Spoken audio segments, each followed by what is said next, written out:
I had ambitions to set out and find, like an odyssey, going home somewhere. I'm set out to find this home that I'd left a while back, and I couldn't remember exactly where it was, but I was on my way there, and encountering what I encountered on the way was how I envisioned it all. I didn't really have any ambition at all.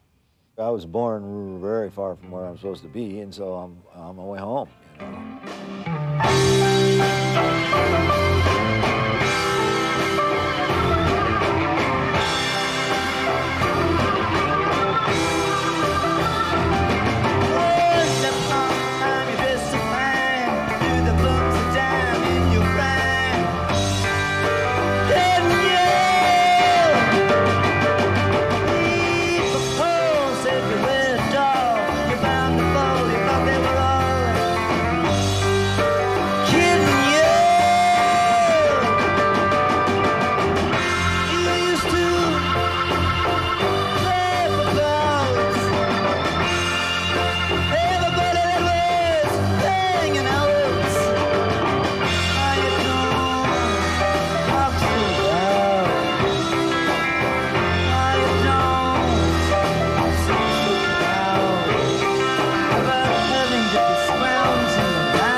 Time, you can do a lot of things that seem to make time stand still, but of course, no one can do that.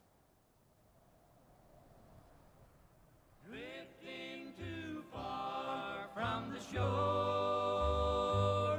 You're drifting too far from the shore. Maybe when I was about 10, I started playing a guitar. I found a guitar in the house that my father bought, actually. I found something else in there. Has kind of mystical overtones. There was a great big mahogany radio. It had a 78 turntable when you opened up the top. And I opened it up one day, and there was a record on there, a country record. It's a song called Drifting Too Far from Shore. You're drifting too far from the shore. The sound of the record made me feel like I was somebody else. And then, that I was maybe not even born to the right parents or something.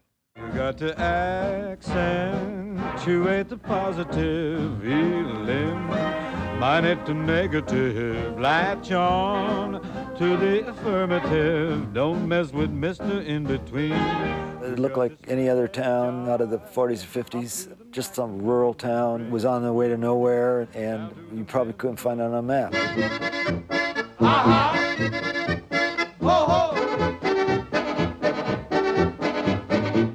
Maybe 3 blocks one way and maybe 3 blocks the other way, and that was like a main street where all the department stores were, the drugstores, that's about it,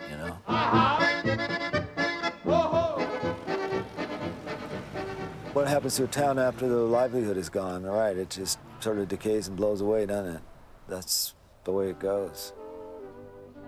Most of the land was either farmland or just completely scavenged by the mining companies. Very hot in the summertime. In the winter, it was just rightly cold. Just all winter, it was just, we didn't have the clothes they have now, so, you just wore 2 or 3 shirts at a time, slept in your clothes. The pit was on the outer limits of the town. That's where everybody worked. Well, you couldn't be a rebel. It was so cold that you couldn't be bad. The weather equalizes everything very quickly. Nobody was going to really pull a stick up There really wasn't any philosophy, any idiom, any ideology to really go against. My father and his brothers, they had an electrical store. The first job I ever had was sweeping up the store, and I was supposed to learn the discipline of hard work or something, you know, and the merits of employment.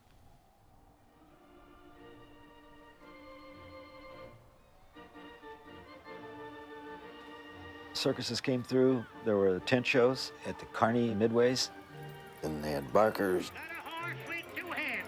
Got a chicken in there with a man fan. He sealed the girl boy. It's just more rural back then. That's what people did. You could see guys in blackface, George Washington in blackface, or Napoleon wearing blackface.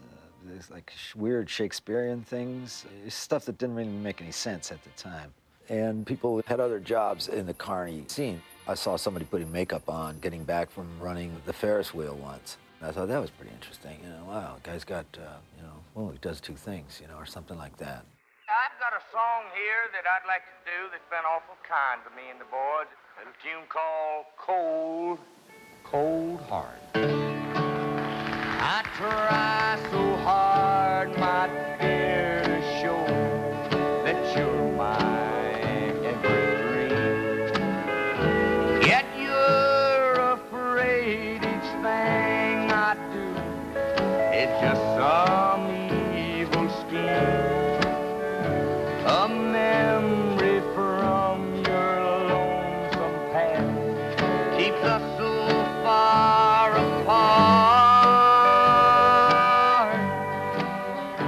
Why can't I free your doubtful mind and melt your cold, cold heart? We'd have to like listen late at night for other stations to come in from other parts of the country, places that were far away. 50,000-watt stations coming out through the atmosphere. He told me he was. Johnny Ray, he had some kind of strange incantation in his voice, like he'd been voodooed, and he cried kind of when he sang. Have faith in all kinds of weather, for the sun will always shine. It's Rainbow Opry time, another big folk music show starring Webb Pierce. There stands the glass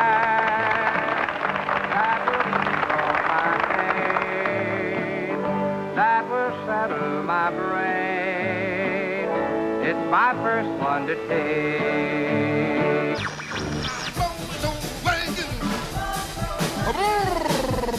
Waking, got my mojo waking,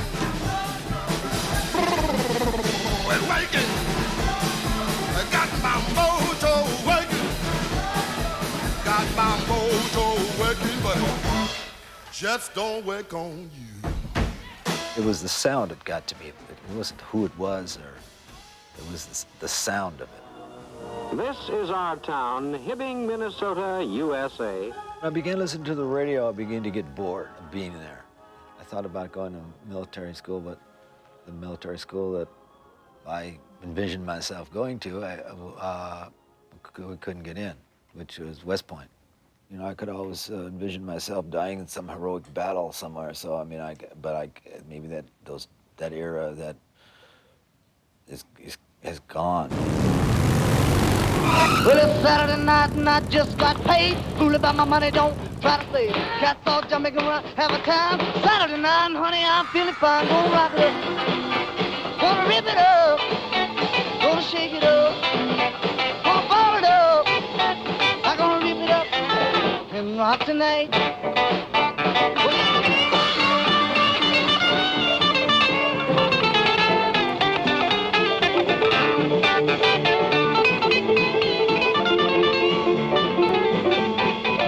Me a date and I won't be late. I picks her up in my 88. First time I heard rock and roll on the radio, I felt it was pretty similar to the country music which I've been listening to. I formed a couple of groups growing up, and we rehearsed and played, and where we could play, there wasn't much opportunity to to really break out of that area. Robert was in my class, and that was the hour that they had the talent show. Robert, of course, he was up on stage.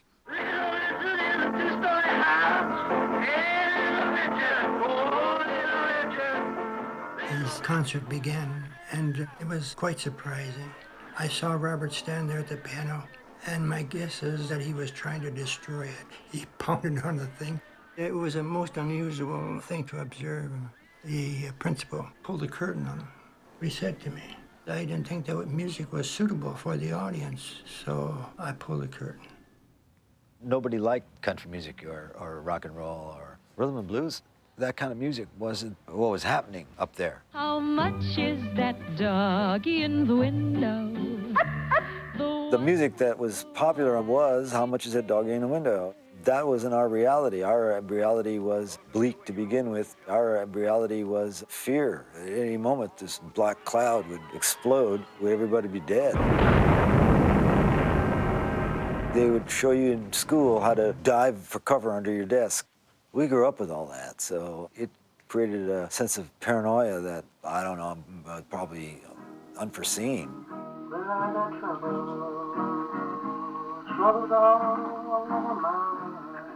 In May 1959, I recorded a tape for Bob Zimmerman.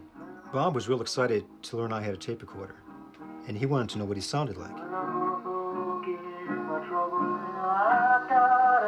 I really can't say the girls took a liking to me or not from playing around town.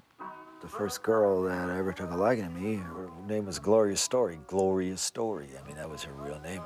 Second girlfriend was named Echo. Now, that's pretty strange. I've never met anybody named Echo. I serenaded her underneath the ladder that went up to her window. Both these girls, by the way, brought out the poet in me. Long after we have gone, while the flash of our beginning has not yet traveled the light years into distance, we will disappear into the blackness of the space from which we came, destroyed as we began in a burst of gas and fire.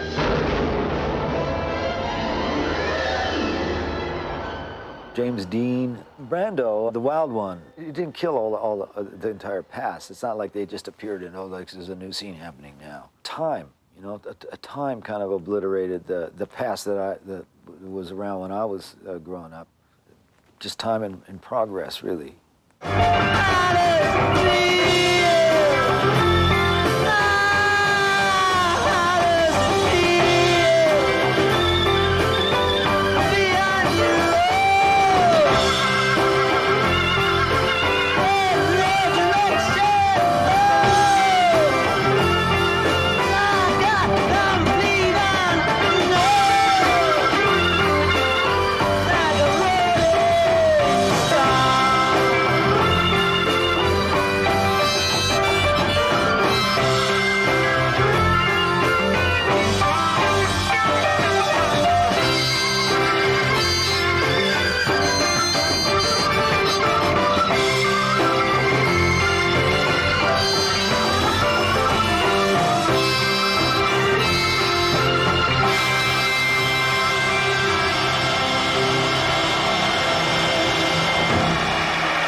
Changed altogether.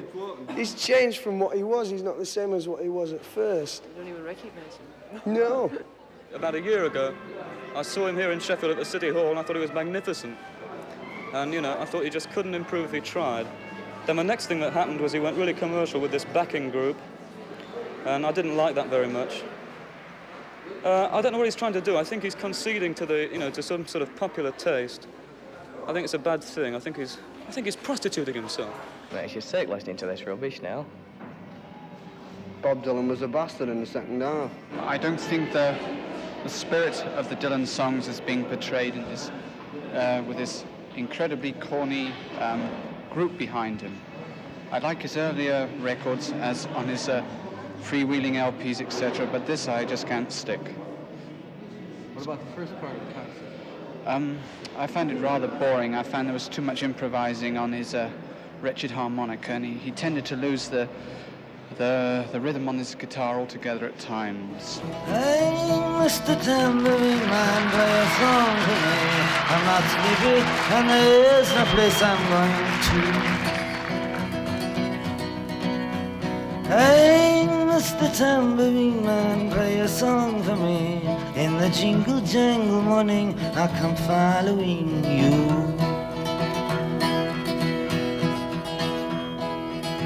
Oh, I know that evening's empire has returned into sand, vanished from my hand, left me blindly here to stand, but still not sleeping.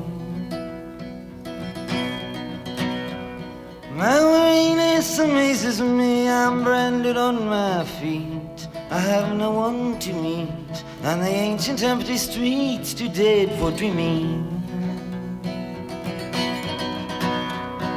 Hey, Mr. Tambourine Man, play a song for me. I'm not sleepy, and there is no place I'm going to. Hey, Mr. Tambourine Man, play a song for me. In the jingle jangle morning, I'll come following you.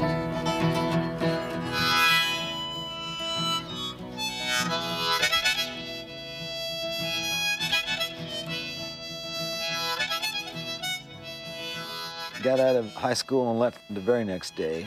I'd gone as far as I could in my particular environment. I was going to try to join some other band. Susie, baby, where are you? Have you left me for someone new? There was only one guy that ever came out of there, and he was out of Fargo. I'd actually gone there to play with him. He had a regional hit called Susie Baby. At that point, I was just playing triplets on the piano. I didn't have my own piano, so they weren't going to buy a piano. But I did play some shows with them. Nothing much came of it. Ain't no guy in town. He would let people know that he was maybe Bobby V.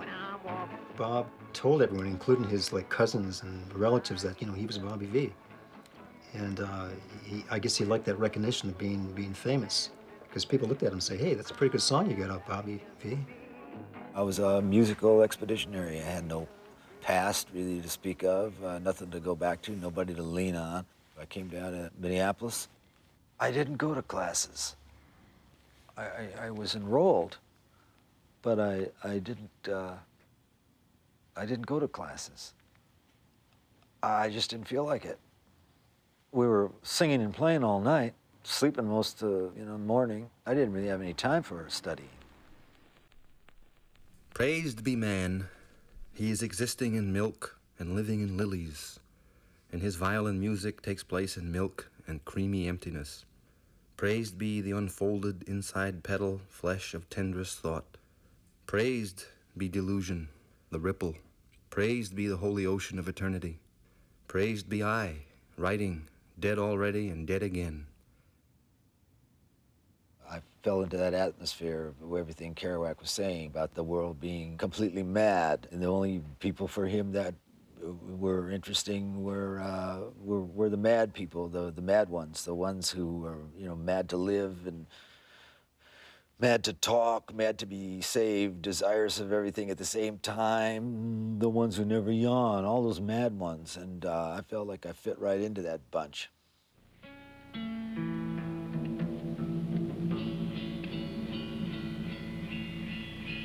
Go away from my window, go away from my door, go away, away, away from my bedside, and bother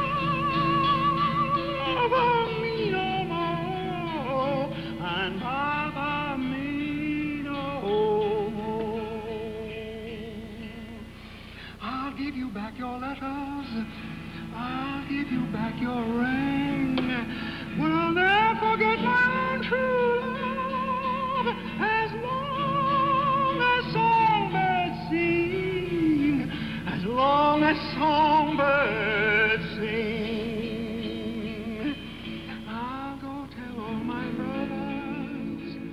had heard folk music before leaving the Iron Range.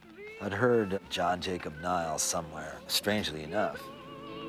I thought folk music was delivering me something, you know, which is the way I always felt about life, you know, and people, and you know, institutions and ideology, and it was just, you know, uncovering it all. There ain't no ham tall as a mountain,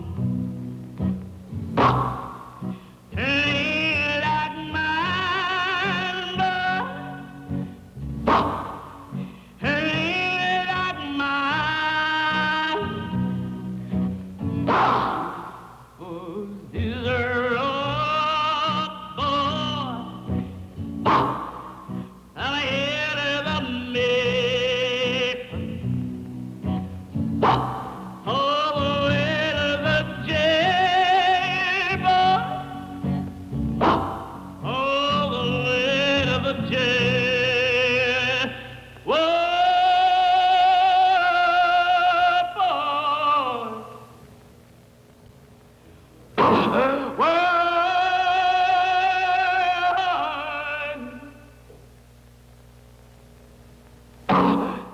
She played that upstroke, downstroke kind of rhythm where you don't need the drum. It's kind of like a Tex-Mex rhythm. I heard that rhythm, and I said, well, I could use that rhythm for all kinds of things. I don't remember, you know, buying any records. I went into the booth.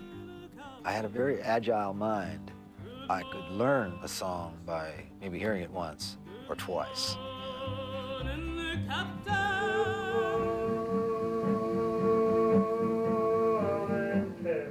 I traded my electric equipment for acoustic guitar.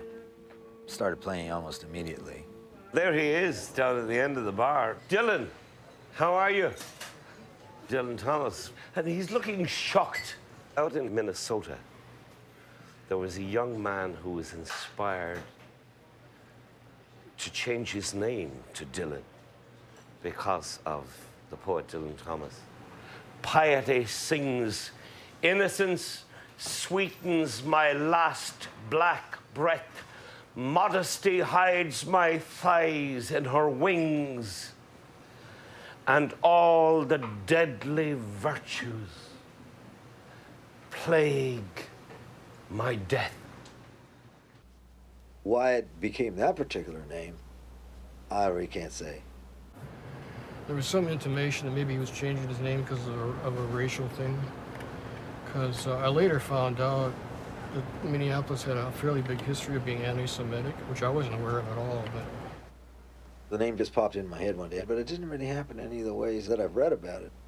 I mean, I just don't feel like I had a past, and you know, I couldn't relate to anything other than what I was doing at the present time, and I don't, you know, didn't matter to me what I said.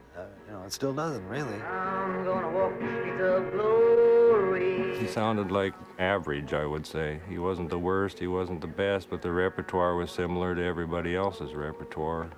Josh White, Odetta, Belafonte. Right then and there, I had no goal except learning all these songs I could. I thought I heard that Cassie when she blows. Lord, I thought I heard that Cassie when she blows. She blows like my woman's on board. he was hungry, you know, hungry in a lot of ways, not just for money, not just for fame, but he was hungry for experience, for getting out, for doing it, for seeing what was out there, seeing who he could be. Where are the eyes that look so mild, hurroo, hurroo? He was like a sponge in a way, like pick up people's mannerisms, accents. Your eyes that shone so mild when you first my heart beguiled. Why did you run from me and the child? I'd forgotten all about the Iron Range, where I grew up. I'd forgotten about it all. It didn't even enter my mind. John Henry, when he was a baby, sitting down on his mammy's knee, picked up a hammer in his little right hand. That's gonna be his destiny.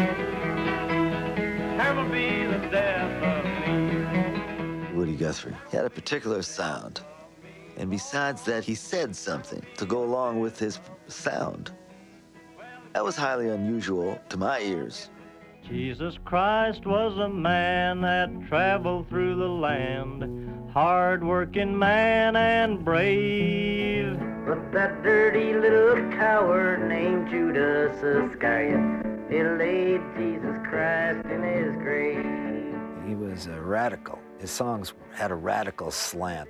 Ooh, you know, that's what I want to sing. I want to sing that. Down along the river, just sitting on a rock, I'm looking at the boats in the Bonneville lock. Gate swings open, the boat sails in, the toot-toot whistle, she's gone again. I couldn't believe that I'd never heard of this man. You could listen to his songs and actually learn how to live. One guy said, oh, you're singing a Woody Guthrie song. He gave me a book that he wrote called Bound for Glory, and I read it.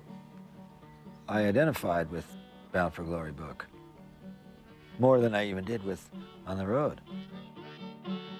These songs sounded archaic to most people. I don't know why they didn't sound archaic to me. They sounded like these songs were happening at the moment to me.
Fantastic, very good.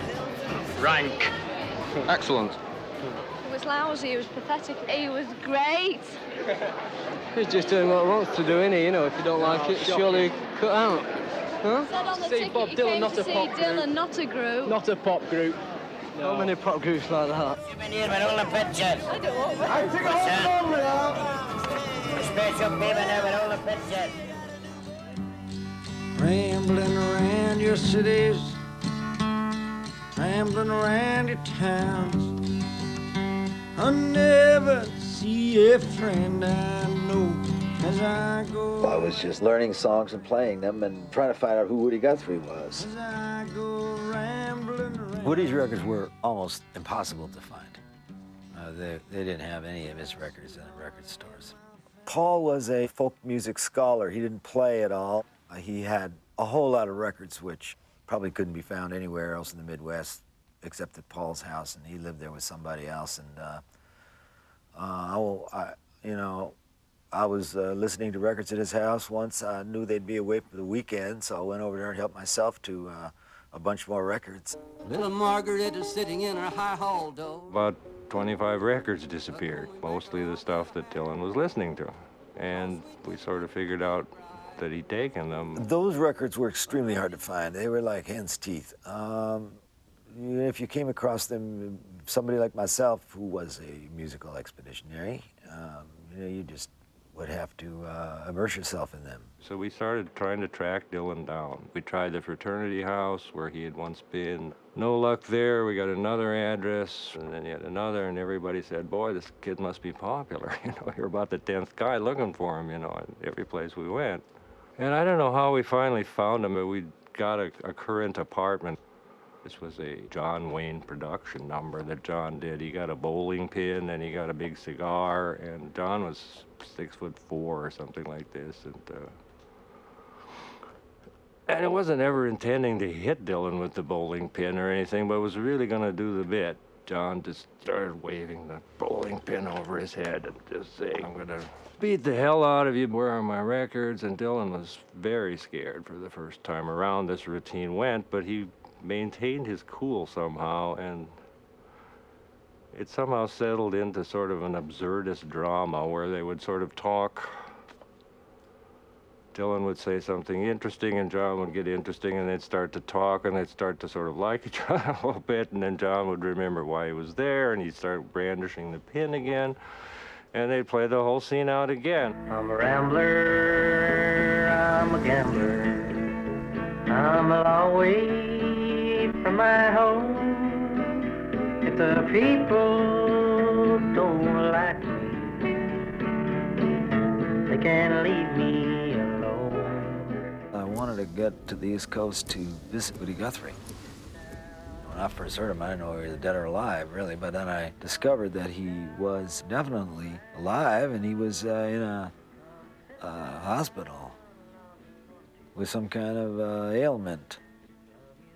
So I thought it'd be a nice gesture to go visit him. Hitchhiking back then was very acceptable. I had a suitcase and a guitar.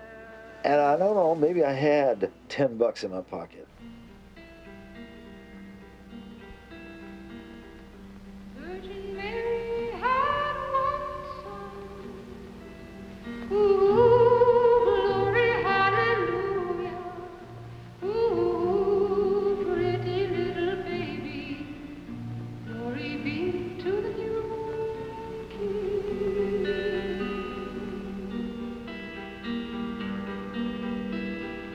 Some call him Jesus, think I'll call him Savior.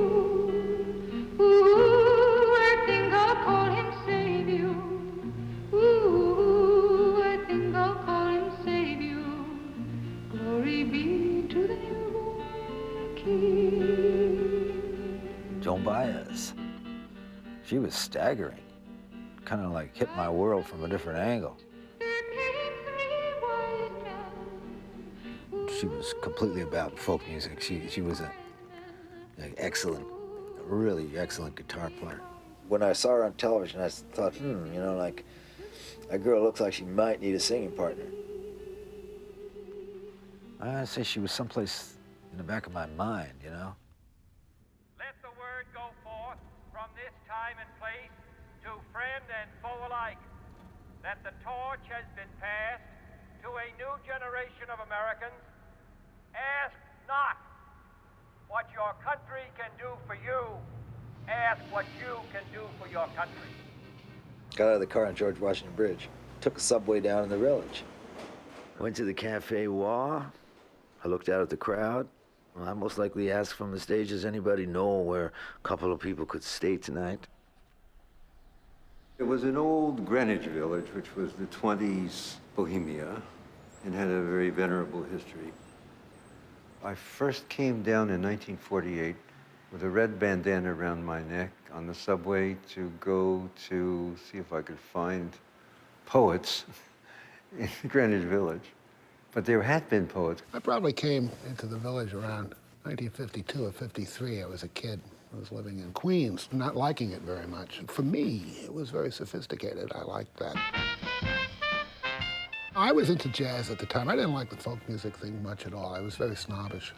Over across the street, there was Nick's. I actually met Tony Spargo, who was the drummer on the very first jazz records. It was the original Dixieland Jazz Band in 1917. When I was young, it was a very laid-back place, intermingled with various ethnic groups where lots of what we called bohemians, doing their art, walking their dogs. That is my one man desire. There's a wonderful creative climate there, although I wasn't fully aware of it. But it was the center of the art world, happenings, the first art movements were going on. It was all there. You were suddenly able to take your clothes off. You were suddenly free of all the shackles of family, the baggage of tradition, of bad tradition. I was looking for freedom, but freedom didn't exist all over America. Freedom only existed really here in the village, in Greenwich Village. America, I've given you all, and now I'm nothing. America, $2.27, January 17th, 1956. I can't stand my own mind. America, when will we end the human war? Go fuck yourself with your atom bomb. I don't feel good, don't bother me. I won't write my poem till I'm in my right mind. The big breakthrough was in an ex-gay bar on McDougal Street, formerly the McDougal Street Bar, I think it was 58 or 59, then called the Gaslight. And it was the first poetry reading in one of these sort of coffee shop bars, sort of a folk club coffee shop bar. And it was so astonishing that there was a story on page 3, a whole page in the Daily News. Poets reading in the coffee shop. America, when will you be angelic? When will you take off your clothes? When will you look at yourself through the grave? When will you be worthy of your million Trotskyites? America, why are your libraries full of tears? America, when will you send your eggs to India? I'm sick of your insane demands. When can I go into the supermarket and buy what I need with my good looks? Down the block here was the San Remo. And every Saturday night, you'd have the riots between the Stalinists and the Trotskyites. Glasses flying, that sort of thing. There's an old bitch upstairs who keeps pounding the floor, and she's threatening to call the police all the time. Who used to be out of the bar here with James Baldwin, the writer. And he used to puff smoke. Yes, goddamn Irish music. When I was a little boy, so my mother told me to me, way haul away, we'll haul away, Joe. And the whole place would erupt, way haul away, the good ship now is rolling to me, way haul away, we'll haul away, Joe. In Washington Square, early days, it was just a place for people to hang out on Sundays and talk and play music and kind of jockey around and express themselves. It was a place where you could put it together so someone could hear it a little bit. There weren't many concerts in those days. Big fat woman with the meat shaking on her bones. Doggone my soul, Lord and mama. Big fat woman with the meat shaking on her bones. People were starting to play little gigs in these coffee houses in the village. We called them basket houses. We didn't get paid a dime, but we would pass a little bread basket around after the set, and people would throw change in, and then we'd pack up our guitars and go round to the next club. I ain't gonna marry, I ain't gonna settle down. Doggone my soul, Lord and mama. They put the singers on in between beat poets to turn the house, essentially. So you get 3 songs. You could sing 3 songs. And what it came down to is if at the end of your 3 songs there was still anybody seated in the house, you were fired. You weren't doing your job. Needless to say, we didn't get fired. That we could do. Now if you see that girl of mine, there's something I want you to tell her. Tell her not to be wasting her time. Run round with some other fella. Hold on some foggy mountain top, I'd sail away to the west. I'd sail all around. When we played in the city, who was the audience? Who were those people walking up and down McDougal Street? There was a lot of them. Some were people from the suburbs coming in to look at the weird scene. Some were from the city looking at the weird scene. Some were the weird scene. It was never clear that this was the audience and this was the singer, because maybe half the audience, if they had their druthers, they'd be up on the stage singing as well. It was very interesting.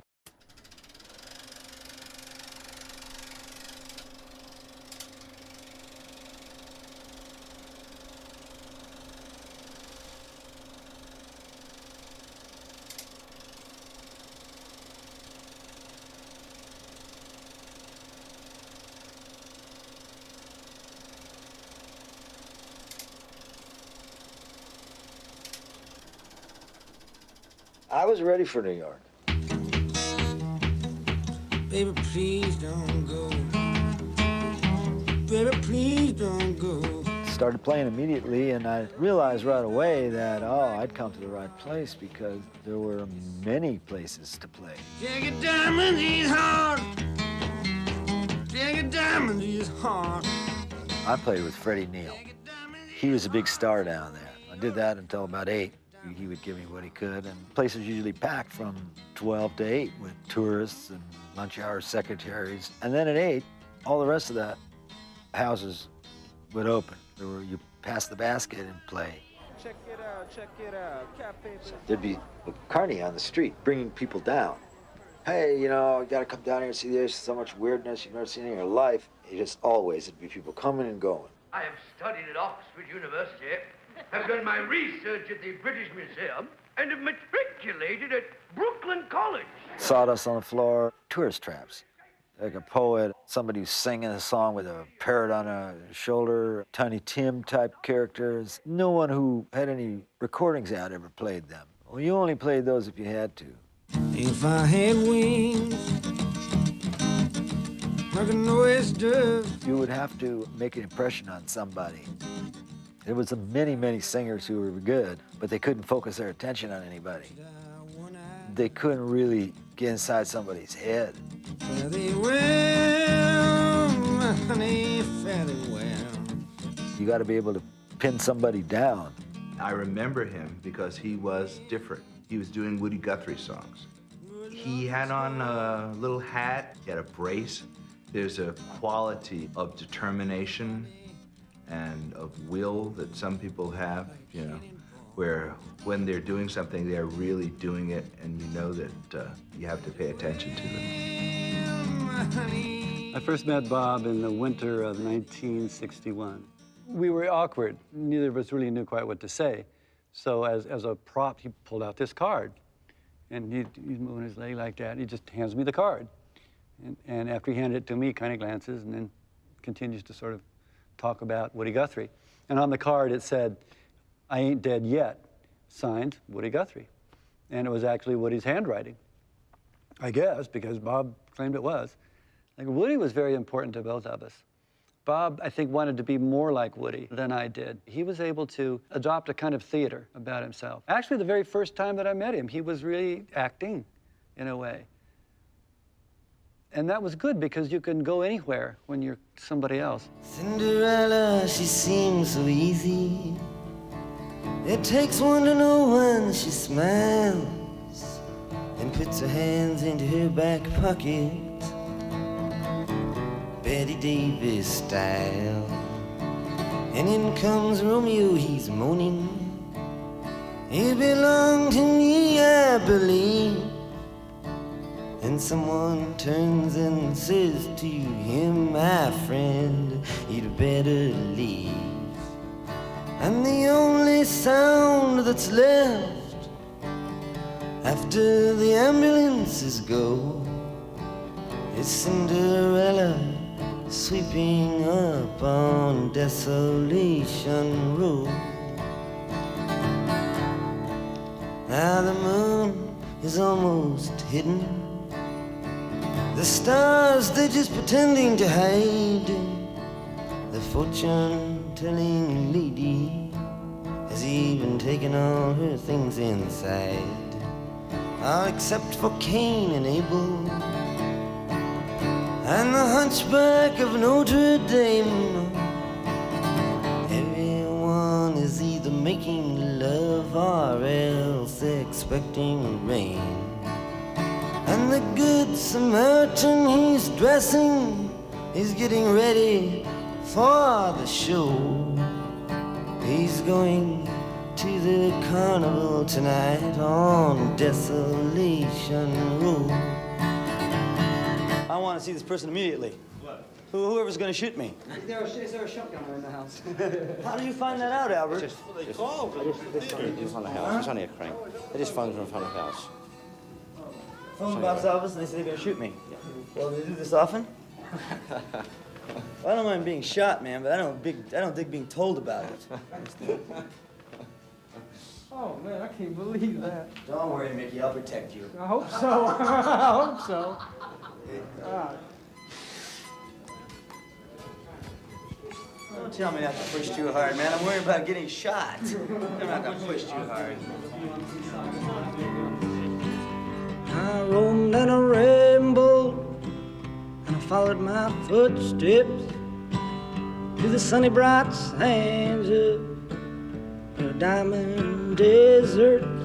Obviously, he was channeling Woody Guthrie. He was literally channeling him, everything about him. And I think it was part of his way of finding who he was in the end by imitating and assimilating Woody Guthrie. So I found out where Woody Guthrie was, and I took a bus out to Morristown. Basically, I think it was an insane asylum. I thought about later it was a sad thing they put him in a mental home because he was just had the jitters. This land is your land, and this land is my land. He asked for certain songs, and I'd play them. I was young and impressionable, and I think I must have been shocked in some kind of way to find him where I found him. This land was made for you and me. No more in this old life. Brother John Sellers. He was the master of ceremonies at Gertie's Folk City. And there was one night called Hootenanny Night where anybody could play. Call him drunken Ira Hayes, but his lands are still as dry. And his ghost is lying thirsty in the ditch where Ira died.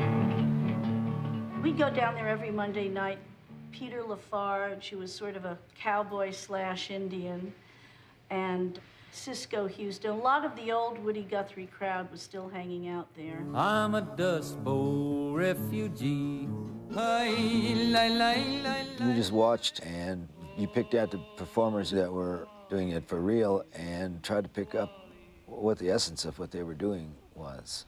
All of us were interested in seeing what the other guy was doing on stage, because there was a lot more to be learned than just songs or picking styles. He was just a poor boy and a long way from home.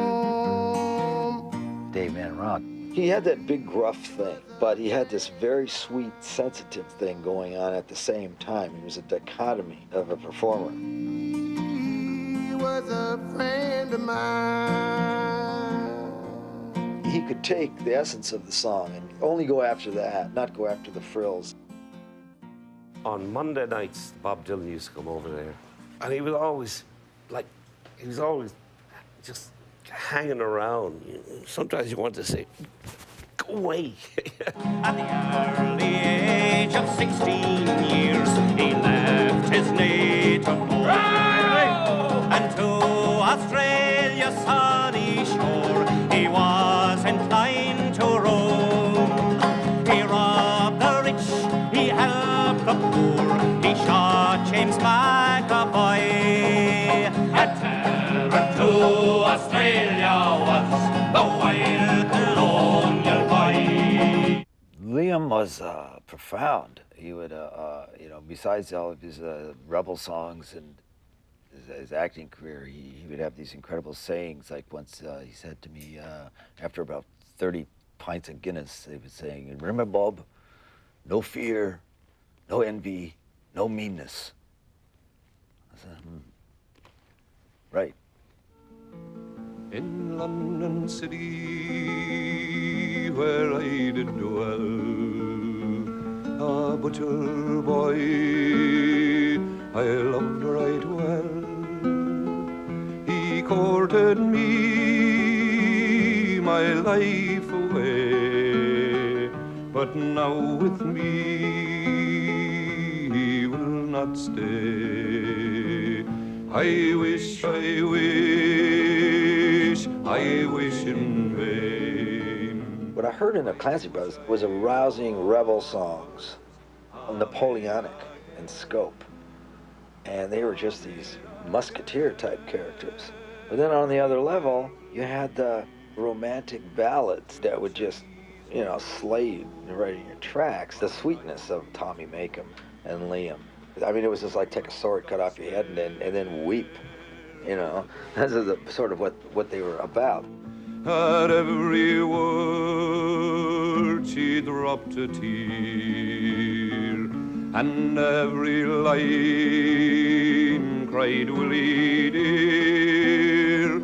Oh, what a foolish girl was I, to be led astray by a butcher boy. He went upstairs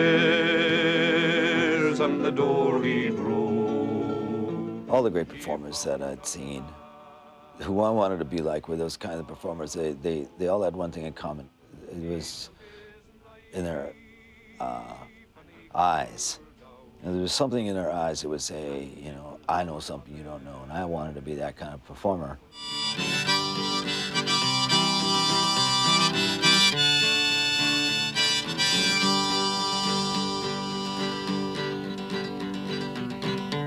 I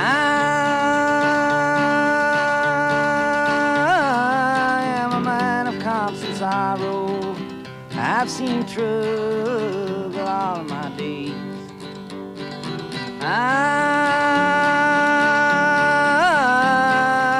I'll say goodbye to Colorado, where I was born and partly raised.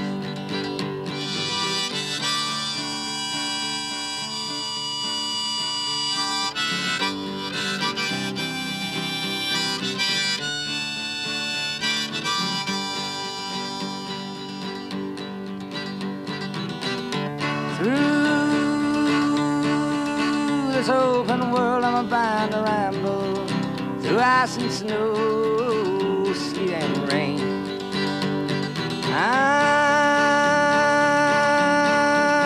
I'm bound to ride that morning railroad, perhaps I'll die upon that train.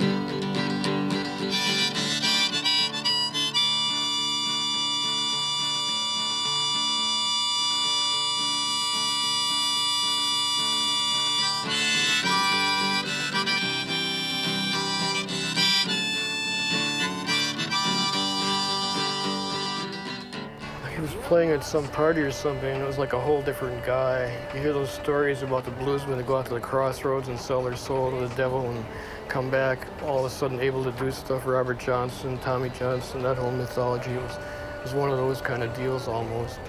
When he left Minneapolis, he was just average. You know, there was 5, 6 other guys doing the same thing. When he came back, he was doing Woody, and he was doing Van Ronk, and he was finger picking. He was playing cross harp, and this is a matter of a couple of months. I mean, this is not like he was gone, you know, a year or anything. He was gone a couple of months, and apparently whatever he got into so intensely that he was like a real interesting performer. That's when I went to the Crossroads and made a big deal. You know, like, yeah. One night, and then went back to Minneapolis, and I was like, hey, where's this guy been? You know, he'd been to the Crossroads. Take a trip with me in 1913 to Calumet, Michigan in the copper country. I'll take you to a place called Italian Hall. I wasn't singing Woody Guthrie anymore. I was still singing a lot of his songs, but I'd replaced them with a lot of the other songs all of a sudden. I kind of went through Woody Guthrie in a kind of way, but I didn't really want to go through Woody Guthrie. I didn't want to feel that it was something just negligible. Hey, hey, Woody Guthrie, I wrote you a song. Had a funny old world that's a-coming along. Seems sick and it's hungry, it's tired and it's torn. It looks like it's a-dying and it's hardly been born. I really cared. I really wanted to portray my gratitude in some kind of way. But I knew that I was not going to be going back to Greystone anymore. All the things that I'm a-saying. I felt like I had to write that song. I did not consider myself a songwriter at all. But I needed to write that, and I needed to needed to sing it. So that's why I needed to write it, because it hadn't been written, and that's what I needed to say. I needed to say that. Here's to Cisco and Sonny and Lead Belly too. And to all the good people that traveled with you. Here's to the hearts and the hands of the men that come with the dust and are gone with the wind. So this guy comes in, he didn't look too prepossessing, he didn't look too interesting to me, he didn't look wild, or he looked like an ordinary kid. He didn't have a commanding presence. And he said, listen, I got some songs I want you to hear. So I said, oh God, can you come tomorrow? I said, get out of here. He said, no, I want to sing you a song.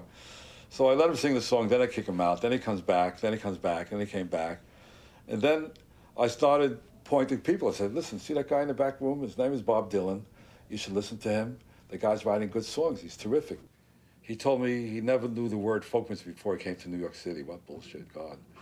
And he'd never seen somebody playing a banjo before he came to New York City. And he'd never seen all these things before he came to New York City. It opened his eyes up wide to what folk music is, after having lived on the Mississippi River and everything. I was born in Duluth, Minnesota in 1941, moved to Gallup, New Mexico, then until now. Lived in Iowa, South Dakota, Kansas, North Dakota for a little bit. Started playing in carnivals when I was 14 with guitar and piano. Arvella Gray taught him blues songs.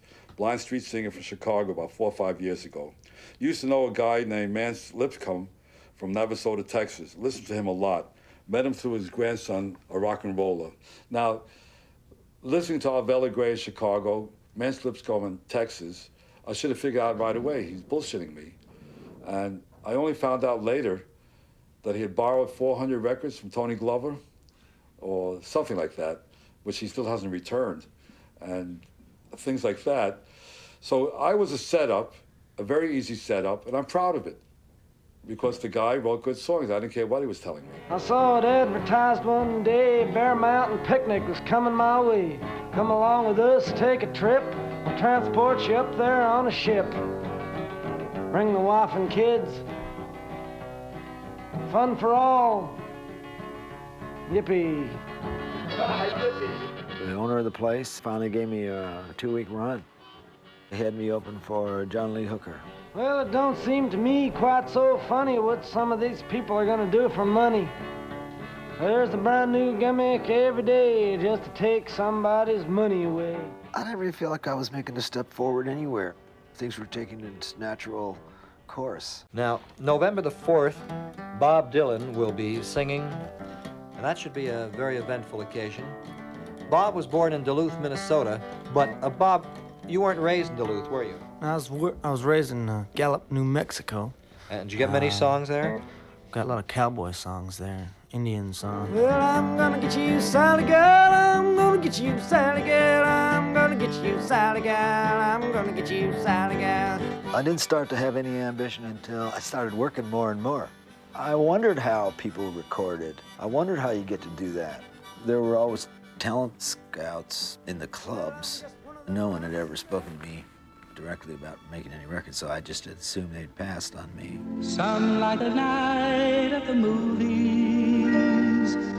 The most important new vocal personality of recent years, John A. Mathis, who vaulted over a Columbia microphone to stardom. I always looked for songs that had a kind of excellence, lasting quality, and artists who produce a beautiful sound with their voice.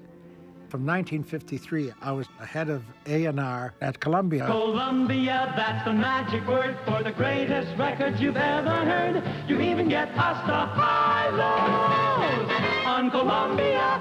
Here's little sister Doris Day for Hollywood. A big hooray, South Pacific's cast is back, and Percy Faith is on the track. Hey now. That was the sound of the day. People would want to hear a beautiful voice sing a melodic song.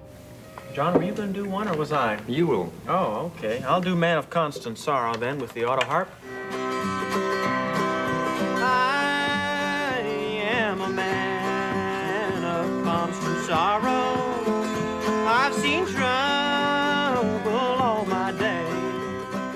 recorded for Folkways. We lived in the clear, pure light of non-commercial, long-playing, short-selling records for Folkways. I learned it from a record that was made down in the southern mountains, in the late 1920s. We also seemed to represent some idea about, excuse the expression, integrity, or standing for something authentic or real in music. Wanna build me a log cabin on the mountain so high. We were always pointing to other people's music, pointing to old singers, to Appalachian singers, blues singers. I think we were set up as a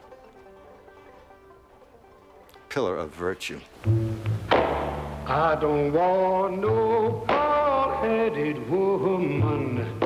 She too mean, Lordy, Lordy, well, she too mean. The folk singing scene was either commercial folk singing for like a college kind of crowd, Barry Belafonte, Brothers Four, you know, that commercial. They had records that were on the pop charts. And then there was the other side, which was intellectual. People would just sit there, you know. I think, and playing in the environment that I was playing in was neither of those. I took him up to Folkways Records, and that's written about in my notebook here, where they treated him like shit. They wouldn't talk to him, and he writes, God, I thought I came in the wrong place. Sing out on the door, Folkways on the door, Mo Ash, Irwin Silva rejects him, throw him out on the street. And he really felt bad about it, and I felt bad about it, because I don't push people every day. I've only pushed 2 people in my life. I take him up to Maynard Solomon at Vanguard Records, and they say no. And many years later, I said, why did you say no to him? And I said, well, Izzy, we don't record freaks at Vanguard Records. I said, I see, you know, Joan Baez's not a freak, the other people, nobody's a freak, just Bob Dylan. I was standing in the audience with Maynard Solomon. Maynard says, well, what do you think of him? I said, that's good. I said, what do you think of him? He says, it's too visceral. Southern trees bear strange fruit, blood on the leaves and blood at the root, black bodies swinging in the southern breeze, strange fruit hanging from the poplar trees. John discovered Billie Holiday, Blind Boy Fuller, Lena Horne, Count Basie. Yeah, he was a kind of like a Damon Runyon character. Is that the word? One of these old Broadway guys, buzz cut, haircut.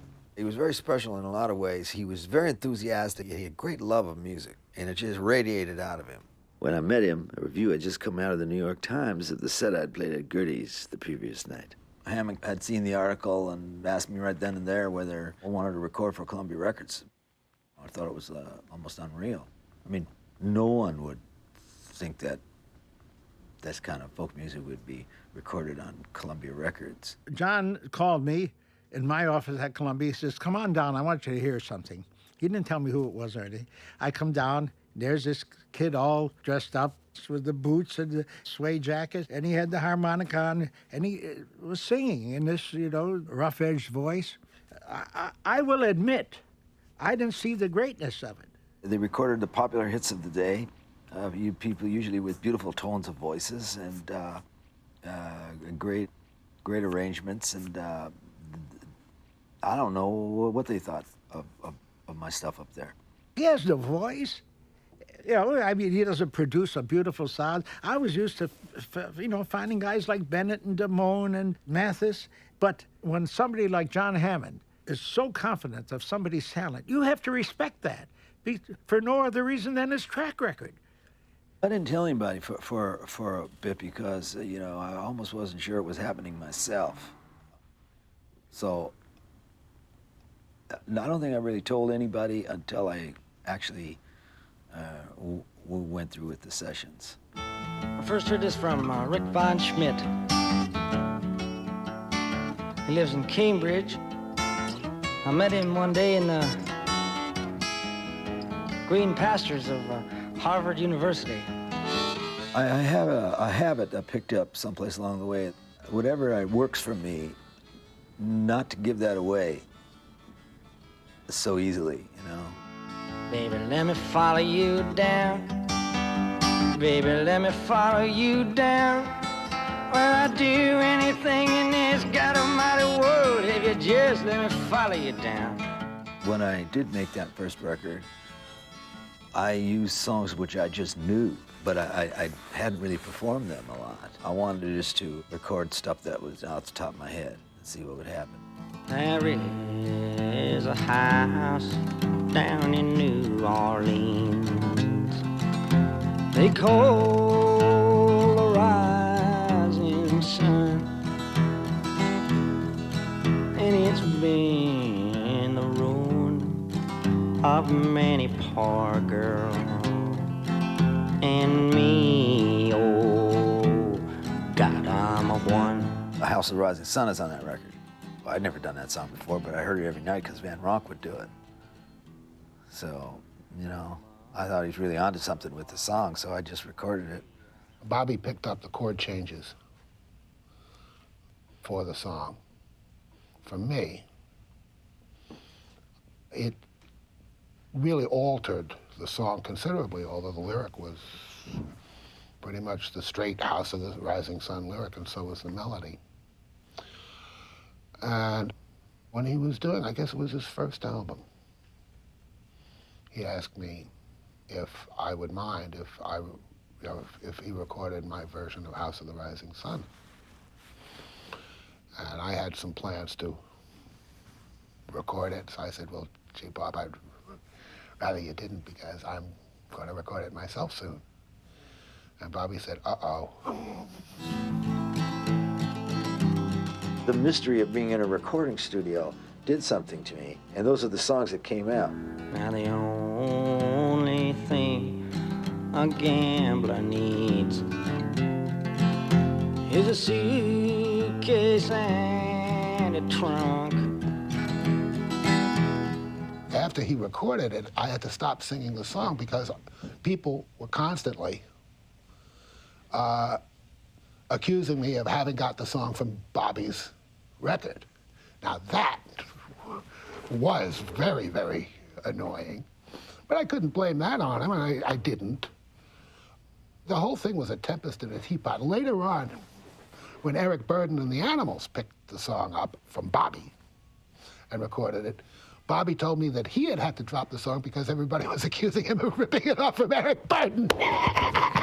Feeling funny in my mind, Lord, I believe I'm fixing to die. When I got the disc, I played it, and I was highly disturbed. I just wanted to cross this record out and make another record immediately. I thought I'd recorded the wrong songs, and I'd already written a few of my own, maybe, that I thought maybe I should have stuck on there. I was way past that record. Or part of me was just saying that I didn't want to record that record anyway, that I just did it. I didn't want to give away anything that was really, you know, dear to me or something. When Bobby signed with Columbia, it was big news on the street. Everybody wanted that. People couldn't bring themselves to admit that they were that hungry. They turned it into a moral issue. They had to, because otherwise they were going to have to take long looks at themselves and might not like what they saw.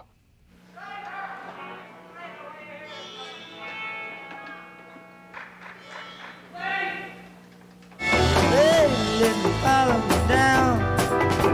Baby, let me follow you down. Well, I'll do anything in this almighty world if you just let me follow you down.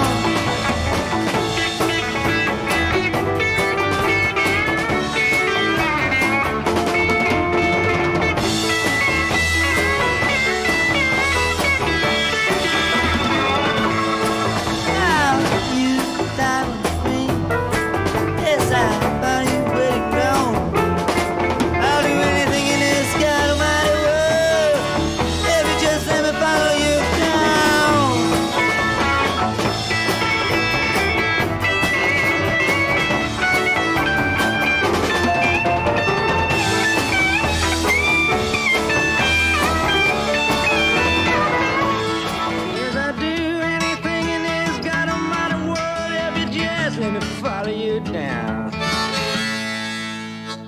To think that entertainers always have to be happy and funny is kind of a shallow thing.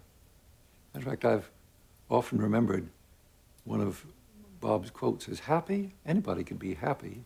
What's the purpose of that?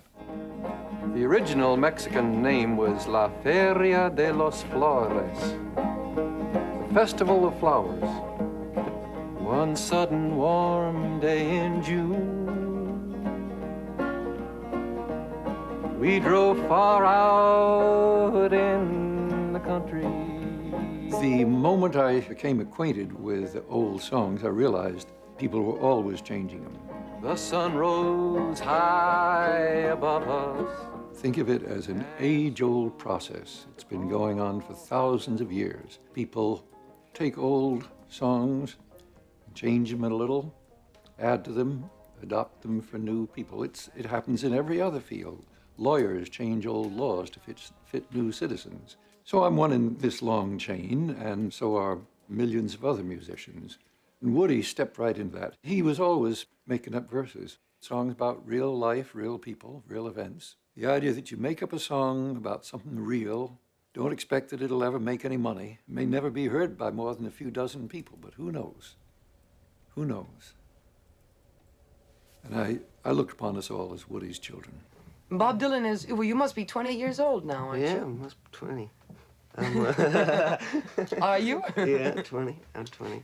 Tell me about the songs that you've written yourself that you sing. Well, I don't claim to call them folk songs or anything. I just call them contemporary songs. Come, you ladies and you gentlemen, and listen to my song. I'll sing it to you right, but you might think it's wrong. Just a little glimpse of a story I'll tell about an East Coast city that you all know well. It's hard times from the country, living down in New York town.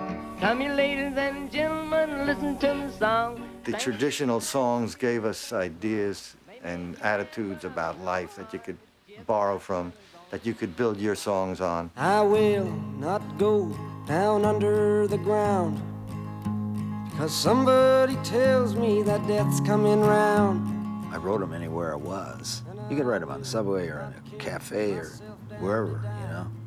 You could write them talking to somebody else, you know, and be scribbling down a song. Let me die in my footsteps before I go down under the ground. The first time I think I ever saw him perform a topical song, he was singing, "Let Me Die With My Boots On," before I go under the ground. And that was a real feeling in New York at that time. People were building bomb shelters everywhere, and that we'll live out our lives in preparation for that kind of crap. And here we were in the middle of Greenwich Village, like a little pus pimple in the middle of this huge society, saying, this is gotta go. I don't agree with that. I'm not gonna live my life that way.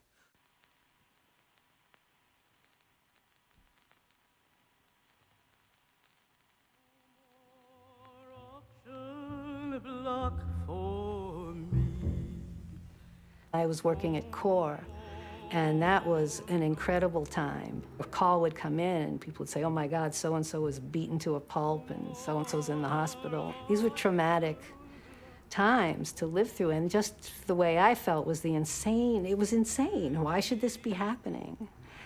And I'm sure Bob had that same thing. You just can't live through this. You know, you live in your own little world and your own interests, but the outer world is definitely part of it. How many roads must a man walk down before you call him a man?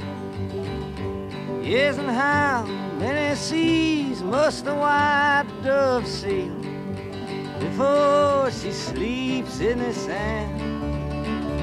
Yes, and how many times must the cannonballs fly before they're forever banned? The answer, my friend, is a blowing in the wind. The answer is blowing in the wind. I didn't really know if that song was good or bad, or it just felt right. But I didn't really know that it had any kind of anthemic quality or anything. How many years must a mountain exist before it is washed to the sea? I wrote the songs to perform the songs, and I needed to sing like in that language, which is a language that I hadn't heard before. Yeah. answer, my friend, is a blowing in the wind. The answer is blowing in the wind.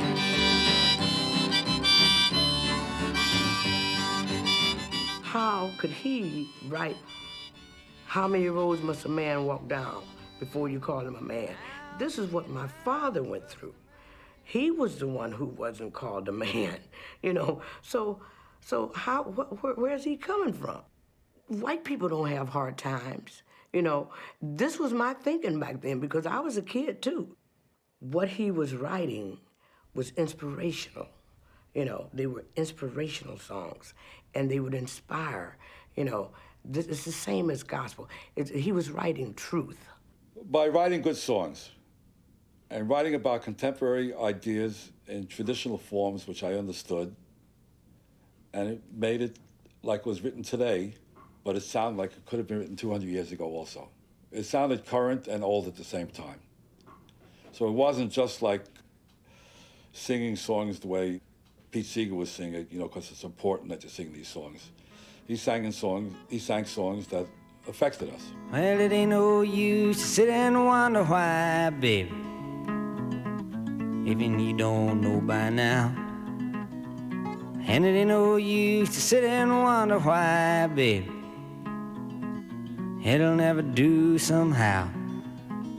When your rooster crows at the break of dawn, look out your window and I'll be gone. You're the reason I'm a-traveling on, but don't think twice, it's all right.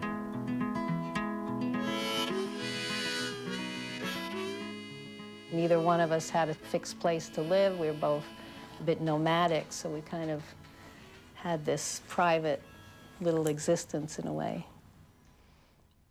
I am leading a quiet life on Lower East Broadway. I was an American. I am an American boy. I read the American Boy magazine and became a Boy Scout in the suburbs. I thought I was Tom Sawyer, catching crayfish in the Bronx River and imagining the Mississippi. I had a baseball mitt and an American Flyer bike. Everything was meshed up at that time. Everything was like just all in a whole, in like a blender. Everyone was interested in whatever was going on. I stayed at a lot of people's houses, which had, you know, poetry books and poetry volumes, and, you know, I'd read what I found, and, you know, I found, you know, Verlaine poems or Rimbaud, you know, Drunken Boat Illuminations. Whether it was these wild and crazy poets that were getting up on stage, and whether it was a musician playing some riff in a jazz club, or some bluegrass guy, some old roots music, it filters through you and you speak them when they come out verbally and you play them. We were doing things totally instinctively. It was an instinctive awakening. Lightning strikes every once in a while in a different place. Nobody knows why. The night of the Cuban Missile Crisis, you know, the general feeling was the world was gonna end or something like that. I mean, it's quite heavy. I walked into the Gaslight, Bob was there. Just a few people listening to him sing. He said, why don't you come up, let's sing some songs together. Let's do that old Carter family song, You're Gonna Miss Me When I'm Gone. I was playing the nice Carter family thing, and we're singing. And I'm thinking, who's gonna miss us when we're gone? We're all being gone. You know, what the hell is this? Oh, where have you been, my blue-eyed son? And where have you been, my darling young one? I've stumbled on the side of 12 misty mountains. I've walked and I crawled on 6 crooked highways. I've stepped in the middle of 7 side forests. I've been out in front of a dozen dead oceans. I've been 10,000 miles in the mouth of a graveyard. And it's a hard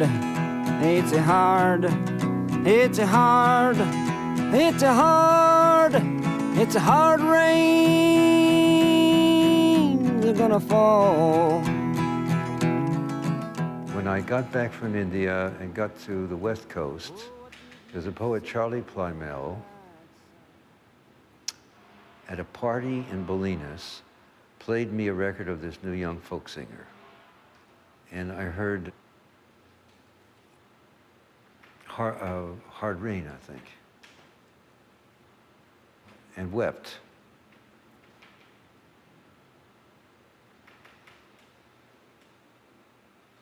Because it seemed that the torch had been passed to another generation from earlier bohemian or beat illumination and self-empowerment. And what do you do now, my blue-eyed son? And what do you do now, my darling young one? I'm going back out for the rain starts to fall in. I head for the depths of the deepest dark forest, where the people are many and their hands are all empty, where the pellets of poison are flooding their waters. And I tell it and think it and speak it and breathe it, and reflect from the mountains so all souls can see it. Then I stand on the ocean until I start sinking. I know my song well before I start singing. And it's a hard, and it's a hard, and it's a hard, and it's a hard, and it's a hard rains are gonna fall. A very famous saying among the Tibetan Buddhists, if the student is not better than the teacher, then the teacher is a failure. And I was really knocked out by the eloquence, particularly I'll know my song well before I start singing, where all souls shall reflect it, or, you know, I stand on the mountain where everybody can hear. It's sort of this biblical prophecy. Poetry is words that are empowered that make your hair stand on end, that you recognize instantly as being some form of subjective truth that has an objective reality to it because somebody's realized it. Then you call it poetry later. But take this one you sang, This Hard Rain's Gonna Fall, even though it may have come out of your feelings about atomic rain, at the same time... No, it wasn't atomic rain, no. Well, go ahead. Somebody else thought that, too. Uh-huh. Yeah, it's not atomic rain. Go ahead. It's just a hard rain. It's not atomic rain, no. All your songs are about more than the actual event that may have caused it. Do you know what I mean? I'm not a topical songwriter. So you're not, you're not a topical songwriter. No, I don't really even like that word. I mean, it's not a song about a certain event that says that. It's beyond that. The folk idiom is so widespread that you could take any part of it and rework a song. I never thought I was breaking through anything. I was just working with an existing form that was there. I was definitely not inventing anything that hadn't been tried before, some part of the picture, you know.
Don't boo me. God, that booing, I can't stand it. Oh my God. It's hard to get in tune when they're booing. You know? Yeah, I can't get in tune at all when they're booing. I can't hear anything. I don't even want to get in tune. When they yell in this weird nasal tone from here. Jesus, you know, I don't understand how can they buy the tickets up so fast? I mean, you know, let's get that light off. Bobby Dylan, CBS label, brand new one, in the Caroline Countdown to Sound, lying at number 18. Let's go and get stoned. Not this time, Ray Schumer.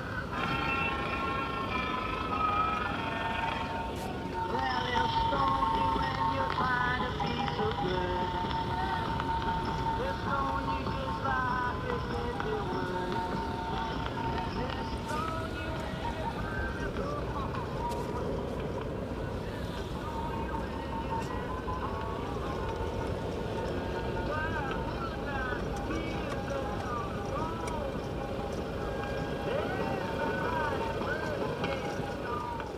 Dylan's first album did not sell. I don't think we sold an album per store in America. I think 2,500. Salespeople, you know, who say this is Hammond's Folly. Since he cost so little to record, let John have his folly. On my second album, all of a sudden people started to take notice that never noticed before. Grossman came into the picture around there. He was kind of like a Colonel Tom Parker figure, all immaculately dressed every time you see him. You could smell him coming. Al Grossman was the first successful folk manager who knew how to make money out of his singers.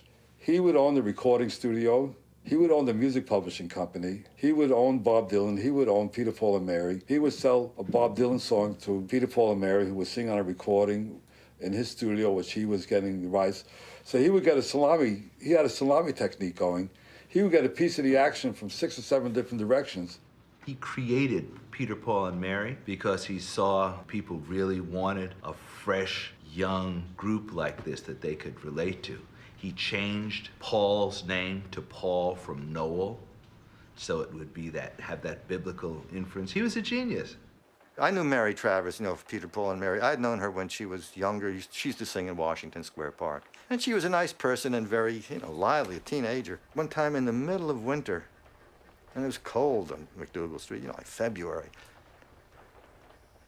I saw her and I said, "Where have you been, Mary?" And she said, "Well, I've been in Florida for the last couple of, I don't know, it was weeks or months. A man named Albert Grossman has put me together with some other guys from the coffee houses, and we're trying out a new group there. And we're singing, and I said, "You mean you were in Florida all this time? Where's your tan? Didn't you ever go out in the sun?" She says, "Oh no, Albert told me I shouldn't go out in the sun, that I was supposed to be the pale, blonde, indoor type." And it really made my flesh creep, to put it truthfully, because I was shivering cold in New York, and she had the chance to get out in the sun, but that she was being manipulated, that the whole thing had an image, it had a look. I just felt that this was a bad sign. I didn't feel that Albert manipulated Bob because I think Bob was weirder than Albert, so that he couldn't manipulate him. And by weird, I don't mean in a bad way, but I mean that he had enough games. Now, Bob was also a terrific opportunist. So if someone gave him an opportunity to do something, he could use it. I don't know if Bob was a hustler. I think he just knew what he wanted and he could focus. He was very astute. He could pick out somebody who was important. I mean, any musician would, but he was really good at it. Albert tells me one day they're gonna send a guy over to see me named Bob Dylan. He's got a guitar with some kind of a contraption around his neck so that the harmonica is up to his mouth. Now, believe me when I tell you, nobody had ever seen this on Broadway and before. And he starts singing for me. And one of the things that I pride myself on is that I think I'm one of the few, at that time, I may have been the only one in the music business who listened to the words. And when I heard how many years must one man have before he can hear people cry, I flipped. I can't even remember what the songs were that he played me that day, but I said, "Okay, that's it, I want you." How many roads must a man walk down before they call him a man?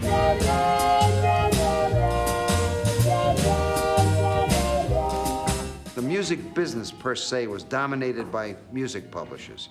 In those days, the song was important. You would pick a song and work on it.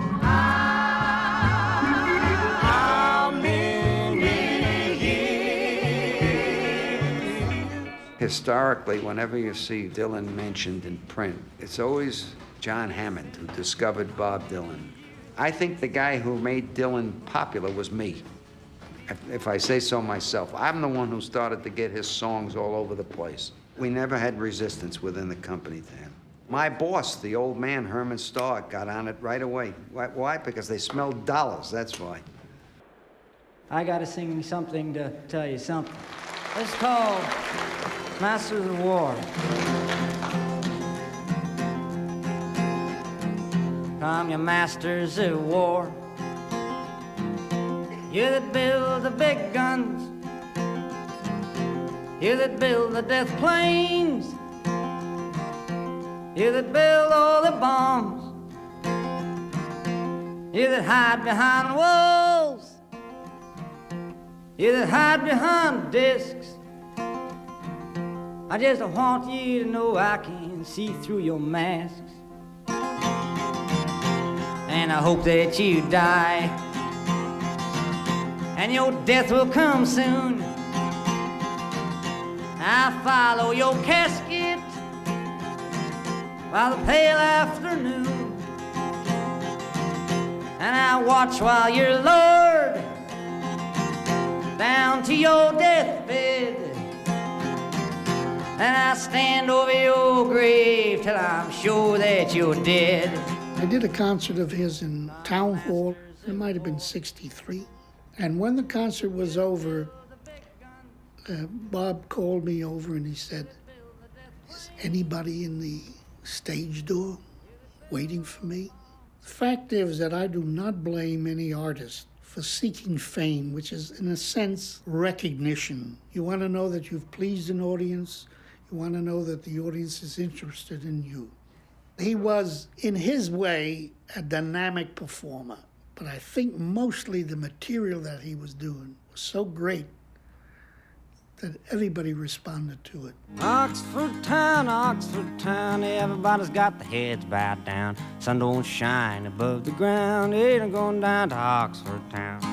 The topical song movement was a product of the left. Which side are you on? Which side are you on? And the left at that time would have been Pete Seeger and the Weavers and Woody Guthrie. These people created material based on topical situations. I'll tell of how the good old Union. Pete Seeger, very tall, like a towering figure. I didn't realize he was a communist. I really wasn't sure even what a communist was. If he was, it wouldn't have mattered to me anyway. I really didn't think about people in those terms. Bobby was not really a political person. He was thought of as being a political person and a man of the left. And in a general sort of way, yes, he was, but he was not interested in the true nature of the Soviet Union or any of that crap. We thought he was hopelessly politically naive, but in retrospect, I think he may have been more sophisticated than we were. Irene, good night. Irene, good night.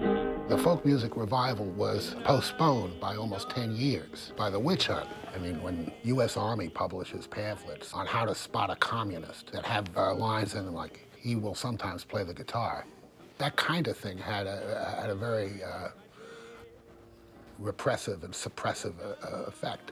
Irene, good night. Irene, good night. The song "Good Night, Irene" was all over the country. You couldn't escape that song in the United States of America in the summer of 1950. Right then, the very moment that Irene was at the top of the top 40, a bunch of blacklisters probably said to themselves, how did we let these commie so-and-sos slip through our fingers? They started out to see that we were blacklisted, and about 2 years later, instead of singing in the Waldorf Astoria or Ciro's in Hollywood, we were singing in Daffy's Bar and Grill on the outskirts of Cleveland, and decided to take a sabbatical. At least as it turned into a Mondacle and a Tuesday. By the time McCarthyite thing started to wane, the folk music thing started to come up. I say it's to the interest of every human being in the United States of America to get some good senators out of Mississippi for a change, and you can do it, and you will do it soon, I know. I have a hammer, I hammer in the morning, I hammer in the evening, all over this land. I have freedom, I hammer out freedom, I hammer out justice, hammer out love, hammer out love, between my brothers and my sisters, all the time. I got him to go with Pete and Theodore Bikel. They were both going down to the South. Today Medgar Evers was buried from the bullet he caught. And I encouraged him to go with them, and he did, as part of an education. The civil rights movement was in full swing, and there was a big field outside Greenwood with several hundred people. I heard some speechifying there that I'll never forget in all my life. And I remember Bob singing a song which really caused people to think. He's only a pawn in the game.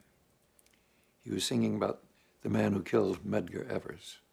In other words, don't just think of this one man who did this murder, but think of the whole situation. To be on the side of people who are struggling for something doesn't necessarily mean you're being political.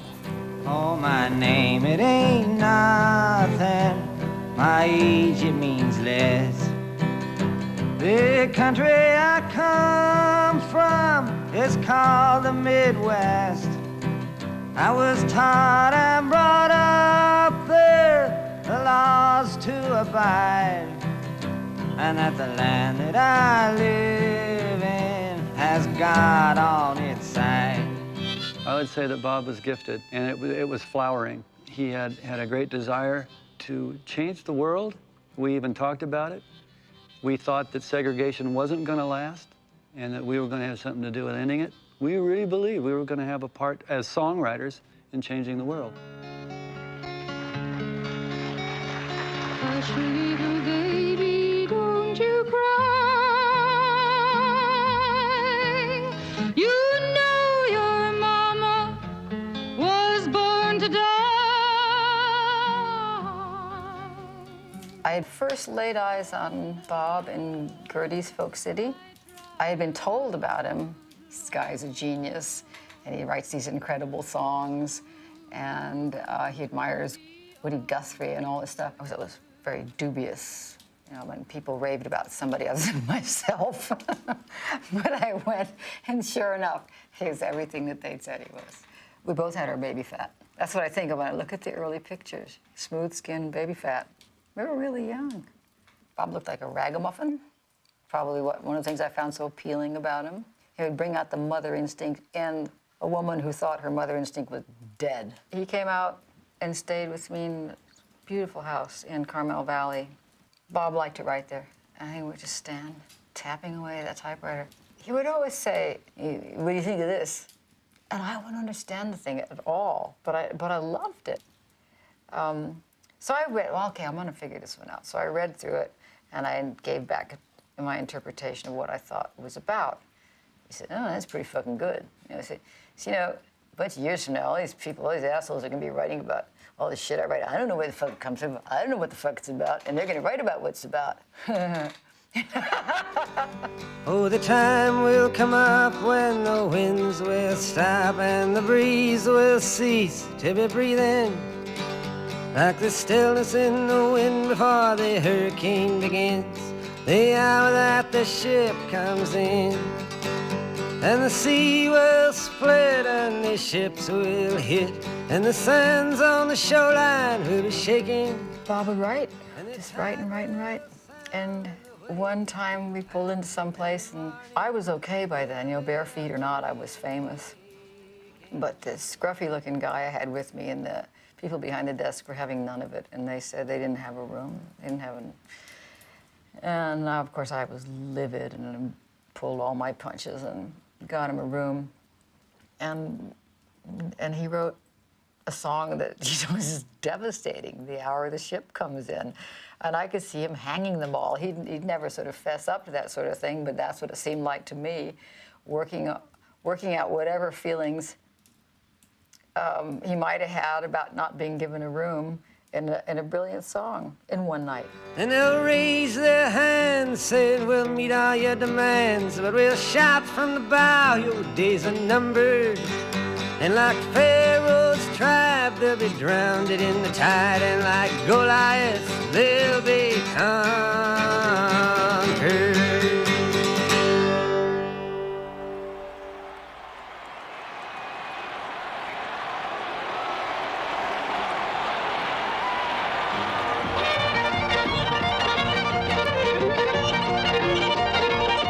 They had country folks and city folks there. We purposely tried to mix it up at Newport. You've got a way to keep me on your side. You give me cause for love that I can't hide. For you, I know I'd even try to turn the tide. Because you're mine, I walk the line.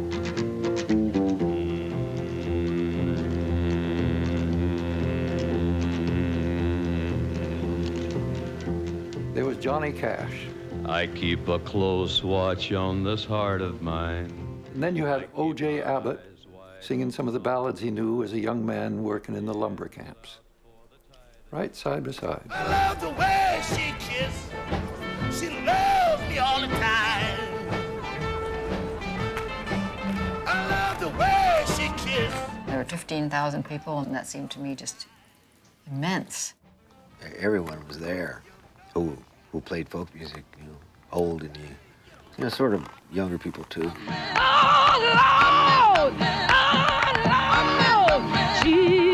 We kind of bonded in a way that the music-wise, what we were singing and what he was writing. A bullet from the back of a bush took Medgar Evers' blood. A finger fired the trigger to his name. A handle hit out in the dark. A hand set the spark. Two eyes took the aim behind a man's brain. But he can't be blamed. He's only a pawn in their game.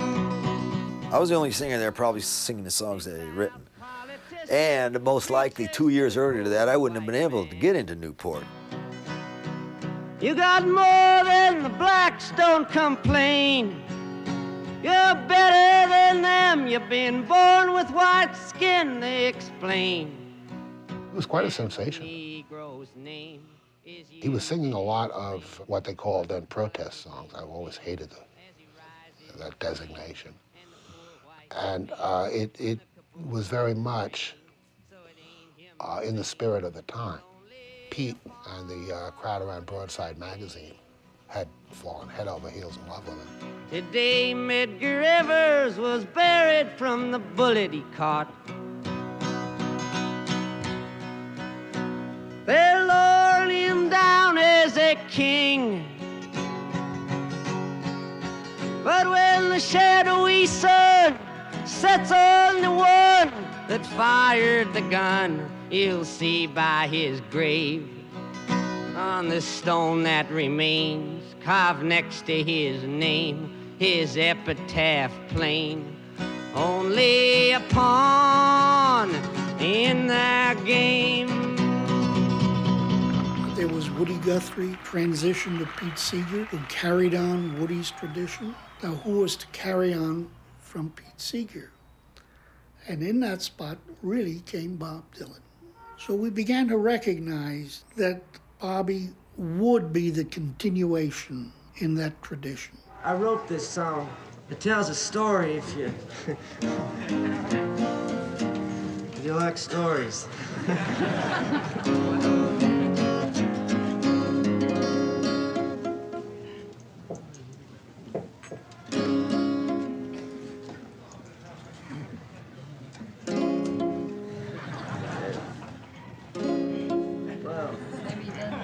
Maybe it doesn't tell a story. It was very, very exciting. I felt, you know, as though like Bob was my pal. We were involved in the same thing, and I knew he was going to be a massive star, and I liked that.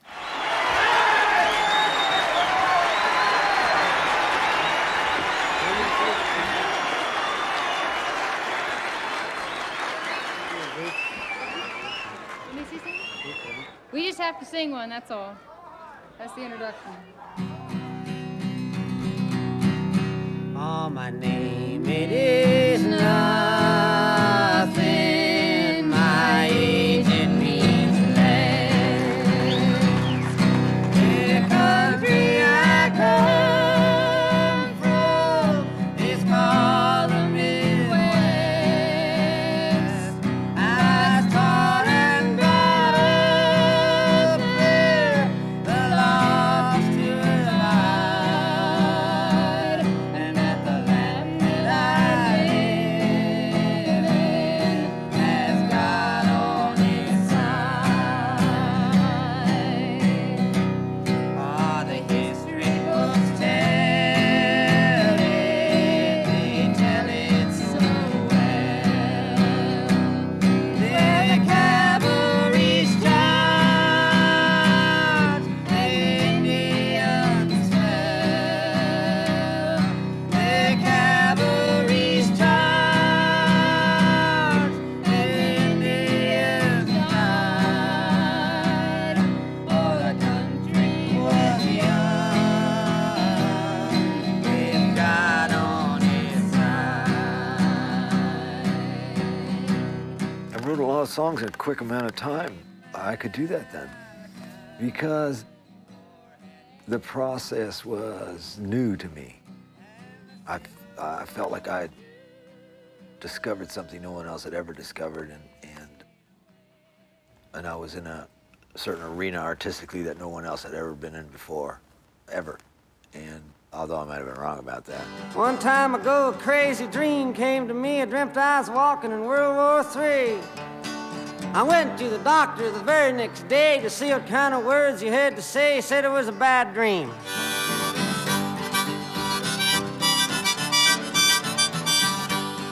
I was on top of this 12-foot station, and I had a long lens. I was looking at Bob Dylan coming out on stage. Well, down the corner by the hot dog stand, I seen another man. I said, howdy, friend, I guess it's just us two. He screamed, and down the road he flew. Thought I was a communist. He was Charlie Chaplin. He was Dylan Thomas. He talked like Woody Guthrie. He was constantly moving. More time passed, and now it seems everybody's having them dreams. Everybody sees herself walking around with nobody else. Well, all the people can be half right some of the time. Some of the people can be all right part of the time. But all the people can't be all right all of the time. Abraham Lincoln said that. I'll let you be in my dream if I can be in yours. I said that. In old Irish mythology, they talk about the shape changers. He changed voices, he changed images. And it wasn't necessary for him to be a definitive person. He was a receiver. He was possessed. And he articulated what the rest of us wanted to say but couldn't say. How many roads must a man walk down before you call him a man? How many seas must a white dove sail before she sleeps in the sand? It's almost enough to make you believe in Jung's notion of collective unconscious. That if there is an American collective unconscious, if you could believe in something like that, that Bobby had somehow tapped into it. And there were always these sometimes very faint resonances.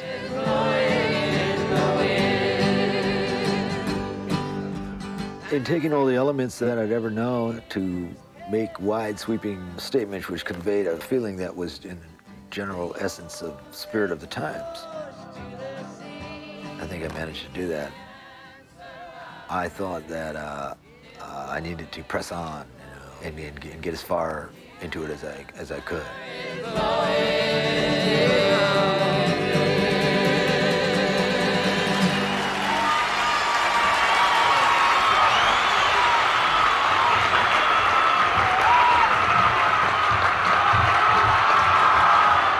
I would like to say that he has his finger on the pulse of our generation. Bob Dylan.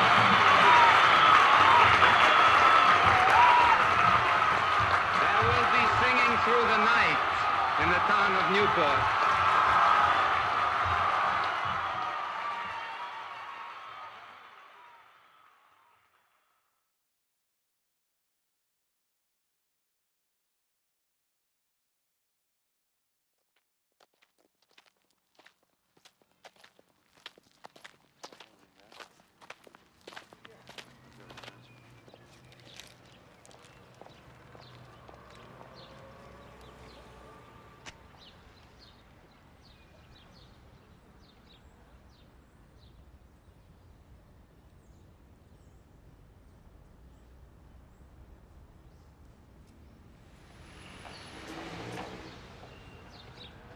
I'm looking for a place that will collect, clip, bath, and return my dog, KN17727, cigarettes and tobacco, animals and birds bought or sold on commission.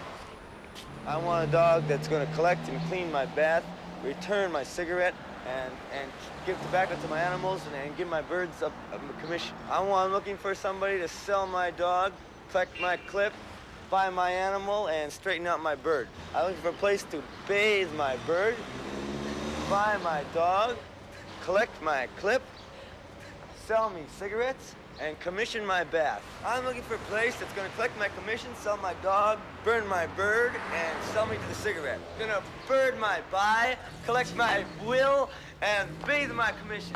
I'm looking for a place that's gonna animal my soul, knit my return, bathe my foot, and collect my dog. Commission me to sell my animal to the bird to clip and buy my bath and return me back to the cigarette.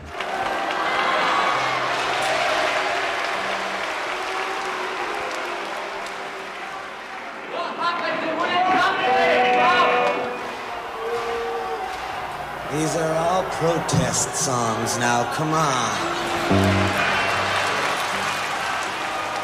It's not British music, it's American music. Now, come on.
Let me feel it. Good God, man.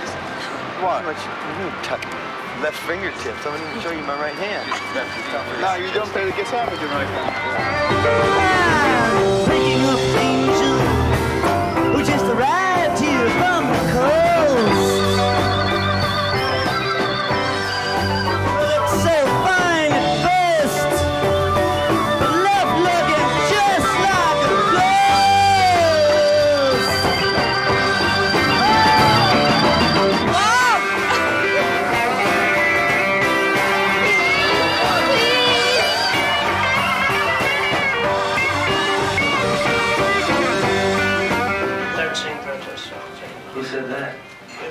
All my songs are protest songs. Every single one of them. That's all I do is protest.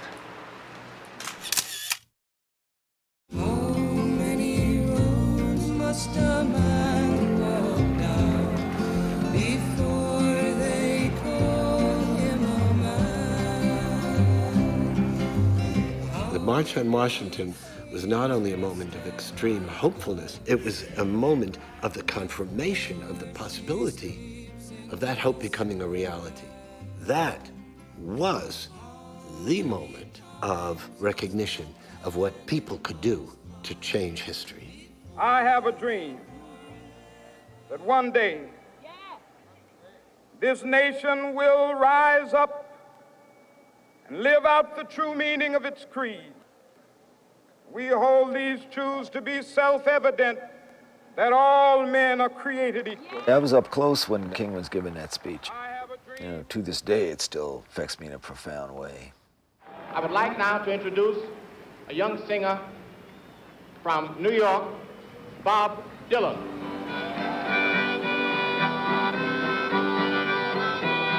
I looked out the podium, I looked out the crowd, and I remember thinking to myself, man, I've never seen such a large crowd. Oh, the time will come up when the winds will stop and the breeze will cease to be breathing. Like the stillness in the wind before the hurricane begins, the hour that the ship comes in. Free at last, free at last. Thank God Almighty, we are free at last.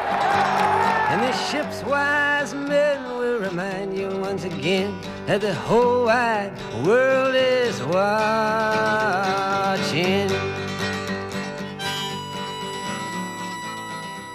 He would take individuals and infuse them with life that you could understand. So even if he never considered himself a protest singer, he was a protest singer. And he saw what was happening all around him. And everybody else saw what was happening all around them, but he voiced that for the first time. Hard rain's gonna fall, means something's gonna happen.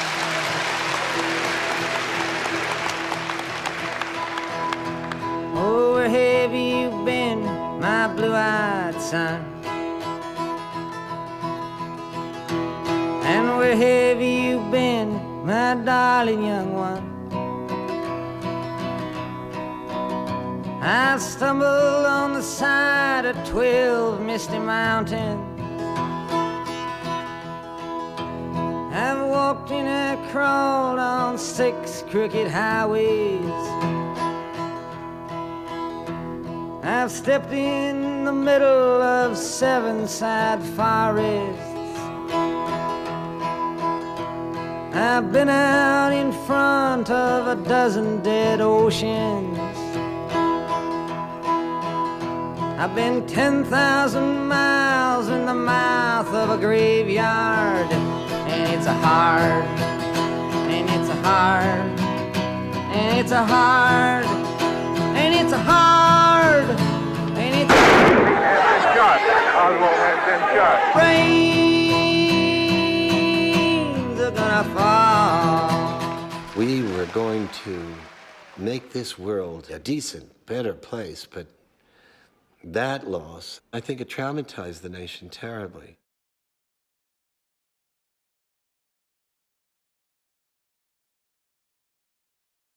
The Emergency Civil Liberties Union was people who were really deeply involved in progressive politics, were idealists and had a dream about fairness and justice. Well, here's Bobby, he's 21 years old or whatever, he gets up there, and they're giving him an award, and his discomfort was extraordinary. And he pointed his finger at them and he said, I haven't got any guitar. I can talk, though. I want to thank you for the Tom Paine Award on behalf of everybody that went down to Cuba. First of all, because they're all young, and it took me a long time to get young. And now I consider myself young, and I'm proud of it. I'm proud that I'm young. And I only wish that all you people who are sitting out here tonight weren't here. And I could see all kinds of faces with hair in their head and everything like that, everything leading to youngness. You know, they were trying to build me up as a topical songwriter. I wasn't never a topical songwriter to begin with. For whatever reason they were doing it was reasons that didn't really apply to me. Old people, when their hair grows out, they should go out. I look down to see the people that are governing me and making my rules, and they haven't got any hair in their head. I get very uptight about it. There's no black and white, left and right to me anymore.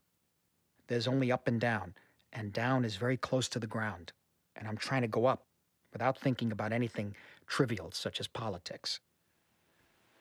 The evening that Dylan was given the Freedom Award from the Emergency Civil Liberties Committee, apparently he got up, stood on his hind legs, and said he was not a political poet and nobody's left-wing servant, but an independent minstrel or something, and astonished and pissed everybody off by not being a nice trained SEAL. People were expecting him to give the same thing over and over again and in a precise manner and a precise theory and in a precise way. And it got creepy because why should you have to push yourself into a tunnel that isn't yours? I mean, you're driving along and all these roads are apparent. Why do you have to take that tunnel and go in and it's literally a tunnel because it's political in its theory? Whereas you're out there driving around with all this other scenery going on, and that's what you're bringing out. I was like an outsider anyway. I'd come to town as an outsider, and I still, in a lot of ways, I was still more outside than I ever was, really. They were trying to make me an insider to some kind of trip they were on. I don't think so.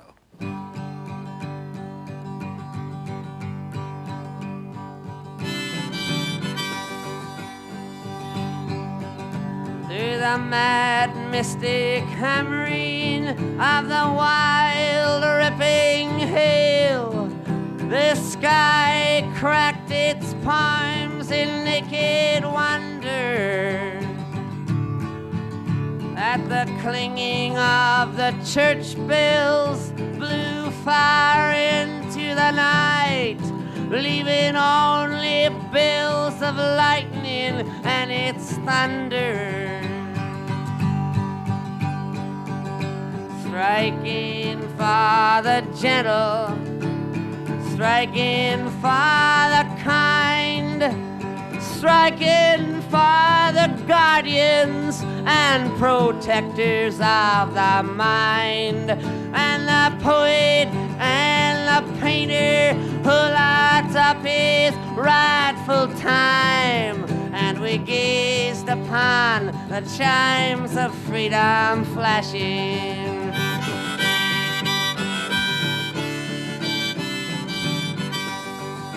Bob had a concert at the Santa Monica Civic Auditorium where he told everybody how he and Neuwirth and them had traveled across the country, and he sang Chimes of Freedom Flashing, and it was incredible. After the concert, all of a sudden we found ourselves trapped. There was a press of people outside. We made it into the station wagon, and then all the people came rushing over to the station wagon, and we slowly started to move the station wagon out, and I turned around and saw there was an amp and his guitars and their suitcases in the back with a little tarp over it, and I saw the tarp moving. 2 young girls stowed away under the tarp. So we had to stop and gently eject them. And of course, then all the people were pressing around.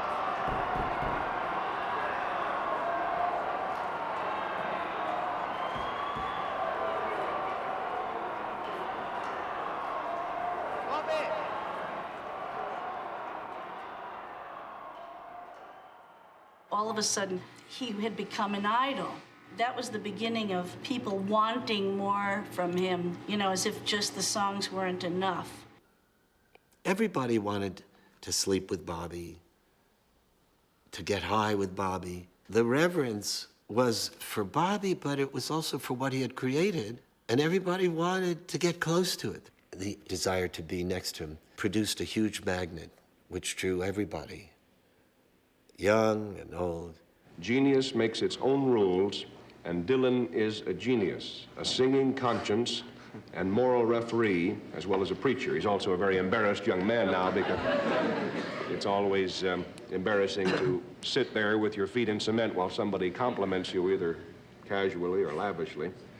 But I've been reading a number of stories about Bob this afternoon, and they are all of that order. A comment in Billboard, the trade publication, says, Dylan's poetry is born of a painful awareness of the tragedy that underlies the contemporary human condition. Bob, do you sing partly your own songs and partly other people's, or where do you get your material? Well, they're all mine now. You sing all your own material. And how long have you been writing your own music? For about 2 years. He came to be as he is because things needed saying, and the young people were the ones who wanted to say them. He somehow had an ear on his generation. I don't have to tell you, you know him, he's yours, Bob Dylan. I ain't looking to compete with you, beat or cheat or mistreat you, simplify you, classify you, deny, defy, or crucify you. All I really wanna do is, baby, be friends with you.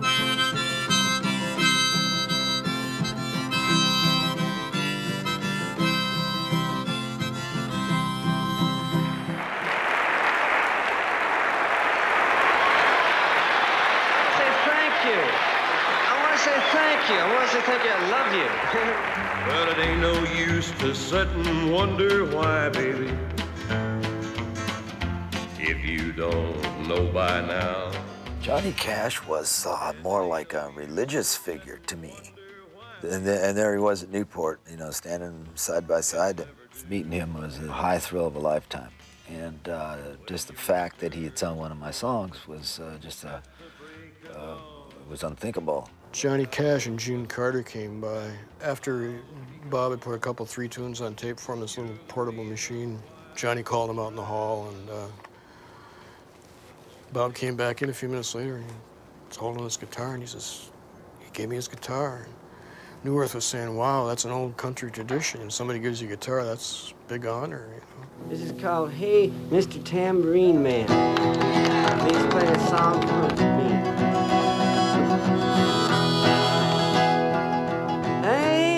Mr. Tambourine Man, play a song for me. I'm not sleepy, and there is no place I'm going to. Hey, Mr. Tambourine Man, play a song for me. In the jingle jangle morning, I'll come following you. Though I know that evening's empire has returned into sand, vanished from my hand, left me blindly here to stand, but still not sleeping. My weariness amazes me, I am branded on my feet. I have no one to meet, and the ancient empty streets too dead for dreaming. When Bob began to ignore topical material, it bothered me, because he wrote such marvelous material, you know. And suddenly to stop that meant that he was going away from a political consciousness that we felt we all had. One can attribute that as going commercial. He's getting away from this, and that bothered us. And take me disappearing through the smoke rings of my mind, down the foggy ruins of time, far past the frozen leaves, the haunted, frightened trees, out to the windy beach, far from the twisted reach of crazy sorrow.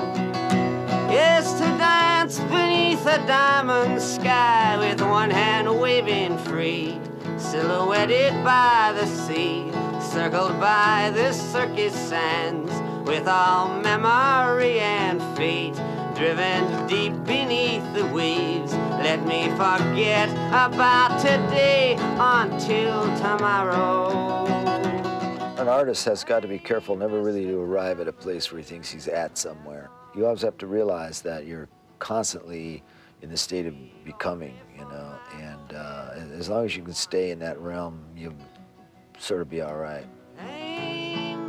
I can't self-analyze my own work, and I wasn't going to cater to the crowd because I knew certain people would like it and certain people didn't like it. I mean, I got in the door when no one was looking. I was in there now, and there was nothing anybody from then on could ever do about it.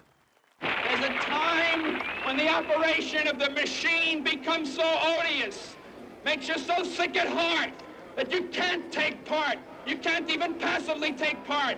And you've got to put your bodies upon the gears and upon the wheels, upon the levers, upon all the apparatus, and you've got to make it stop. And you've got to indicate to the people who run it, to the people who own it, that unless you're free, the machine will be prevented from working at all.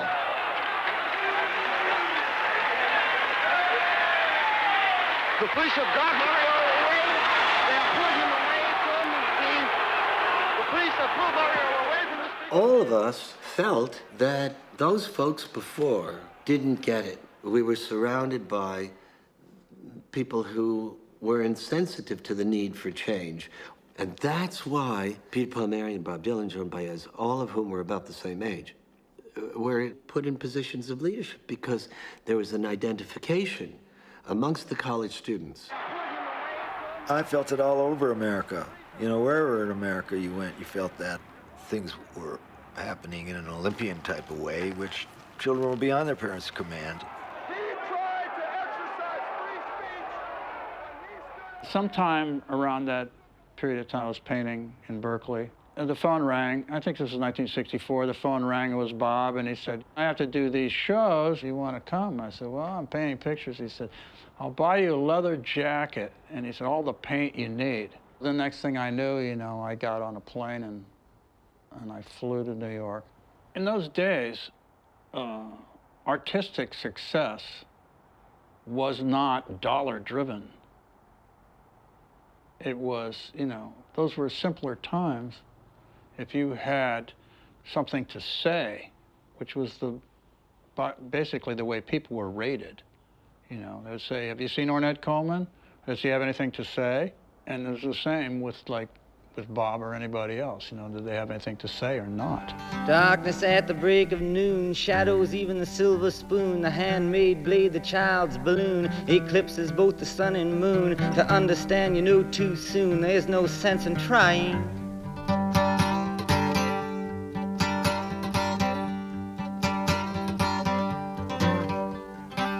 As pointed threats they bluff with scorn, suicide remarks are torn from the fool's gold mouthpiece. The hollow horn plays wasted words, proves to warn that he not busy being born is busy dying.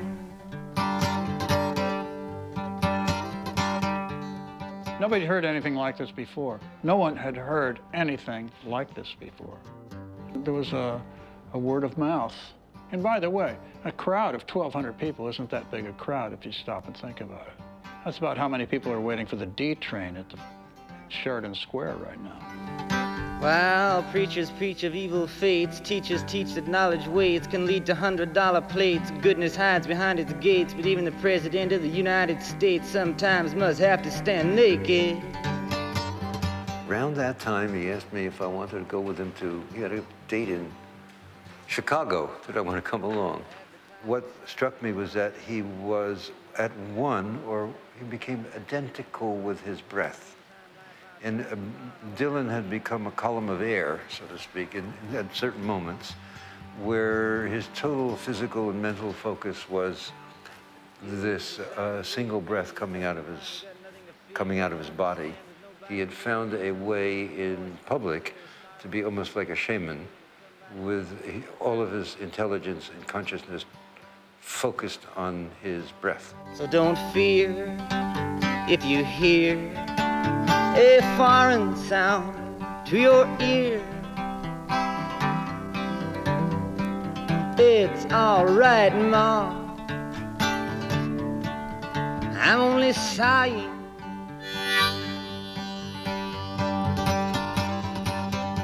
He was doing more and more prose writing, I think, at the time, too. I think he was spending more time actually sitting down writing stuff that he wasn't necessarily going to sing, and then finding out that some of that could be sung as well. Of war and peace, the truth just twists. Its curfew gull just glides.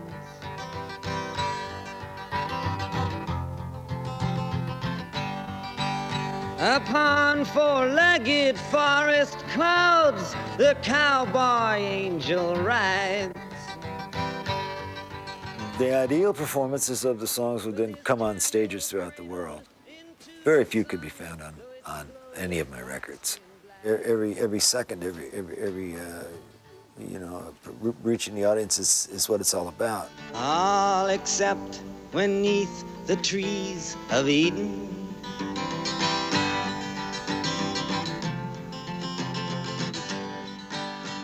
There are no veils, curtains, doors, walls, anything between what pours out of Bob's hand onto the page and what is somehow available to the core of people who are believers in him. There's some people that, not interested. But if you're interested, he goes way, way deep.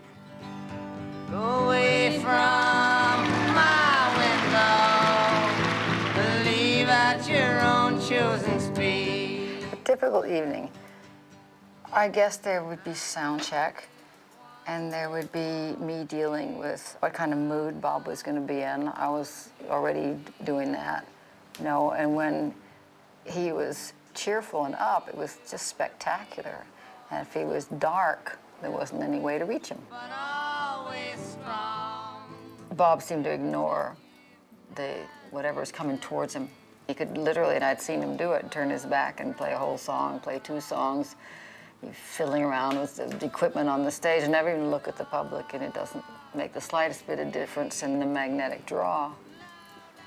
It's as though the public wasn't even there. He's just going to do what he's going to do, and he has to change, and he has to keep moving, and he has to add this, and he has to crank the sound. And if you ever work with him, if he did the song the night before as a waltz, tonight he's going to do it in 2/4 time just to fuck you up, And so you just have, with somebody who moves like that, I now see it, that it's very unique, and it's admirable, and it's a pain in the ass if you're trying to work with him. Or it's a pain in the ass if you're expecting something else from him. If everybody really listened to his own conscience and really acted upon what he thought was right and wrong, rather than being so hopelessly passive, which I think just about everybody is, I think it's probably the main disease, is the passivity, where we will listen to whatever anybody else says. It's daddy and mommy and school teacher and Sunday school teacher and president. This is what the war in Vietnam is all about. The old and the very young. The Marines have burned this old couple's cottage because fire was coming from here. The day's operation burned down 150 houses, wounded 3 women, killed 1 baby, wounded 1 Marine, and netted these 4 prisoners. 4 old men who could not answer questions put to them in English. Little baby, don't you cry. You know your mama was born to die. Oh, my child.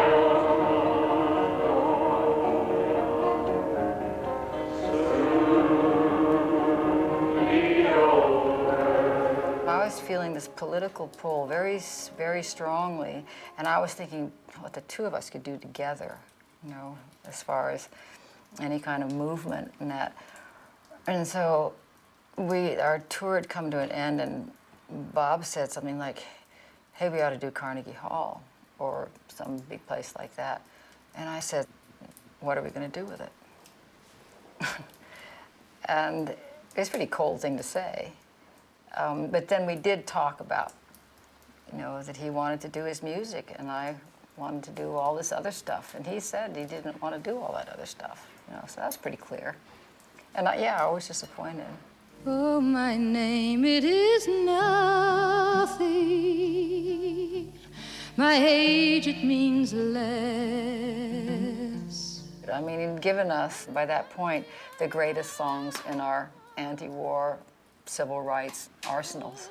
30-some years, whenever I'd go to a march or a sit-in or a lie-in or a be-in or a jail-in, people would say, is Bob coming? I'll say, he never comes, you moron. You know, when are you gonna get it? Never did, probably never will. And so I think he couldn't have written songs like the ones he wrote if he didn't feel. Generally, I think sort of for the underdog, but I think that he didn't want to have to be the guy people were gonna go to. I mean, the times then were cut and dry. You were either for the war or you were against it. You either hated niggers or, or you supported King. And you were forced to take a side.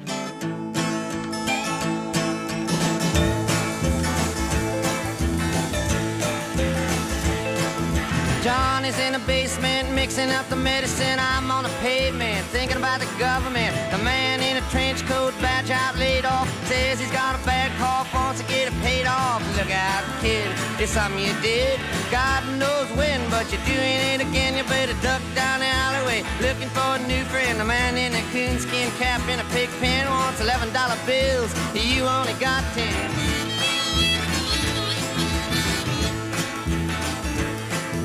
Maggie comes fleet-foot, face full of black soot, talking at the heat, put plants in the bed, but the phone's tapped anyway. Maggie says the men say they must bust an early man. Orders from the DA, look out, kid, don't matter what you did, but walk on your tiptoes, don't tie no bows, better stay away from those that carry around a fire hose. Keep a clean nose, wash your plain clothes, you don't need a weatherman to know which way the wind blows.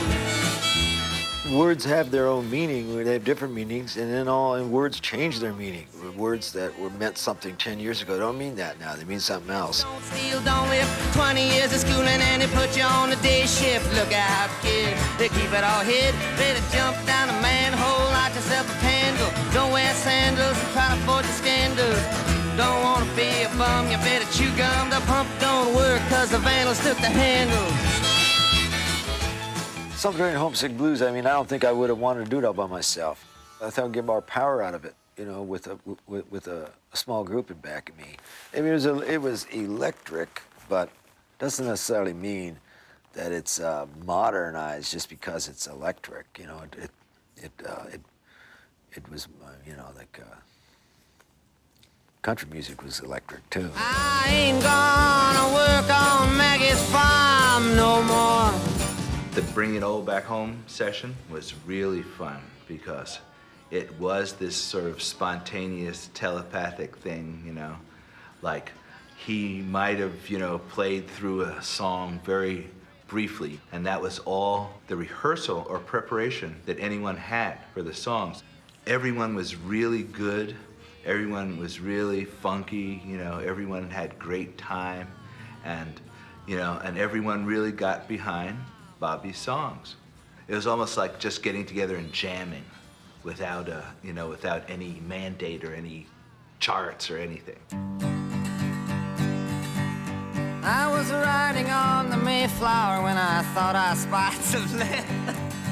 He was playing all by himself at first, and then he stopped and everybody laughed. And then 2 seconds later, he started it again and everybody came in just bang like gangbusters. I was riding on the Mayflower and I thought I spotted some land. I yelled for Captain E-Reb, I have you understand. Who came running to the deck, said, boys, forget the whale. We're going over yonder, cut the engines, change the sails. Haul on the bow line, we sang that melody like all tough sailors do when they're far away at sea. I mean, the whole culture has moved and changed. This is really what we're announcing. The entire culture, both in America and England, has changed. There's a whole new generation that has grown up. Everybody. The people at the Museum of Modern Art and the Metropolitan know about this, do you think?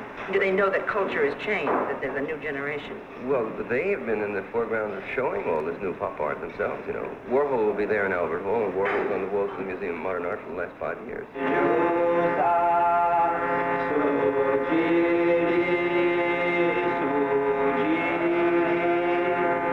There were signs of new life, of another generation picking up a revolution in consciousness, a bloodless revolution, like the first revolution that never shed any blood. That was the important thing. I had just been kicked out of Cuba for just talking privately about Castro's persecution of gay people, and then went to Czechoslovakia, was elected King of May on May Day. A week later was kicked out by the Minister of Education and deported to London. And then I landed around the time of Dylan's concerts at Albert Hall. There was a very exciting scene back at the hotel, and Dylan was down the hall with the Beatles. Then a message came that I was supposed to come in there. So I came into the room, and everybody was sitting there totally stone cold, silent, frozen, paranoid. Not quite knowing my place, knowing Bob, I sat down on the side of his armchair. John Lennon said snidely, "Why don't you sit a little closer?" And I suddenly realized they were just so naive. They were young. So actually, I fell over laughing onto John's lap, looking up at him, and asked him, "Do you ever read William Blake?" He said, "Never heard of him." And his wife said, "Oh, John, stop lying." Then everybody began laughing, and then the scene sort of broke up. The ice was broken. It struck me as funny that these guys at the summit of power, spiritual power, musical power, world fame, 65, June, were so unsure of their minds and speech.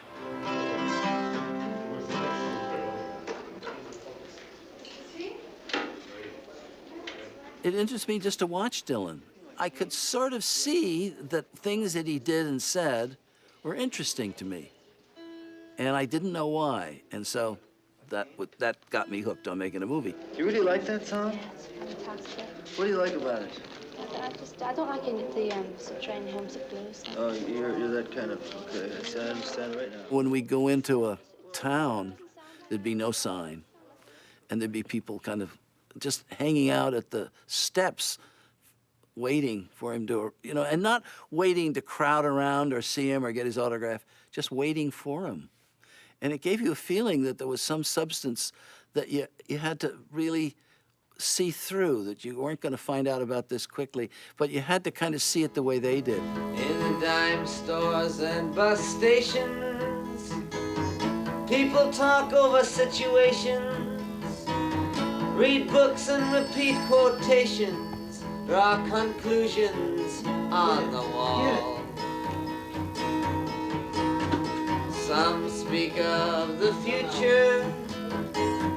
My love, she speaks softly. She knows there's no success like failure, and that failure's no success at all. Do you care about what you're saying? How can I answer that if you got the nerve to ask me? Well, then you how can You got a lot of nerve asking me a question like that. I have to ask Do you ask the Beatles that? I have to ask you that because you have the nerve to question whether I care. I'm not questioning you because I don't expect any answer from you. But do you think somebody wouldn't go see somebody if they didn't want entertainment? In the dime stores and bus stations. We showed him the first rough cut. What he saw must have made him look like he was bare bones. And I think that was a big shock to him. But then he saw, I think the second night, he saw that it was total theater. It didn't matter. He was like an actor, and he suddenly had reinvented himself as the actor within this movie, and then it was okay. That's what he's good at, is getting used to the way things are. I mean, he understands that time changes everything. They didn't like places. They didn't have to stop filming. If you ran, they ran. If you went into a room, they went into the room. At a certain point, you just became oblivious to that. Hey! What the fuck do you know what's going on with that? What in the world?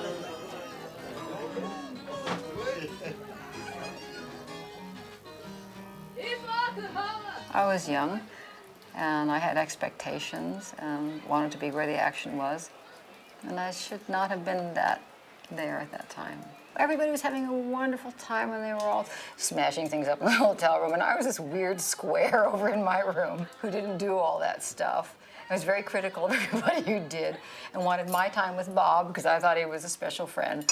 And he moved on. And it was awful. I mean, it just hurt like hell. I assumed that since I'd invited him on the stage in the States, He would invite me on the stage there. He had no intention of doing that.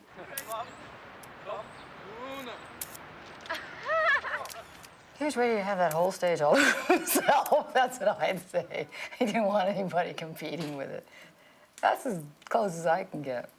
You know, it was probably a stupid thing to do, but not letting her play. But you can't be wise and in love at the same time. So I hope she'd see the light sooner or later on that. Bob is one of the most complex human beings I've ever met, and I think at first I really tried to figure this guy out. No, I gave it up, and so I don't know. I don't know what he thought about. All I know is what he gave us. A crash on the highway through a car into a field. Turn, turn, turn again. Four people killed with him after a week. Turn, turn to the rain and the wind. The poetry, it tumbles out, and I watched him write at a typewriter or writing. It's done. Their love is just a four-letter word. I never finished that song. Did I? Huh? No, I never finished it. Oh, God. You finished it about 8 different ways. Yeah. I stole four-letter word. I took that and disappeared with it and sang it, and I think the next Bob knew about it. He heard it on the radio. I was with him and he heard it on the radio and he was listening. He said, that's a great song. That's a great song he didn't remember he'd written. I said, yeah, you wrote it, you dope. Strange it is to be beside you many years of tables turned. Probably not believe me if I told you all I've learned. And it is very, very weird indeed to hear words like forever, fleets of ships run through my mind I cannot cheat. It's like looking in the teacher's face complete. I can say nothing to you but repeat what I heard. That love is just a four-letter, love is just a four-letter, love is just a four-letter word.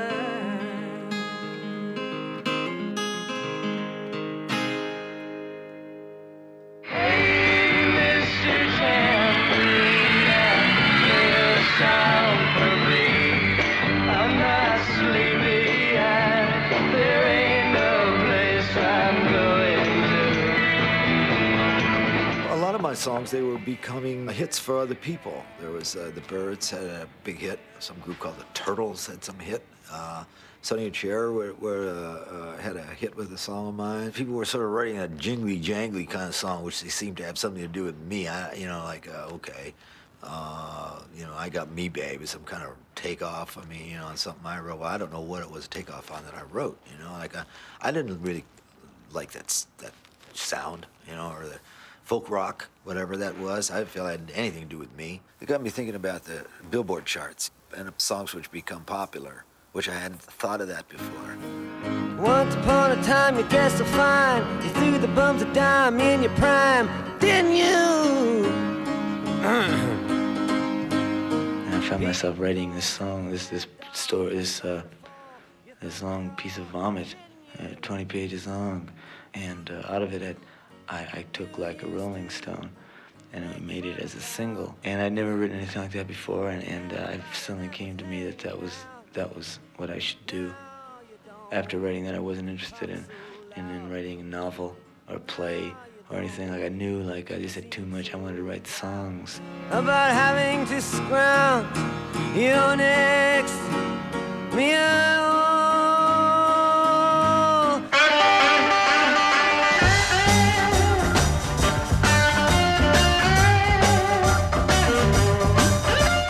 Mike Bloomfield said he'd heard my first record, and he said he wanted to show me how the blues were played. And I didn't feel much competitive. I didn't feel much competitive with him. I mean, he could outplay anybody, even at that point, But when it was time to bring in a guitar player on my record, I couldn't think of anybody but him. I mean, he just was the best guitar player I ever heard. Okay, Bob, we got everybody here. Let's do one. Producer named Tom Wilson invited me to a recording session. And me being 21 years old and incredibly ambitious and a big Bob Dylan fan, I decided I was going to play on that session. There was another guitar player who sat down and was warming up and just was playing far beyond my abilities. And he turned out to be Mike Bloomfield.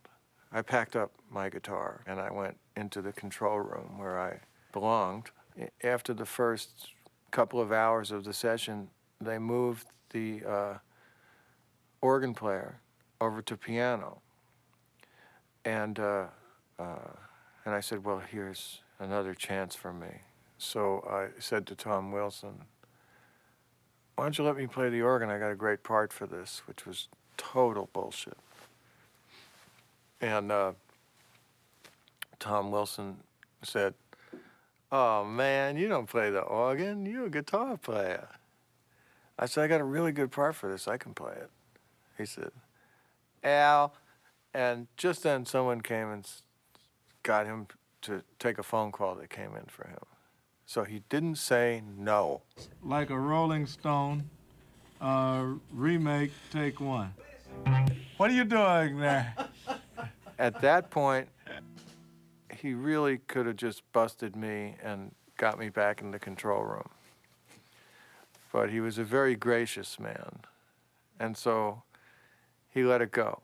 And so I began to play. In the verses, in the beginning, you hear me come in always an eighth note behind the band to make sure that I played the right chord. The band would go boom, boom, and I'd go like that. Boom, boom, boom, boom, like that. They started playing it back. After about a verse or two, Bob said to Tom Wilson, hey, turn the organ up.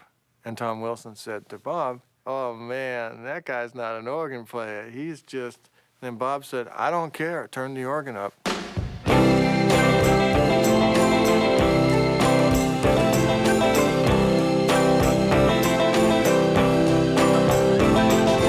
Once upon a time you dressed so fine, threw the bumps of dime in your prime. Then you, people call, say beware doll, you're bound to fall. You thought they were all kidding you. You used to laugh about everybody that was hanging out. Now you don't talk so loud. Now you don't seem so proud about having to be scrounging your next meal. How does it feel? How does it feel to be without a home? Like a complete unknown, like a rolling stone. Like a Rolling Stone definitely broke through somewhere. I didn't feel like radio had ever played a song like that before. I know I'd never heard a song like that before. So, you know, and everything I'd done up to that point had led up to writing a song like that just effortlessly. Like a Rolling Stone originally had about 50-some verses, as I recall. And people who think it's long now, you know, should have had a look at it when it was raw. I think he always made exactly the work that he wanted to make at the time he wanted to make it. The audience came to Bob. And that's one of the things that makes him so unique in the history of American music, is the audience came to Bob Dylan. I've never been that kind of performer that wants to be one of them, you know, like one of the crowd. I don't try to endear myself that way. Now, do performers look for applause? Yeah, yes and no. It really depends what kind of performer you are. Like the story on Billie Holiday, you know, when she sang Strange Fruit for the first time, nobody applauded. You know, you can leave somebody in a kind of in a spellbound way, and I don't know. There's a lot of things going on when there's a performer on stage and there's an audience out there. Green car, green car, green car. aviation, 3 months work, 9 vacations. Tell the boss any old time. The daytime's his, but the nighttime's mine. That weekend, my daughter had been born. Pete Seeger had made a recording of her. And he played it. He opened the night on Sunday night at Newport, and he played this little recording of a new baby. He says, here's the first folk song, the first voice, and we're dedicating this festival and this music and our purposes to this new child, new world that she's going to grow up in. And that was kind of, you know, that's the way the evening began. I was walking around in the afternoon, and Albert Grossman took me aside and said, Bob is looking for you. And he took me to Bob, and Bob said, I want to play Sunday night and try and reproduce what we did on the album. And I said, okay, sounds great. Ladies and gentlemen, the person that's going to come up now has a limited amount of time. His name is Bob Dylan.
Sang the song, I ain't gonna work on Maggie's farm no more. I said, hey, look it, he's taking that old Penny's farm and putting it somewhere else. That's terrific.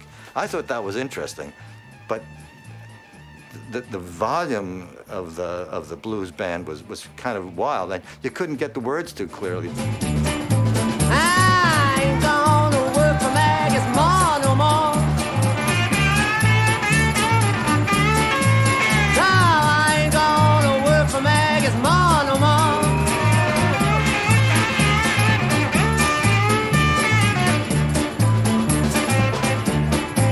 Well, she talks to all the servants about man and God and law. Everybody says he's the brains behind Pa. She's 72, but she says she's 24. I ain't gonna work for Maggie's ma no more. It was not possible to share the kind of intimacy that we were sharing with folk music when you've got those electric instruments going. The moment you've got drums there, everything's got to come up in level.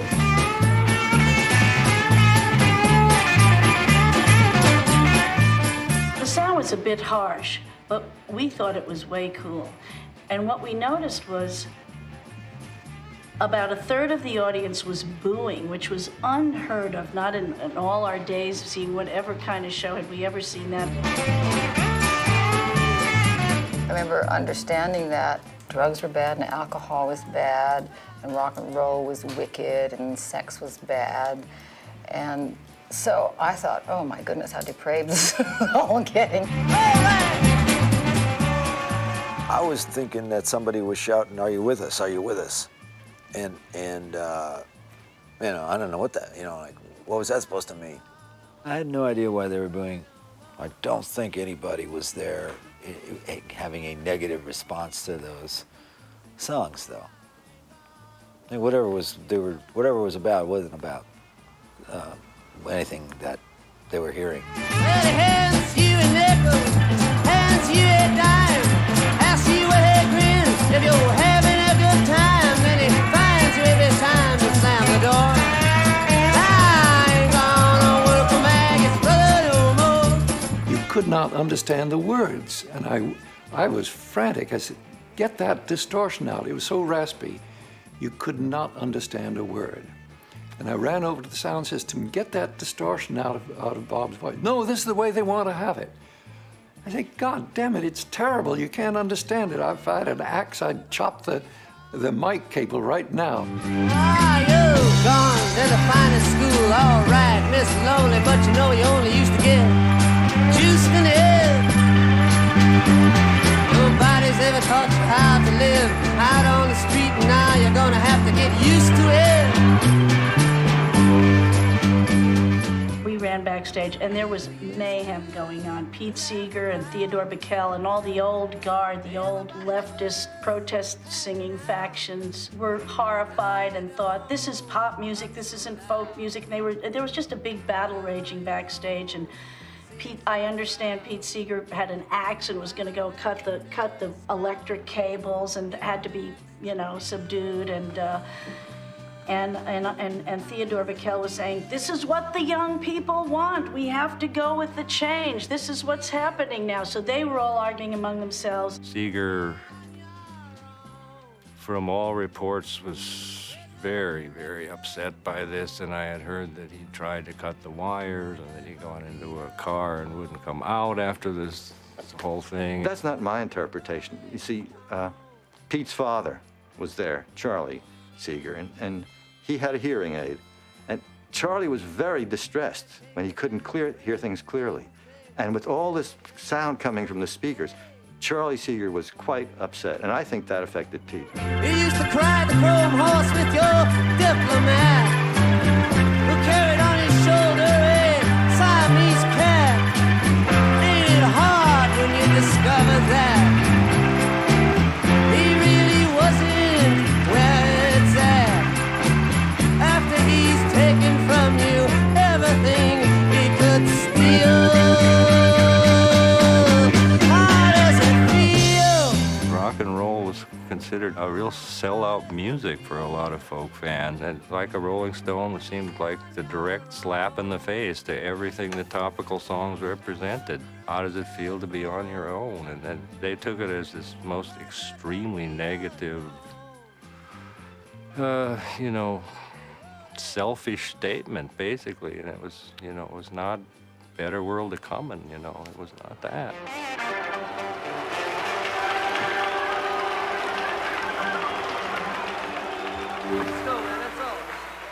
I thought he would go out and play some other stuff by himself, and then we'd come out and play these 3 songs. But we just came out and played these 3 songs, and then he said good night, and we'd been out there for a total of 15 minutes. And everybody else had played for an hour. So that was pretty weird.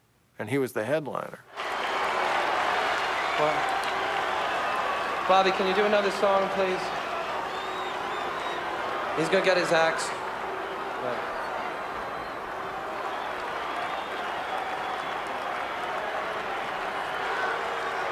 He's coming. Bobby was terribly shaken, and I ran backstage. And he said to me, "What have you done to me?"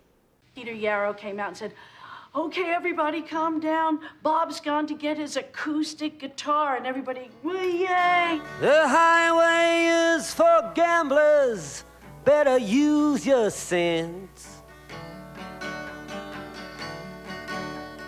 Take what you have gathered from coincidence. The empty-handed painter from your streets is drawing crazy patterns on your sheets. The sky, too, is folding over you. And it's all over now, baby blue.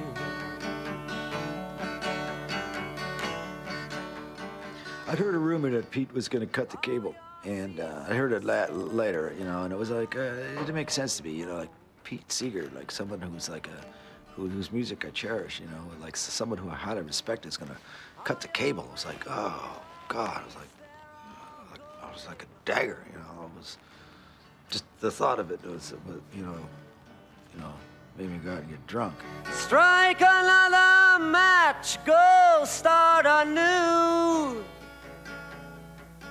And it's all over now, baby blue.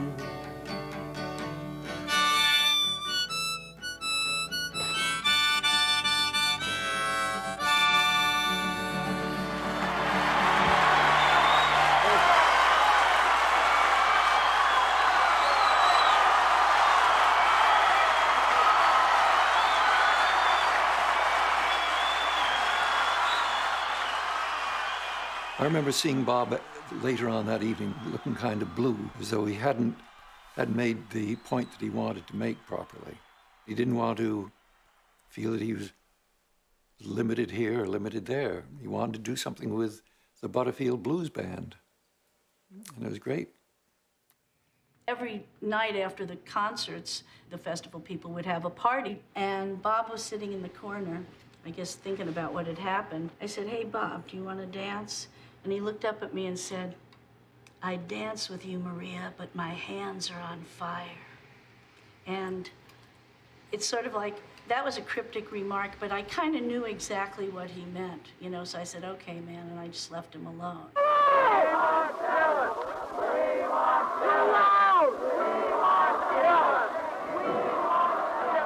A couple months later, I played Forest Hills. There, the first half was acoustic, the second half was rock and roll, the electric half. Silence, booing, at least 15, 20 kids ran on the stage through the whole electric set. There'd be somebody 2-3 times during a number actually jumping on the stage and running around amongst the musicians. An incredible animosity in the audience. I think it was the only concert I've ever been at where that animosity was that strong and you actually felt a little threatened if you applauded during this, which I did. When we played Forest Hills, Like a Rolling Stone was #1. And so when we played Like a Rolling Stone, they stopped booing and sang along. And then when we finished, they started booing again. I thought that was great. I enjoyed that. But at the party after the show, Bob came running up to us and gave us big hugs. He said, "That was fabulous. It was great. It was like a carnival. It was fantastic." He really enjoyed the show. The booing didn't really, you know, I had a perspective on the booing because you got to realize you can kill somebody with kindness too.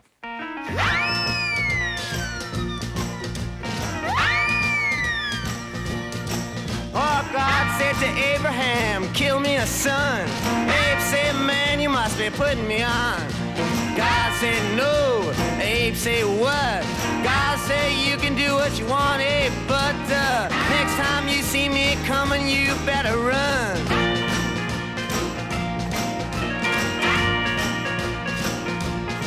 Well, Abe said, "Where you want this killing done?" God said, "Oh, down Highway 61. I walked into the studio and he was out there in the corner and I walked up and I said, "Bob, I'm Bob Johnson." He said, "How you doing?" And he smiled at me. All I remember is Dylan doing that and starting in, and from that moment, I really have no memory. Nobody ever counted off for Dylan. He always did what the fuck he wanted to, and I always just got the sound pretty well, and he seemed to love the sound. You walk into the room with your pencil in your hand. You see somebody naked and you say, "Who is that man?"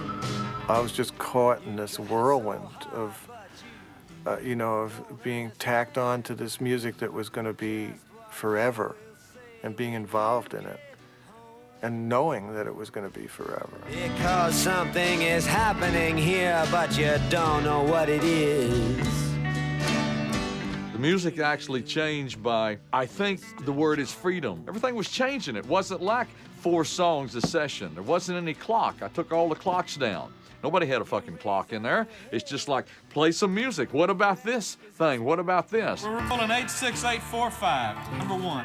Einstein disguised as Robin Hood with his memories in his trunk. Passed this way an hour ago with his friend, a jealous monk. I believe in giving credit where credit's due. I don't think Dylan had a lot to do with it. I think God, instead of touching him on the shoulder, he kicked him in the ass. Really, and that's where all that came from. He can't help what he's doing. I mean, he's got the Holy Spirit about him. You can look at him and tell that.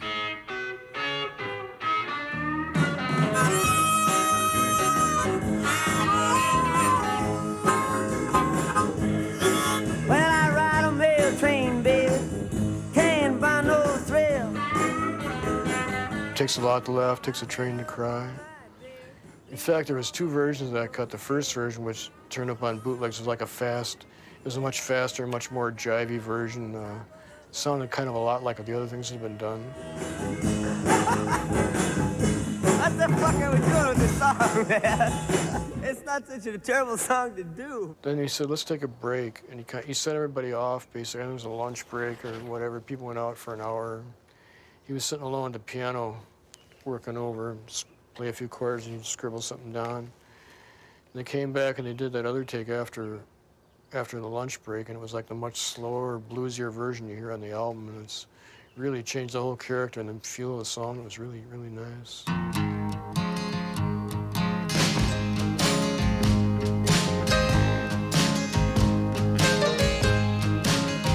Well, I ride on a mail train, babe. Can't buy a thrill. I'd like to know about the cover of your album. I'd like to know about the meaning of the photograph with you and the wearing a Triumph T-shirt. What would you want to know about it?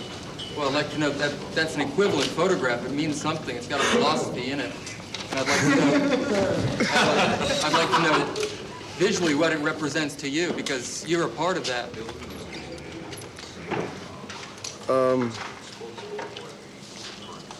I haven't really looked at it that much. I don't really... I've thought about it a great deal. It was just taken one day when I was sitting on the steps, you know. I don't really remember very too much about it. Well, what about the motorcycle as an image in your songwriting? You seem to like that. Oh, we all like motorcycles to some degree. I do. Do you prefer songs with a subtle or obvious message? With a what? A subtle or obvious message. A message? You mean like, what song with a message? Well, like Eve of Destruction and things like that. Do I prefer that to what? I don't know, but your songs are supposed to have a subtle message. A subtle message? Well, they're supposed to. Where'd you hear that? In a movie magazine. Oh, my God. Do you think of yourself primarily as a singer or as a poet? Oh, I think of myself more as a song and dance man, you know. Mr. Dylan, I know you dislike labels, and probably rightly so, but for those of us who are well over 30, could you label yourself and perhaps tell us what your role is? Well, sort of label myself as well under 30. And my role is to, you know, to just stay here as long as I can. You're considered by many people to be symbolic of the protest movement in the country for the young people. Are you going to participate in the Vietnam Day Committee demonstration in front of the Fairmont Hotel tonight? I'll be busy tonight. Things have gotten out of hand. You know, it fell into the, you know, you ask me why I write surreal songs or whatever. I mean, that type of activity is surreal. I had no answers to any of those questions any more than any other performer did, really. But, you know, it didn't stop the press or people or whoever they were from asking these questions. For some reason, the press thought that performers had the answers to all these problems in society, and you know, like what can you say to something like that? I mean, it's just kind of absurd.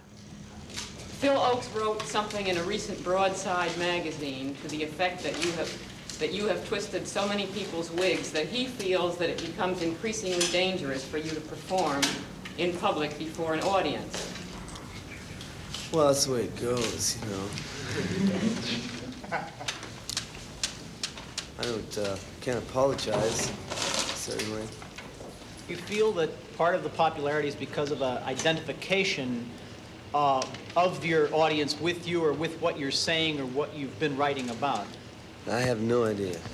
Mr. Dillon, you seem very reluctant to talk about the fact that you're a popular entertainer, and you're a most popular entertainer. Well, what do you want me to say? Well, I don't understand why you well, what do you want me to say? What do you want me to say about it? Well, you seem almost embarrassed to admit that you're to talk about. Well, I'm not that you're embarrassed. I extremely mean, you know.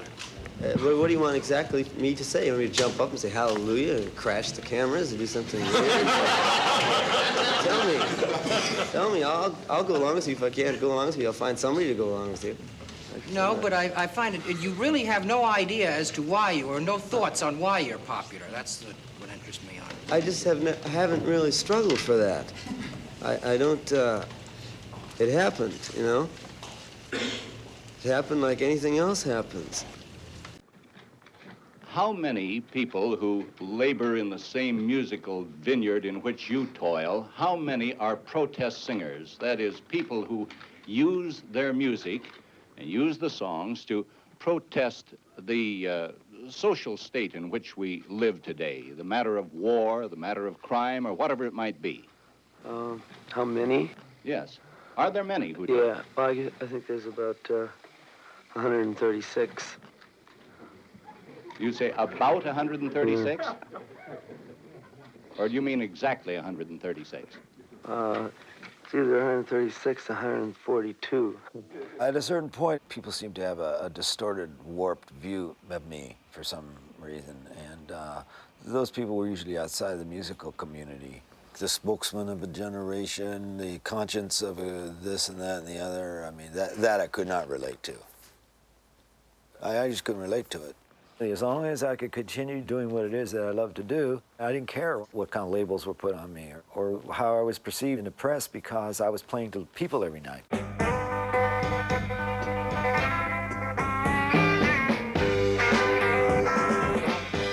I played at the Hollywood Bowl.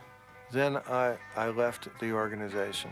I actually was frightened when I got the tour itinerary to see that we were going to play Dallas, where they had just killed the president.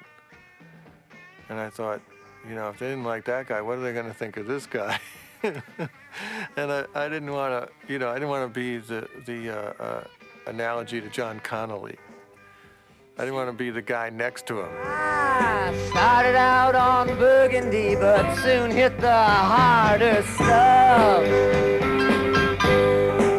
Everybody said they'd stand behind me when the game got rough. The guys that were with me on that tour, which later became the band, you know, we were all in it together. We were putting our heads in the lion's mouth, and I had to admire them for sticking it out with me. Just for doing it, in my book, they were, you know, gallant knights for even, you know, standing behind me. By the time we got to England, it was out of control. And I don't know if word of mouth preceded our concert tour, but it really was pretty revolutionary in the fact that here was someone who everyone loved, and they didn't like what he was doing. And they were showing it. These stages were created for people who stood on stage and recited Shakespearean plays. They weren't made for this kind of music we were playing. The sound was pretty archaic, really. The sound really hadn't been perfected. The sound quality hadn't been perfected for many years after that. The first half of the concert was Bob Dylan, alone, acoustic, and harmonica. When we kicked off the second half, I mean, we did kick ass and take names. And we got everyone in there's attention. They knew that we had arrived. Because they were such fans of his acoustic set, that when we came in and did the electric set, people have said the word to me that he was a traitor to folk music, the pure music. I mean, I just about had it, though. I'd had it with the whole scene. And I was, whether I knew it or didn't know it, I was looking to just quit for a while. Well, what about the scene? What did you had it with? What about the scene where you're sick of? Well, you know, people like you, people like, you know, like just, you know, like just being pressed and hammered and, you know, expected to answer questions. You know, like, what can you know, like, is enough to make anybody sick, really.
Half one and half the other. Big!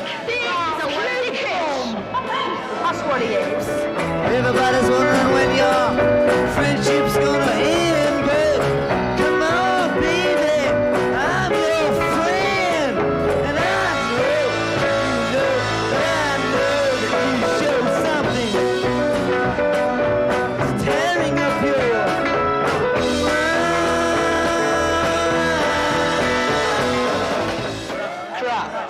Rubbish. Crap. Rubbish. Complete rubbish. Pathetic. Burn the group and be ironic. We pay to see a flipping folk singer, not big groups.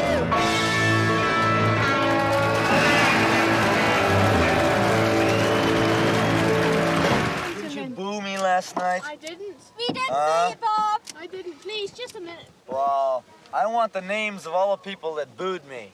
We didn't boo you. Come back soon. Okay. I'll be back in a month or two. Well, very good. So long. Cheerio. Oh, you sweet, lovely people. Oh, sweet. For the first half, when they're all so quiet, I'll just I'll play 4 or 5 songs, and they just don't make a sound. I'll just go boo. And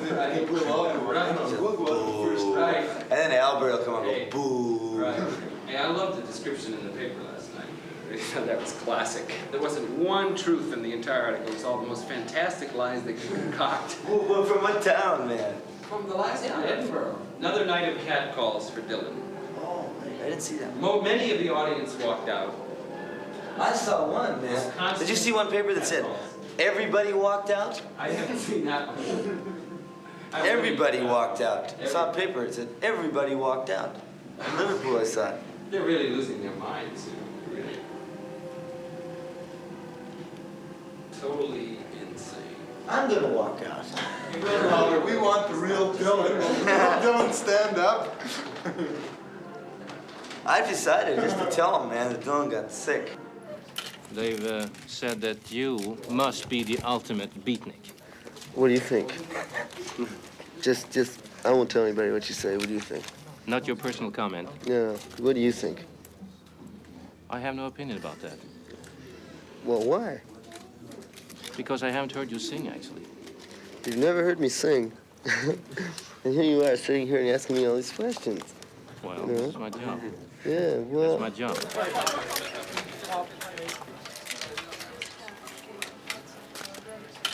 Can you just suck your glasses for 1 second? Just put them in your mouth for 1 second. Put the corner of your glasses in your mouth. That's it. Just suck your glasses. What do you think? No, I don't want to suck them. Well, just like that. Does anybody want to suck my glasses? Yeah.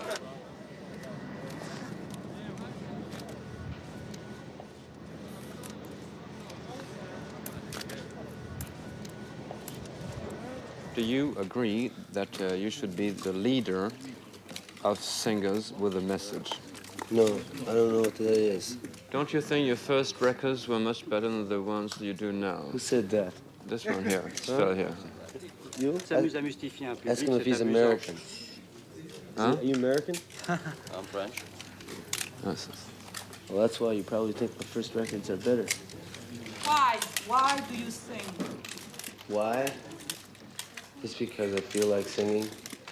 Parce qu'il a envie de chanter, qu'il aime chanter. Do you have anything particularly special to express when you sing? No. No.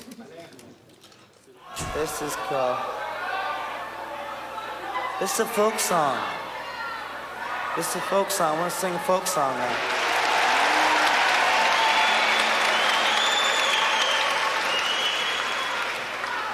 I knew that would make you happy. This is called, yes, I see you have got your brand new leopard skin pillbox hat.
They don't ask me. Those other two people don't ask me. Why do you?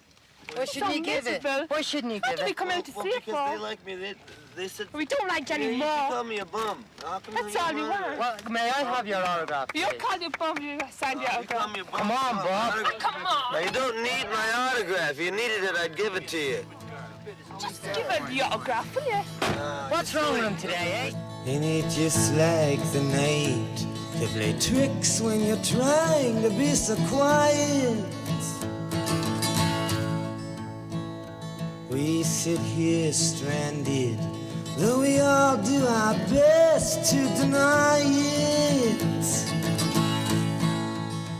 And Louise holds a handful of rain, tempting you to defy it. Lights flicker from the opposite loft. In this room, the heat pipes just cough. The country music station plays soft, but there's nothing, really nothing to turn off.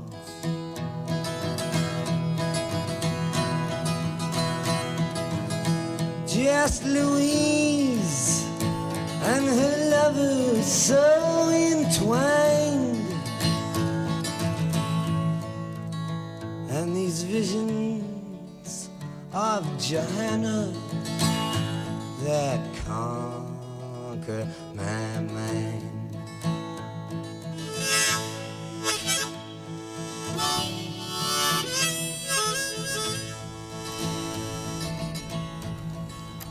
We've been on the road a long time, right?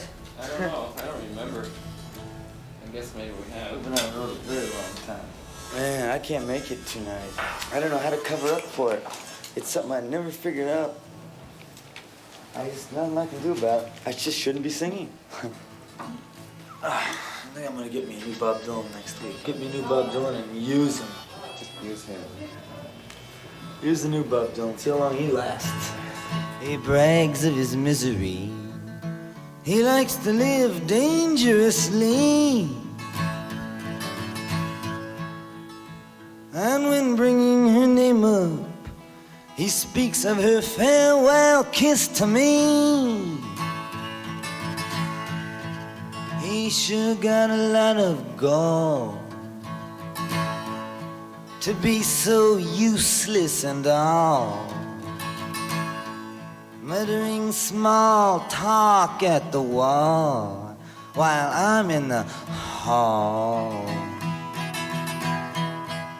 Oh, how can I explain? It's so hard to get on. And these visions of Johanna, they kept me up past the dawn.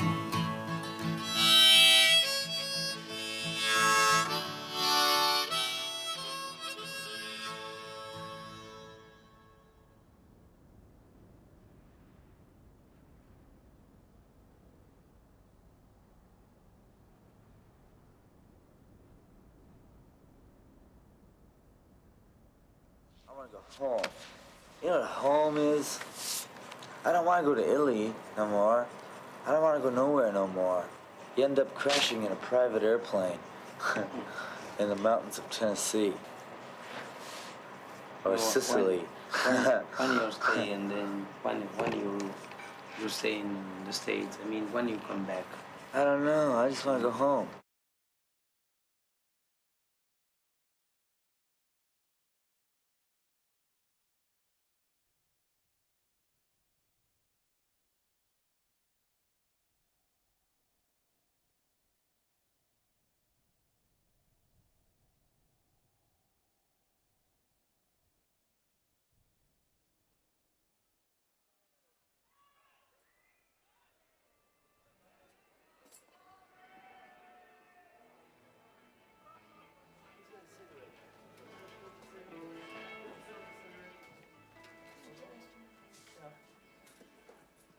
Are you in the controls at all? Yep. Sound like. Like you're in a recording studio downstairs. Some of it picks up great here. The acoustics are fantastic. I don't know what they'll be like. Fellas, come here, please. About 2 minutes. Okay, 2 minutes. No, I mean, by the time you get down there, it'll be 2 minutes. Not 2 minutes we start to go down there. Oh, it'll be 2 minutes now. Yeah, 2 minutes. Hey, 2 minutes. 2 minutes, man. Wait, sorry.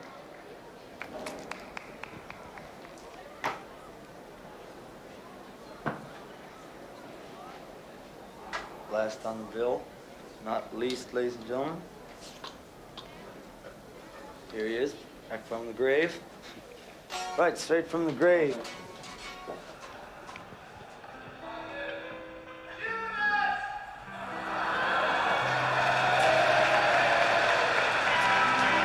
I don't believe you.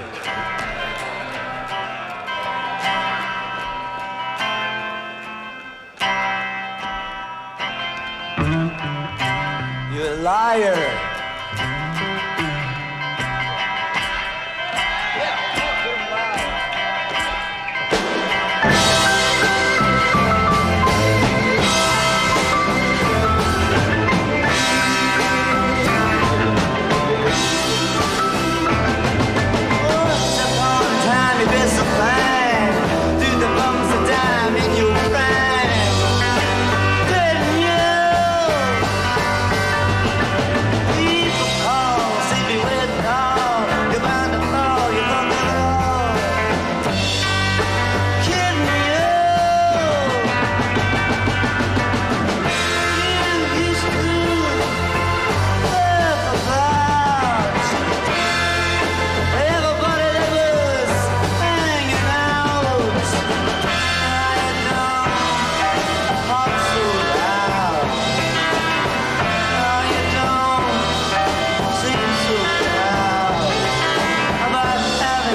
Lay down this song you strum and rest yourself neath the strength of strings. No voice can hope to hum. Struck by the sounds before the sun, I knew the night had gone. The morning breeze like a bugle blew against the drums of dawn. Lay down your weary tune, lay down. Lay down this song you strum and rest yourself neath the strength of strings. No voice can hope to hum. The ocean wild like an organ played. The seaweeds wove its strands. The crashing waves like cymbals clashed against the rocks and the sands. Lay down your weary tune, lay down. Lay down the song you strum and rest yourself neath the strength of strings. No voice can hope to hum. I stood unwound beneath the skies and clouds unbound by laws. The crying rain like a trumpet sang and asked for no applause. Lay down your weary tune, lay down. Lay down this song you strum and rest yourself neath the strength of strings. No voice can hope to hum. The last of the leaves fell from the trees and clung to a new love's breast. The branches bare like a banjo moaned to the winds that listen the best. Lay down your weary tune, lay down. Lay down the song you strum and rest yourself neath the strength of strings. No voice can hope to hum.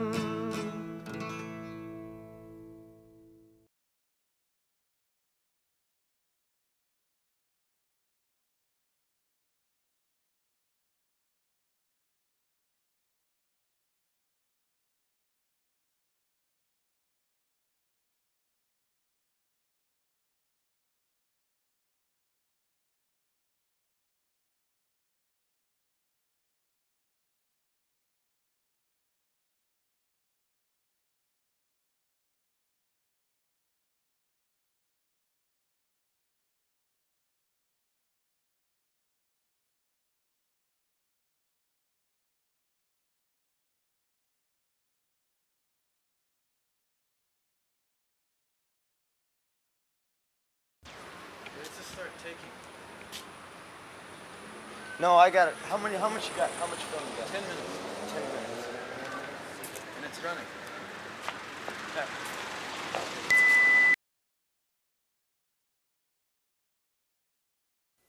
I'm looking for a place that will collect, clip, bath, and return my dog, KN17727, cigarettes and tobacco, animals and birds bought or sold on commission. Just keep going. I will, looking for a place that's gonna collect my clip, bath my dog, return him, and K17727 cigarettes and tobacco. Animals and birds bought or sold on commission. I want a place that's gonna collect my dog and bathe him, return him, buy him cigarettes, and feed him to the animals and birds and buy him and sell him on commission. I want a dog that's gonna collect and clean my bath, return my cigarette, and give tobacco to my animals and give my birds a commission.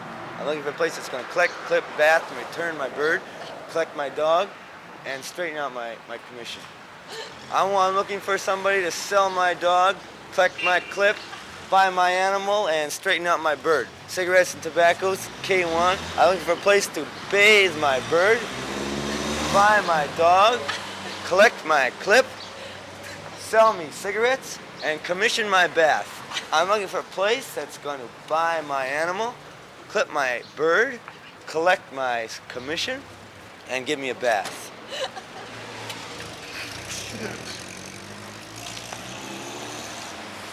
I'm looking for a place that's going to collect my commission, sell my dog, burn my bird, and sell me to the cigarette. I'm looking for a place that's going to buy my jumble, sell my commission, and knit me a cigarette. I'm looking for a place that's going to clip my dog, return my tobacco, and give my bird a commission. I'm looking for a place that's going to sell my bath, clip my return, and dog my cigarette. I'm looking for a place that's going to bird my buy, collect my will, and bathe my commission. I'm looking for a place that will bathe, sell my commission, buy my soul, and dog my head. I'm looking for a place that's going to animal my soul, knit my return, bathe my foot, and collect my dog. I want a place that's going to commission me to sell my animal to the bird to clip, and buy my bath and return me back to the cigarettes.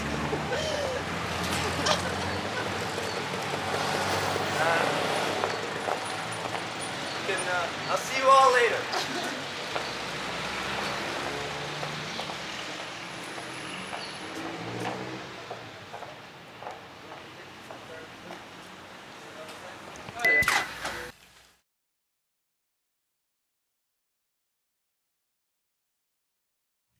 I sort of came to the Bob Dylan's music pretty late, I guess, and it was literally off the radio and like a Rolling Stone.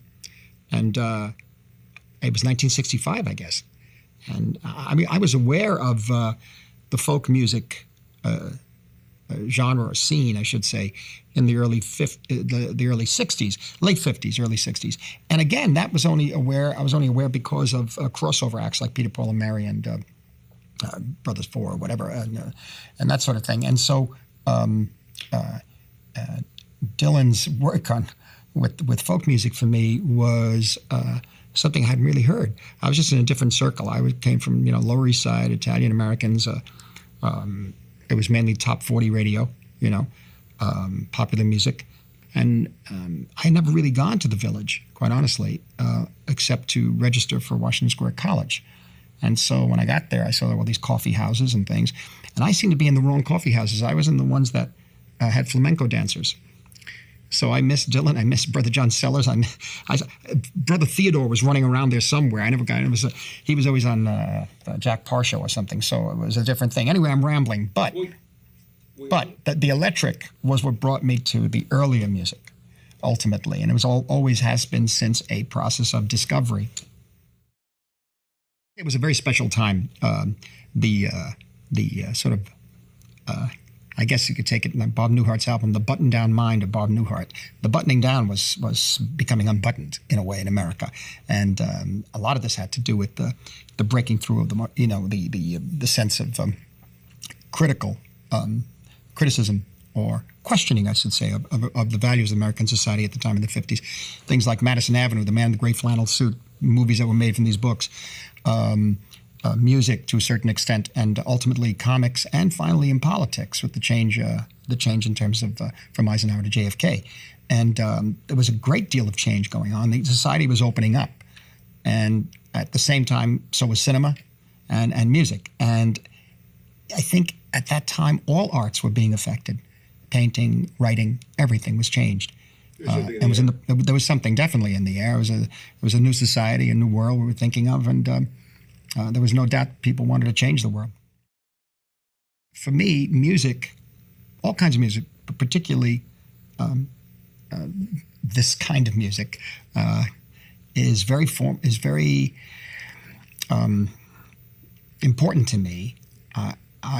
It drives my way of working. It scores my life. Basically, it's always scored my life. Music coming off radios and things. I've talked about this many times. And it just, without music, I couldn't make the movies I made.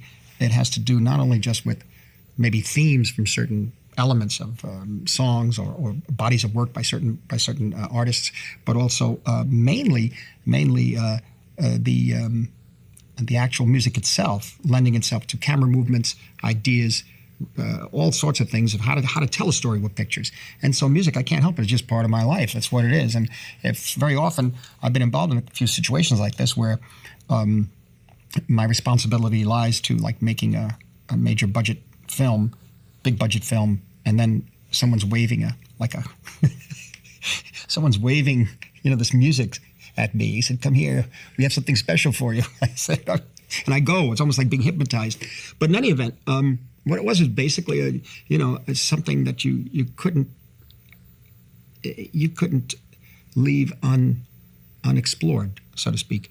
And we discussed it with Jeff, and we looked at about a little bit of an hour, I think, of clips from some of the fascinating interviews that they had, and plus the remarkable footage by the great D.A. Pennebaker and also footage from Murray Lerner and all sorts of wonderful footage over the years, and television shows and press conferences and all sorts of things. And so I think I sort of got caught up in the challenge of trying to find a narrative, and because I can't articulate what his music means to me or what his lyrics mean to me or I just can't articulate it.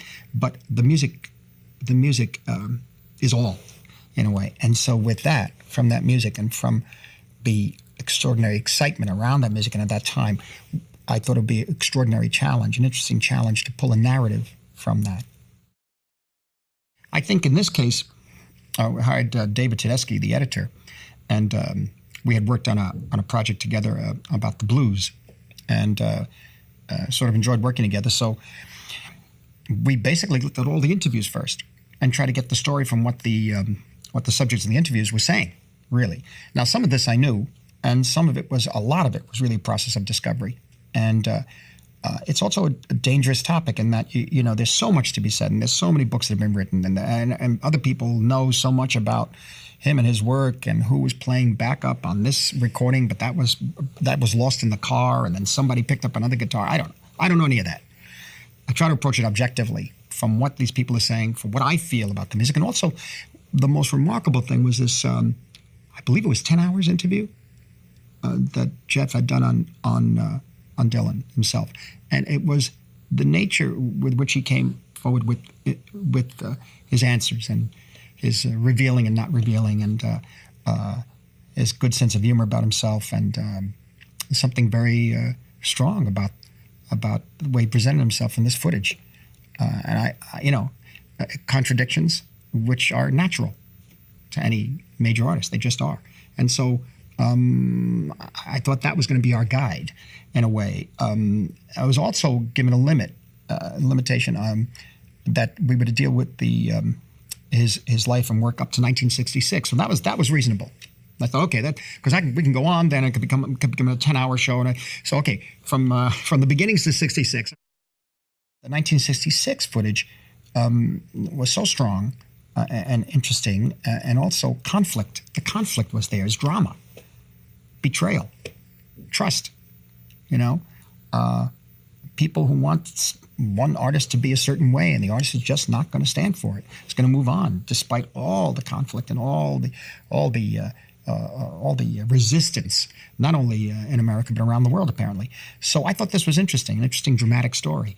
And I realized right away, I think, I'd forgotten about it. But then I remember the other day, a friend of mine, Margaret, told me, he said, well, you said that you needed to make 1966 the present and go into the past, flash back into the past, and then eventually the film should catch up with itself somewhere in 1966 in part 2.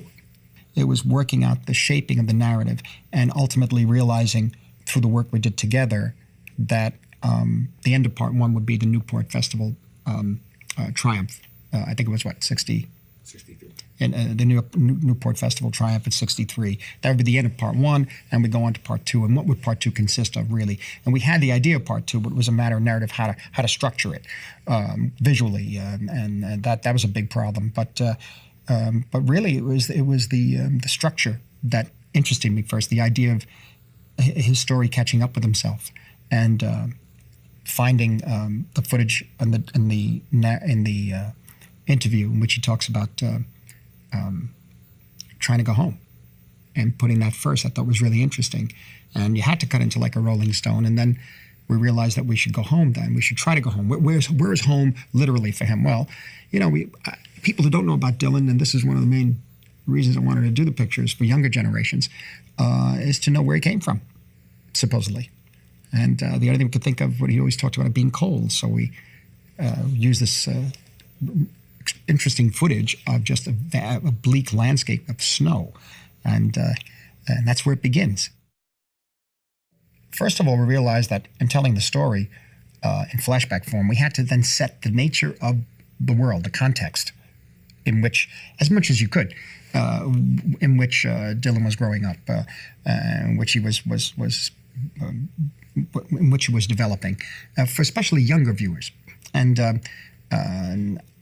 the village, it just was a happy coincidence. I was in the village at the same time, so I knew about things that, the Café Noir, the Café Bizarre, I was there, later on the Bitter End, all these things. So I knew about the comic performers, all that sort of stuff. So, but there were some genuine things going on down there, and it was a very exciting place. So it was a matter of how we built the story, setting the scene. For example, it took us, to a certain point, Allen Ginsberg takes us to the history of Greenwich Village and what it was like. Maria Muldaur, Dave Van Ronk will talk about it.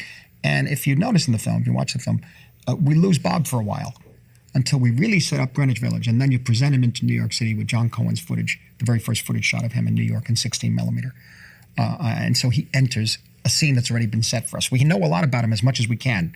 A lot about him, as I say, a certain amount coming from Hibbing and what he did and where he went and what his feelings were about music and life and people in the cinema. But setting, we found that we had to set very strongly what, and of course Liam Clancy, the sense of being in a place like Greenwich Village in the late 50s, early 60s was like.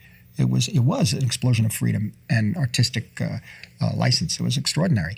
And so we found ourselves going off on that trail, and one of the big problems was how you bring Dylan back into the picture. And that was a matter of rhythm and pace. That's like music. If you watch the film, if you're watching it on television, you get up, walk around, well, I don't know if you're going to get the pace of it. But if you see it, if you put it on DVD and you look at the thing from beginning to end, from part 2 hours, bang, and then stop, then take the phone call. You might get the rhythm of it, right? We were trying for anyway. And same thing with part 2.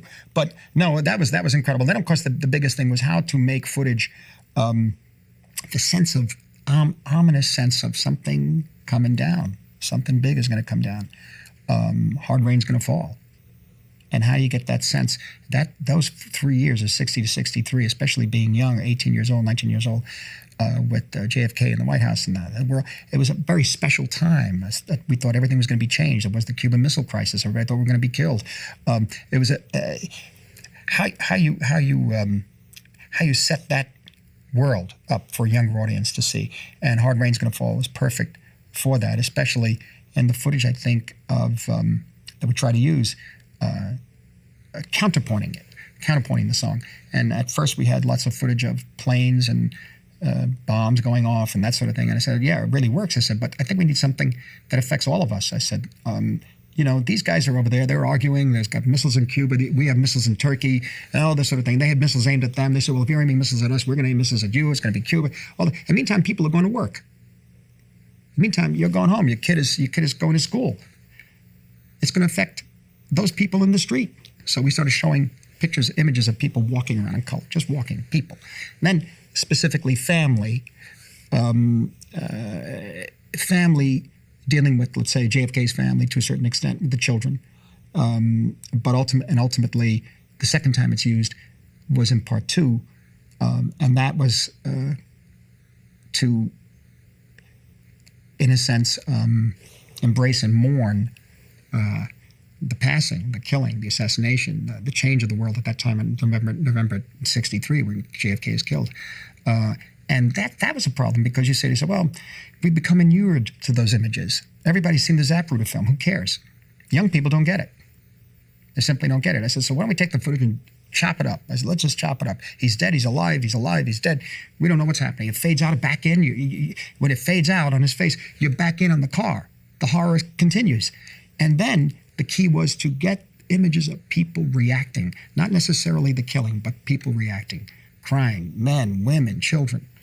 This was the key, to reutilize it and make a younger audience, or an audience that has become kind of passé about this footage, to make it emotional again and make it strong again, and to surprise an audience, pulling out the music when Lee Harvey Oswald gets shot, to throw you back into that moment as if you were watching television at that time, and to bring that shock right back in, to make it something new. So this was a major challenge, I think, to take footage, to take that time that everybody is sort of, oh, we know all that, we've heard it before, we've seen it before, but to present it in a way that might be more dramatic and more interesting. The other problem that we had was, again, everybody's become not immune, but like desensitized to images of civil rights in the 60s, the early 60s. And there was this remarkable thing that happened, the sit-ins at the lunch counters down south. And the African-American people were beaten up, and the whites who were down there helping were killed, beaten up, whatever. Great sacrifices were made. And, you show this footage, people have seen it 1,000 times. They've seen it so many times, and there's no emotional impact anymore. And so at one point, when we decided to throw the audience right into the center of the civil rights movement, we showed what the civil rights was about. And that is, if a person wanted to sit at a counter, they couldn't do that, to have coffee. If a person wanted to sit at a counter and have a cup of coffee, they couldn't do that because they were black. And if they sat there, they got beaten up. Let's just show that. That's the basis of it. Let's just go from there, rights. And to show that, and those images were extraordinary, to show that we put different kinds of music on. We put music, we put sound effects and everything. And I said, you know what, let's just take all the sound out and let the audience sit there and become extremely uncomfortable watching this. This is real violence against these people in a country where everybody's supposed to be free. Now just watch that. And you get a sense of what the outrage that so many people in the country felt at the time. The first time we see him sing Mr. Tambourine Man, which is a low angle that Penny Baker had, I believe, on the stage, medium close-up, slightly below the mic. And it's the relationship of the lyrics, the expression of the lyrics, the expression on his mouth, the turning of the way his mouth moves and his eyes to the microphone, linked to the words that he's singing. And I think it's, each time I see it, it's a special, it's always a surprise.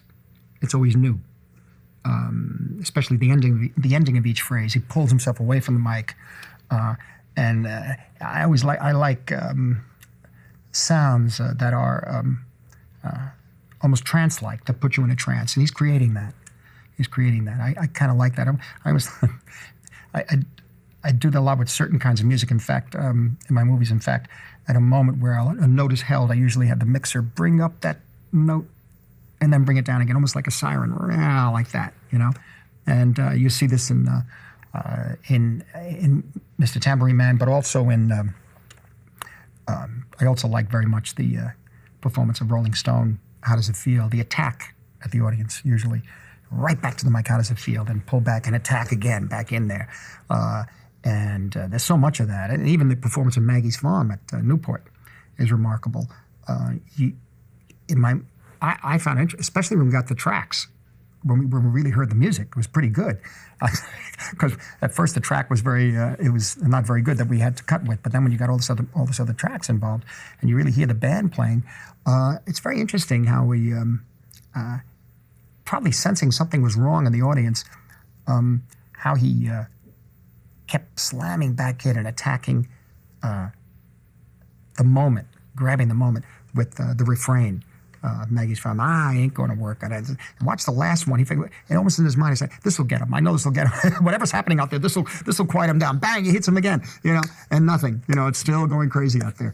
But you can see how hard he's trying for it, and you can see his whole body expressed in it, and just finally slamming, flashing, and just careening out of his mouth, into the mic, pulling back, and then doing it again. And it's where the person becomes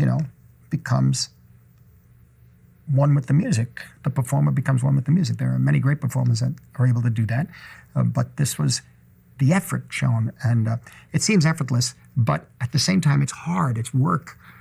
He's loving the work. I can see he loves the work, and each time, as I say, I see it, it seems new.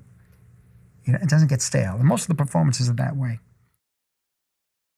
I think the documentary is what I always wanted. In other words, I want my fiction films, narrative films, to be documentaries, really. I've always been trying to recreate what I find in documentaries, because that has a certain truth and emotion to the immediate moment. Not every moment in a documentary is, quote, truthful, unquote. I have to put quotes on it, because when a camera's in a situation, things change. But if a guy's performing on stage, that's a reality. There's a certain thing. It doesn't matter if the camera's on him anymore, especially if the cameras are following him around all the time. So there's a certain amount of truth to body language that comes out, to a look in the eye that comes out, that when there's a young man backstage with glasses, I don't know his name, who I love the shot of Dylan sitting there. Robbie Robertson is filing his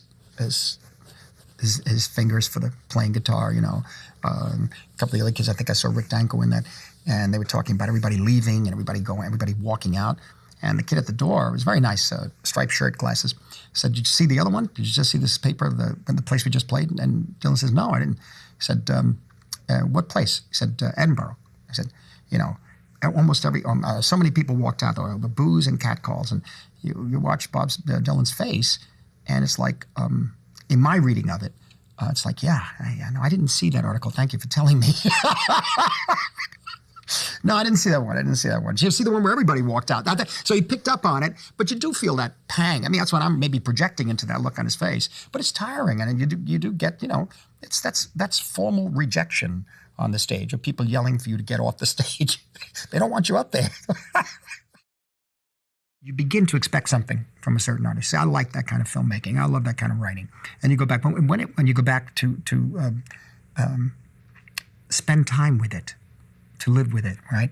And if they change on you, you do have a reaction. I mean, many filmmakers have over the years.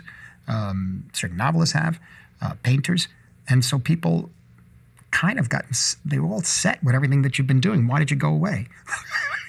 Where are you going? I can't go there with you yet, maybe. I don't know. And so there is a resistance to that. I think there is a resistance. And yet, it's wonderful if one keeps an open mind and allows the artist, whatever form of the artist that the artist expresses himself or herself in, to take you along with them.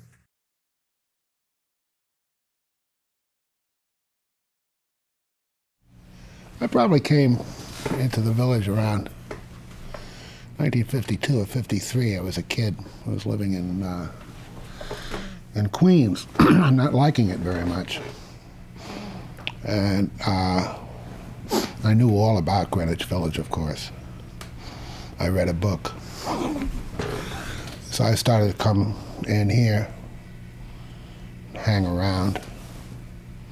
And I just sort of gradually started staying here more and more, crashing on people's floors and all that sort of thing. And eventually, after 2 or 3 years, I just never went back to Queens. First, you'd have to spend a couple of years in Richmond Hill to understand the attraction of the village. It was very, for me, it was very sophisticated. I liked that. There were a lot of ideas being flung around, all kinds of politicos and mystics and artists and that sort of thing. I was very much entranced by the political aspect of it. Right down the block here, I think there's a Chinese restaurant there now, on the corner of Bleecker and McDougal. There was a saloon. It was called the San Remo. And every Saturday night, you'd have the riots between the Stalinists and the Trotskyites, that kind of thing, pitchers and glasses flying, that sort of thing. I thought that was marvelous. I loved it. Well, I was playing guitar and banjo with with various traditional jazz bands, pickup groups, and I collected old jazz records as best I could. Kind of hard to collect records when you're sleeping on people's floors, but it can be done. And I used to get records of people like Furry Lewis and Josh White and so on. I had a nodding acquaintance with Leadbelly stuff, and by way of roots of jazz. That was what drew me in. And of course, there was a singing over in Washington Square Park every Sunday afternoon. And I was playing with a flat pick, a plectrum. And when I first heard finger picking, I just assumed it was two people with flat picks, one going bum, bum, bum, bum, bum, bum, the other one playing the melody. And one afternoon, I was walking across Washington Square, looking neither to the right nor to the left, as was my wont in those days. Folk music was so low class, low rent. And I guess out of the corner of my eye, I noticed this guy, and he was playing Railroad Bill or something like that. He was finger picking. And the proverbial light bulb went on over my head. Aha! So that's how it's done. So I stood around and watched him. And I struck up a conversation with him. His name was Tom Paley. He's a marvelous, marvelous guitarist and banjoist. Fiddler, too. And so I immediately started to pick his brain, and he gave me the rudiments of how it was done. I was crashing in a loft over on the Bowery where I had my guitar. And I just hightailed over there and just picked up the guitar and started into work. The Basket Houses opened up, I guess, around 1960, 1959, 1960. And some of them, they passed the basket, but the more high-toned ones would have a young lady at the door holding a basket, and she would accost the patrons as they would leave and put on her most pathetic little match girl look. Say, "Money for the starving musicians, sir." We had this one marvelous woman named Malcolm, and she had beautiful, long, auburn hair, and she used to make up with a lot of mascara. She looked like a very, very sexy raccoon. And she was the best basket girl in the village. One time, these 3 or 4 fat cats just swept right past her, and totally ignoring her. "Money for the starving musicians." And something inside of Malcolm just snapped. And she just threw down the basket and screamed, "You cheap son of a bitch!" And she went charging up the steps. It was a walk down. And ran after them. The crucial years for the folk music revival were the years between 1958 and 1961. Actually, the folk music revival was was postponed by almost 10 years by the witch hunt. There was a great deal of grassroots interest in folk music all over the country, going right back to the 1940s. But, I mean, when the U.S. Army publishes pamphlets on how to spot a communist that have lines in them like, he will sometimes play the guitar, you know. That kind of thing had a very repressive and suppressive effect. By the time the McCarthyite thing started to wane, the folk music thing started to come up. When people stopped being afraid of HUAC, the House Un-American Activities Committee, I think that was the signal, because everything was really in place. If you look at the charts, the record sales charts in the early 50s, you'll see all kinds of folkoid things. Remember Frankie Lane doing Cry of the Wild Goose and all that kind of thing? That was part of it. And you had Mitch Miller and that kind of thing going on. Oh, Shenandoah and all that kind of thing was going on all the while. I think it was probably the Kingston Trio who broke it open on Capitol Records. And what they were doing essentially was a kind of a watered down version of the Weavers without Ronnie Gilbert. And the Weavers reformed for quite some time without Pete, as I recall. All of that kind of thing had been going on right in the mid-50s to the late 50s. And when the Kingston Trio did that "Hang Down Your Head, Tom Dooley" thing, that was the beginning of the commercial aspect of the folk music revival. But the folk music revival, as I say, had already been in place. One of the reasons why it caught on was because of the drinking laws. Now, you could drink in New York at age 18, but an 18-year-old boy would almost invariably have a 15 or 16-year-old girlfriend. So the coffee houses were the logical places to go. Also, folk music became the thing on campuses around the country. Have you ever seen that movie, Hootenanny Hoot? Oh, you must see it. It is indeed a hoot. It has one marvelous sequence of somebody singing "Wade in the Water" whilst wading in the water. I mean,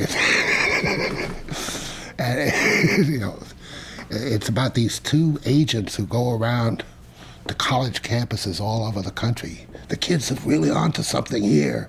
That kind of thing. Oh, it was a wonder, an absolute wonder. Get a print of it. If beg, borrow, or steal it. These coffee houses, most of them, were in basements, and right upstairs there'd be people living. And the sound of applause would almost invariably bring the police. Somebody would complain. So what the club owners did was they would have an announcement made: if you appreciate the blah, blah, blah, and like the blah, blah, don't applaud, snap your fingers, which had been customary in a lot of the bistros, the boîtes, whatever they are, in Paris in the 1920s and 30s. So this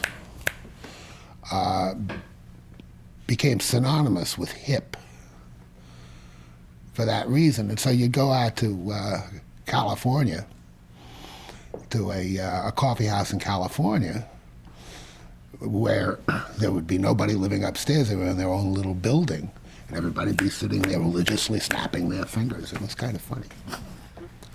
I was sitting down with Sam Hood, who used to run the Gaslight on McDougal Street 5 or 10 years ago. We were talking about it. And we could not agree on how many coffee houses and folk music venues there were down here, all at one time, because places came and went. And a lot of places were only lasted for a year or so. But the main ones, there was Folk City, which was over on Mercer Street and sort of out of the loop, geographically speaking. That's considerably east of the McDougal Street nexus. There was a place on 3rd Street called the Third Side, which was a coffee house, and Folk City was a bar.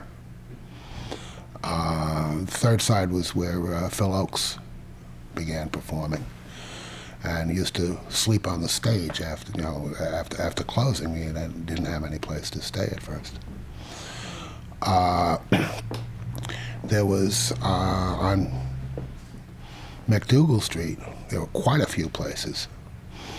The main ones being the Bitter End, which is where I met Bobby, I do believe. No, not the Bitter End.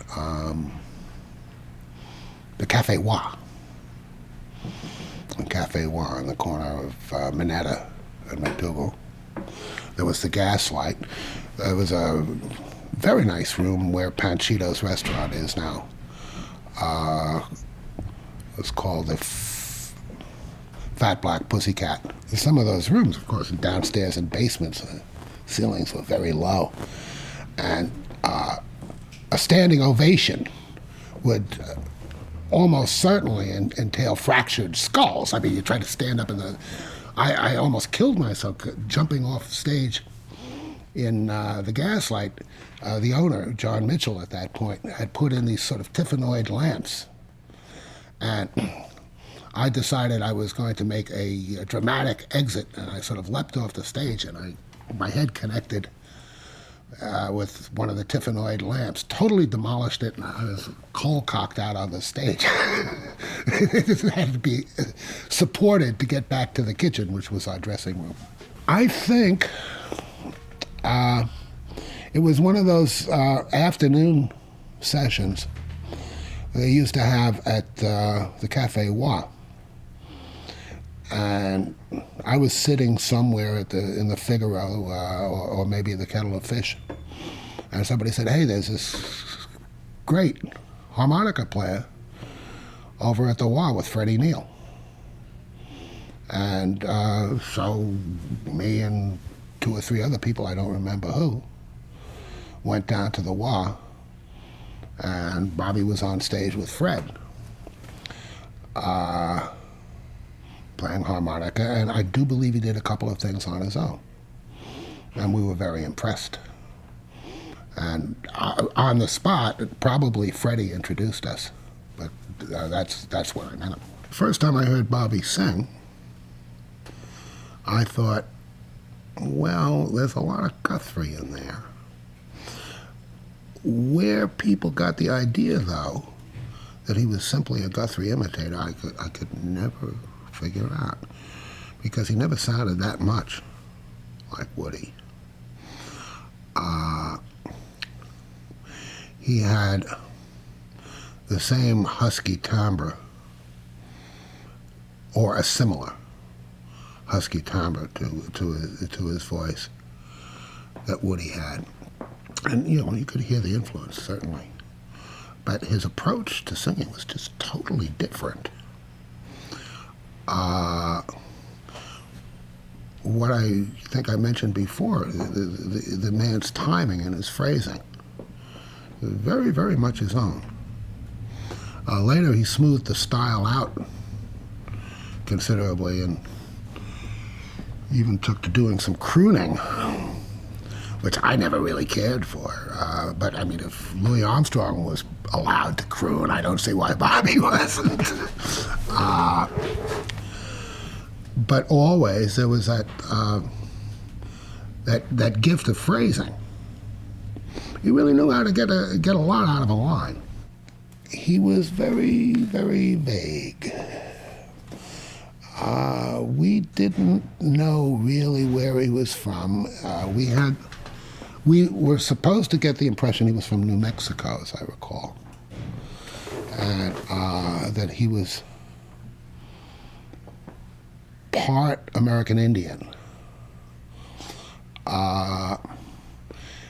But the stories were very, very nebulous. You could never pin him down. And the thing is that we really didn't care. When finally the whole story of his origins was published in the Little Sandy Review,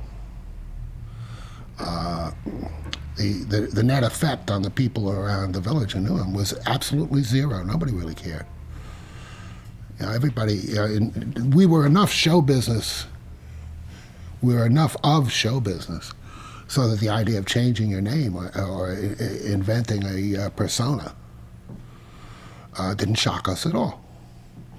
It seemed like a reasonably good idea. Anybody who had been a friend of Jack Elliott certainly couldn't take exception to it.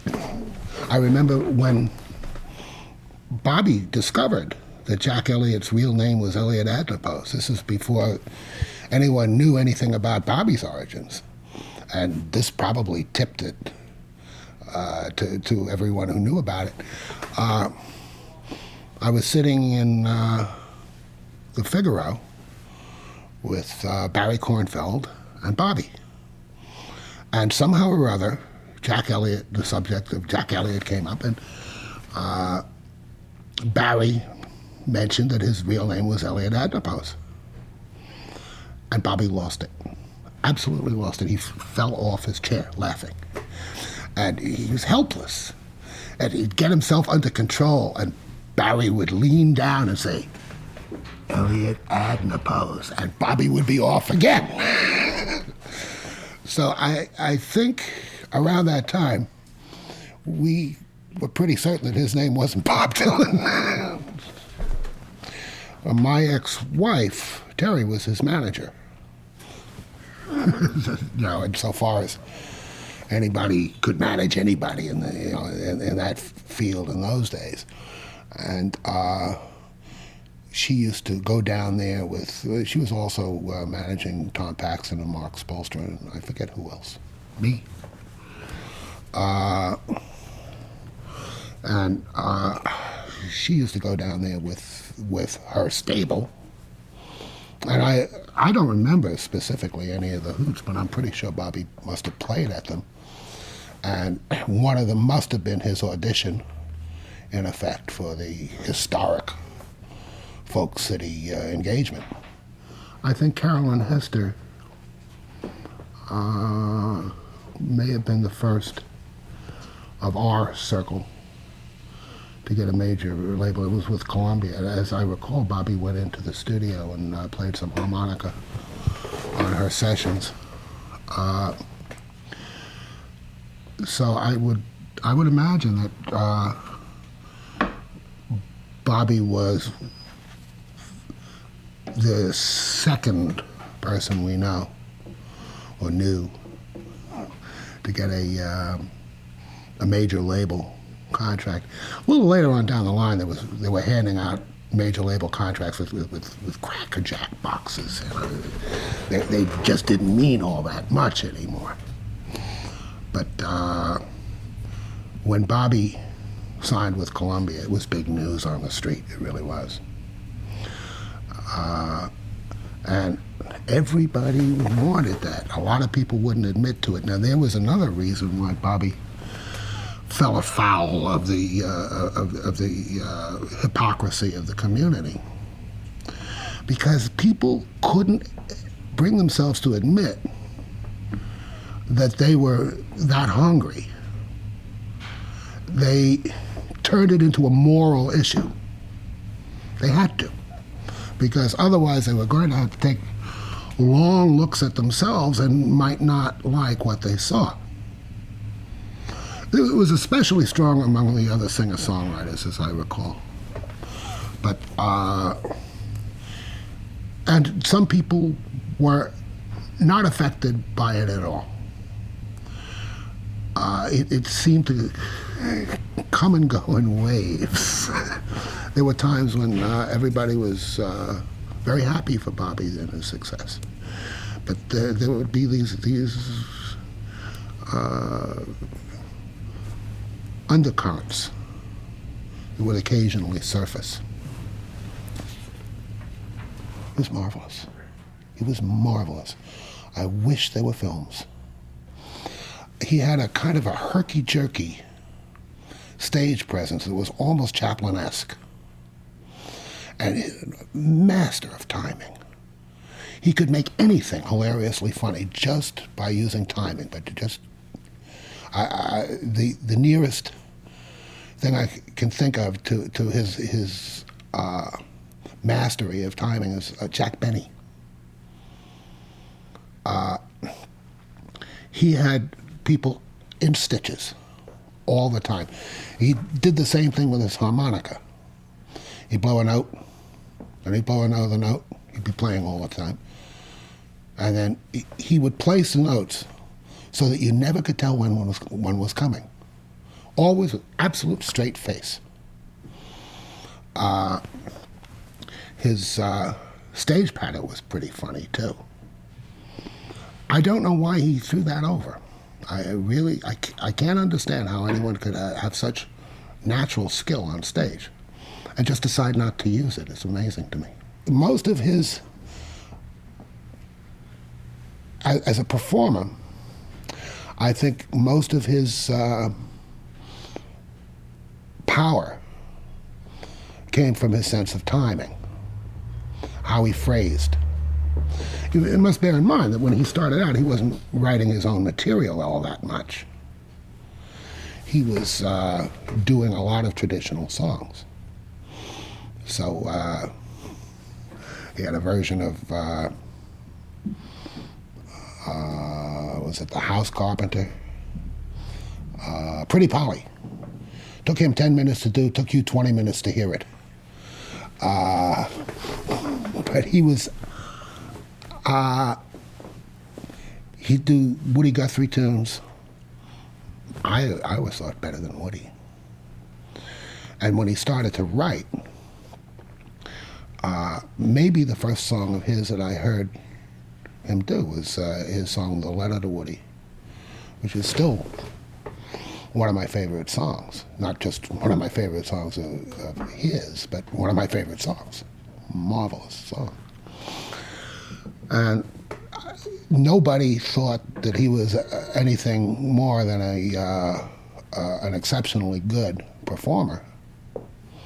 At the outset, we were tremendously, shocked at how good a songwriter he was when he really got rolling. Albert Grossman as Svengali of the scene. Yes, that's very good. That's very good. Yeah, he was a very, very smart man. He was a brilliant man. And he was maybe the only person who understood how much money there was to be made out of the whole damn thing. He had run a club in Chicago called the Gate of Horn for a couple of years. And he came to New York and set up shop as a manager. And Bobby was one of the first people that he approached. Bobby at the time was still sort of had an arrangement with Terry. But Terry couldn't really do anything for him. She helped get him a gig or two at Folk City and one up in Saratoga Springs at the Cafe Lena. And that was about as far as she could get. So she was perfectly happy to see Bobby signed up with a real grown-up manager. And I don't think even Albert realized just how much potential Bobby had. I think initially he thought of Bobby as somebody who could feed songs to Peter, Paul, and Mary. And it is true that Bobby's first and second albums, the first album didn't do too well at all. And Albert renegotiated for the second album on much better terms, I think. And even the second album, it sold quite respectably. But it was not a big smasheroo. Bobby's preeminence as a performer grew rather slowly. Things didn't really start to take off until the third album. Bobby was always very, very, as I said, vague, almost secretive. When I first met him, he was very, very exuberant. Possibly coming to New York and being around the village and all that kind of thing charged him a lot. Later, as he became more successful, I think he became much more somber. I think he might have been a little afraid of it. I'm just about sure he was a little afraid of it. And I can't say as I blame him.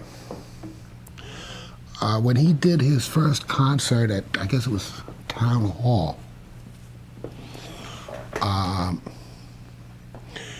it was, the audience went absolutely wild. Standing ovation doesn't say the half of it. And backstage, we were trying to figure out how we were going to get Bobby out of that dressing room and to the rented limo that we had parked out by the stage door, the theater. And what we hit on was Susie, the lady that Bobby was going with at the time, and Terry, my wife, who had just recently been Bobby's manager, were sent out as decoys. So the people waiting out by the stage door would see them and figure that they were going to meet Bobby somewhere and would follow them. And once they got around the corner, Pied Pipering, these voracious fans, we would sneak Bobby out, possibly by another exit, and make a dash for the limo, which we did. And it didn't work, not terribly well. Susie and Terry did manage to draw off some of them, but a lot of them seemed to be wise to the ploy. And we just barely got Bobby to that car in one piece. Now, I ask you, what would that do to you? If that kind of thing, you look down the future and you just see endless episodes like that laying out in front of you. So if Bobby became a little less exuberant, a little more somber, he had good reason. Oh, of course, I was always trying to recruit him, but Bobby was not really a political person. He was thought of as being a political person and a man of the left. And in a general sort of way, yes, he was, but he was not interested in the true nature of the Soviet Union or any of that crap. We thought he was hopelessly politically naive, but in retrospect, I think he may have been more sophisticated than we were. Really, no protest song ever changed anyone's politics. It's essentially what it is it's preaching to the choir. But what I was saying about Bobby's being good at it is the real question is it a good sermon? And some of those songs were very good sermons indeed. I was really sorry that Bobby had abandoned that field, not because of the political implications, which to me were negligible, but because he had abandoned a field that he was very good at. Repertoire, perhaps, not in style or anything like that. People have said on occasion that I was an influence on Bobby. I never heard it. I could never hear it. In repertory, yeah, I mean, there was he picked up a few songs from me. That's all right. I picked up a few from him. Somewhere around 1962, I guess it was. I was doing a song called The House of the Rising Sun, and I worked up an arrangement of it with a kind of a cadence in chords. And Bobby picked up the chord changes for the song from me. It really altered the song considerably, although the lyric was pretty much the straight House of the Rising Sun lyric, and so was the melody. And when he was doing, I guess it was his first album, he asked me if I would mind if if he recorded my version of House of the Rising Sun.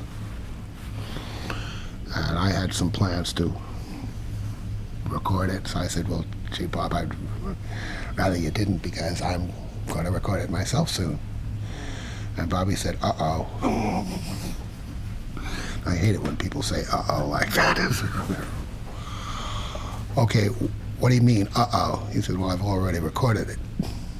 And I blew my top.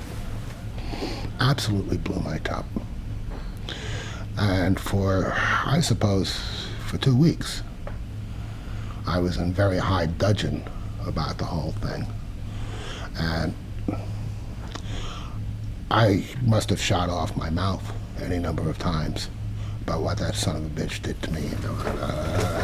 And finally, I think it was Davy Blue got us together, and we sat down and we talked it over. And as far as I was concerned, that was the end of it.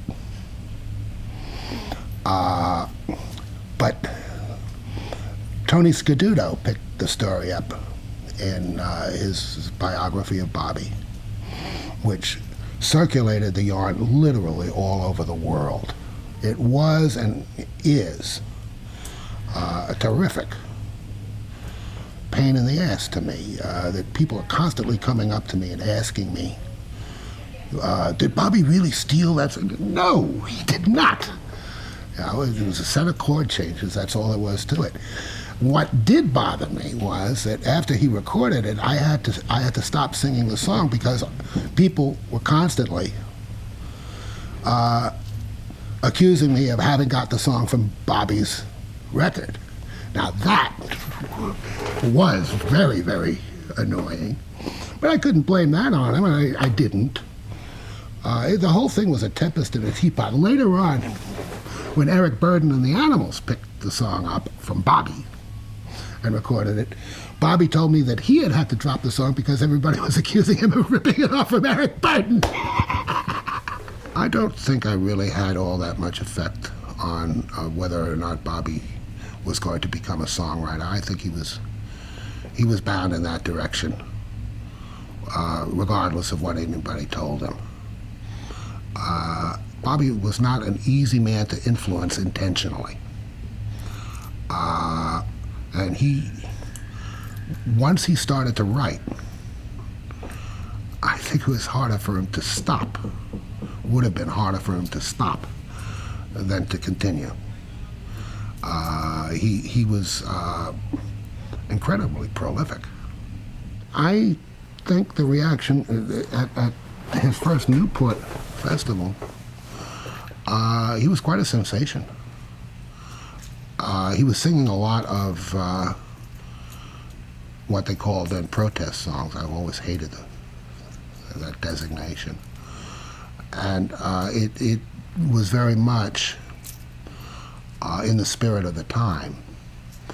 And Pete and the crowd around Broadside Magazine had taken to Bobby very, very, they'd fallen head over heels in love with him. And so he had tremendous advanced press, in a sense.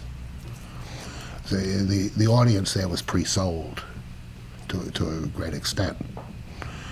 Even people who hadn't heard his recording, I think by '63 there might have only been the one, knew who he was. They had heard about him. Sing Out magazine had been full of fulsome praise, and of course Broadside, which had a fair circulation. I thought that was a lot of when Bobby came out with the band, and everybody was plugged in. It was this righteous uproar, self-righteous uproar. I thought it was ridiculous. Nobody objected to Muddy Waters with his electric band. Nobody was bad-mouthing Howlin' Wolf. The only question that had any validity was, is it good music? And the truth of the matter is, I wasn't crazy about most of the bands he had. There seemed to be a kind of a slapdash quality to the bands that he worked with that, you know, offended my sense of musical discipline. It was like clean, tight sounds, kind of amorphous, those early bands, I thought. But that's another question as to, you know, whether or not it was politically correct to plug your guitar in. Oh God, what a tedious matter that was. Well, I think he had a nodding acquaintance with some of the French symbolists and decadents. I'm pretty sure he knew his Rimbaud in English, of course, and Baudelaire, that sort of thing. I think actually, though, the main poetic influence wasn't from France. It was from right here. It was the Beat poets, who also influenced by the symbolists and the French decadents. There's, even in Bobby's most elaborately obscure lyrics, there's something that's quintessentially American.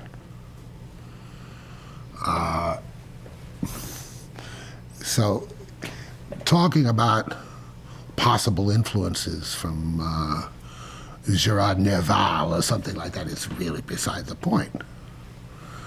I think you'd be closer to the mark to discuss Gary Snyder or Allen Ginsberg. One of the things that Bobby did, one of the most important things that he did, was he drew on traditional material in such a way as to constantly be striking resonances.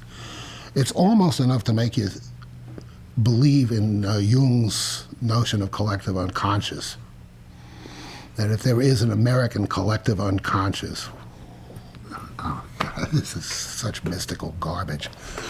But if you could believe in something like that Bobby had somehow tapped into it, and there were always these sometimes very faint resonances in people's minds when they heard a Dylan lyric. His use of traditional music, folk cliches, or commonplaces, as scholars call them, his really thorough knowledge of American traditional and early popular music. I mean, Hank Williams, not just Woody Guthrie, but Hank Williams and Jerry Lee Lewis and people like that. I didn't see Bobby much after he went to England the first time. We saw each other less and less frequently. He was traveling a lot. He moved up to Woodstock. And his circle and mine no longer overlapped quite as much. There was never any deliberate falling out when Bobby would show up around the old Nabe. Often as not, we'd hang out. But, you know, he wasn't around all that much. Another thing is I was out on the road a lot. So I wasn't around all that much. The whole scene broke up around the same time. People dropped out of that social set all around the same time, and for pretty much the same reasons. People were traveling and on the road. It got to a point where you'd see really good friends. You'd be more likely to see them in Detroit or San Diego than in New York, where you both lived. Well, here's a man who's really changed the face of American popular music, for better or worse, more than almost anyone I can think of. Presley may have captured a certain element, but Presley as an influence, I think, is less important than Bobby as an influence. What he did manage to do with varying degrees of success aesthetically was to bring some elements of serious poetry into popular music. And he didn't smuggle it in either. I mean, with bands blaring and banners waving, he brought poetry into American pop music. No one had tried to do that before, and the people who have done it since, however much they may owe to him, or little they may owe to him, in terms of the style or the poetic approach. The fact remains, if he hadn't done that first, the singer-songwriters of today simply wouldn't exist. Now, that's quite an accomplishment. Bobby's use of poetry hasn't always been all that facile. But the mere fact that he did use it, and he used it both aesthetically and commercially successfully, has made a change in American popular music that is still going on.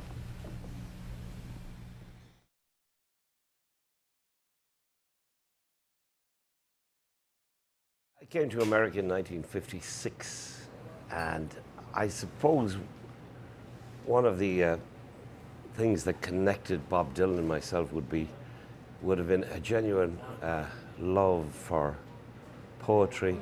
I see Dylan Thomas's picture on the wall there, and this was where Dylan Thomas took his last drink before being taken up to the hospital up here in and out in Hibbing, Minnesota, there was a young man who was inspired to change his name to Dylan because of the poet Dylan Thomas. I always felt about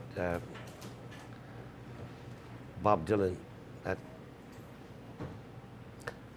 I sometimes wonder if he knew what was happening to him. To me, he was a visionary. He was a kind of shaman.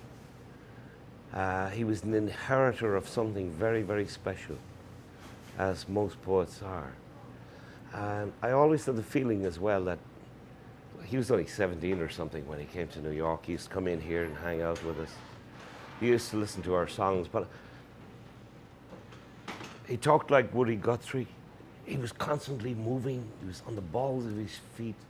He was Charlie Chaplin. He was mercurial, you know. He was a constant, in old Irish mythology, Celtic mythology, they talk about the shape changers.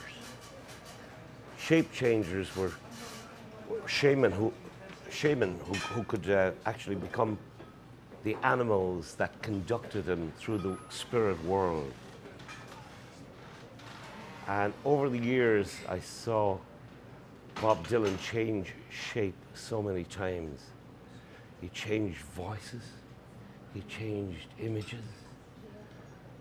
And it wasn't necessary for him to be a definitive person.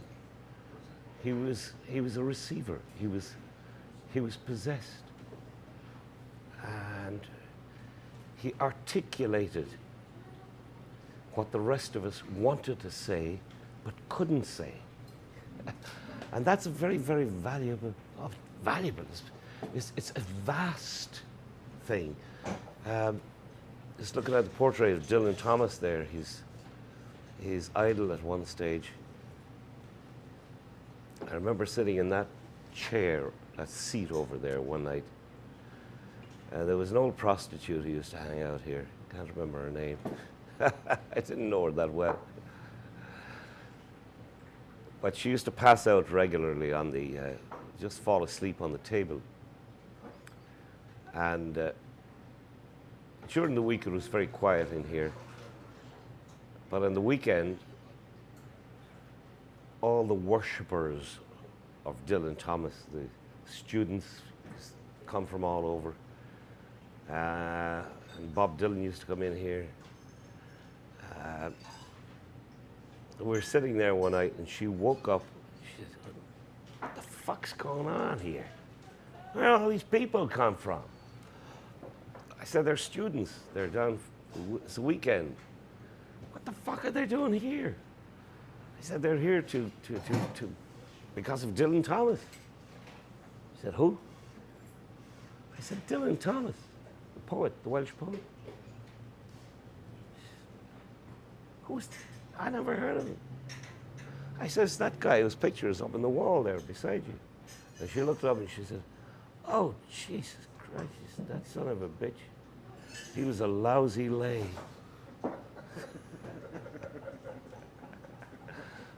Perspectives. We used to hang out here. There was this place was owned by an old German named Ernie, old Ernie. And his son was young Ernie, naturally. But he was great to us. Hamburgers were 25 cents, beer was 15 cents. And before I made enough money to pay my tab, he knew my brothers, Tom and Paddy. Before I got enough money to pay my tab, I had run up a tab of $500. In 1956, there was a lot of money. But I couldn't have survived in New York if he hadn't helped me. And I lived breakfast, lunch, dinner, 25-cent hamburgers and 15-cent beer. Well, we used to sing songs in the back room there. And I remember the glow on young Bob Dylan's face when he came in and he heard, people like Theo Bickel and who used to be out of the bar here was James Baldwin, the writer. And he used to puff smoke. Yes, goddamn Irish music. We'd be singing sea shanties in the back. We'd be singing Brennan on the Moor. Who used to come here as well with us was Gene Raskin. And he and Theo Bickel used to spark off each other, you know, there was the old Russian background. And we used to, I think this is where Gene Raskin wrote, "Those were the days, my friend. Once upon a time there was a tavern." You know? And at the end of the night we would sing The Parting Glass. "Oh, all the money that e'er I spent it in good company. And all the harm that e'er I've done, alas, it was to none but me. And all I've done for want of wit, to memory now I can't recall. So fill to me the parting glass. Good night, and joy be with you all." And years later, young Bob Dylan remembered it, and he rewrote it as The Restless Farewell, with, to me, sometimes even a more valuable imagery than was in the original song. He said, "The bottles are done, we've killed each one, and the table's full and overflowed, and the corner sign says it's closing time. So I'll bid farewell and be down the road." we used to play this game together. There was one song that he loved, and it was one of my favorite songs at the time, called Eileen O'Roon. And we would play this game where Dylan would sing it a la Liam Clancy, and then I would sing it a la Bob Dylan. You know? I know a valley fair, Eileen O'Roon. Somebody has it on tape somewhere. But at least somebody told me they had it on tape, and they promised to give it to me. They never gave it to me. And I was wondering about it. So I met him in Dublin there a couple of years back, and I said, "Do you remember Eileen O'Roon?" And he said, "Man," he said, "that song's been haunting me, man. I sang it last night. I thought you were going to be in the audience last night, so I sang it. And you weren't there." And he said, I was so disturbed that these young Irish people, they didn't even know it. Liam, he said, they didn't even know it. But he said, I sang it last month at the Hollywood Bowl. And who came up to me after the concert but Angelica Houston, John Huston's daughter. She said, "Where did you hear that song, Eileen O'Roon?" He said, "I learned it from Liam Clancy years ago." And she said, "When I was 12 years old,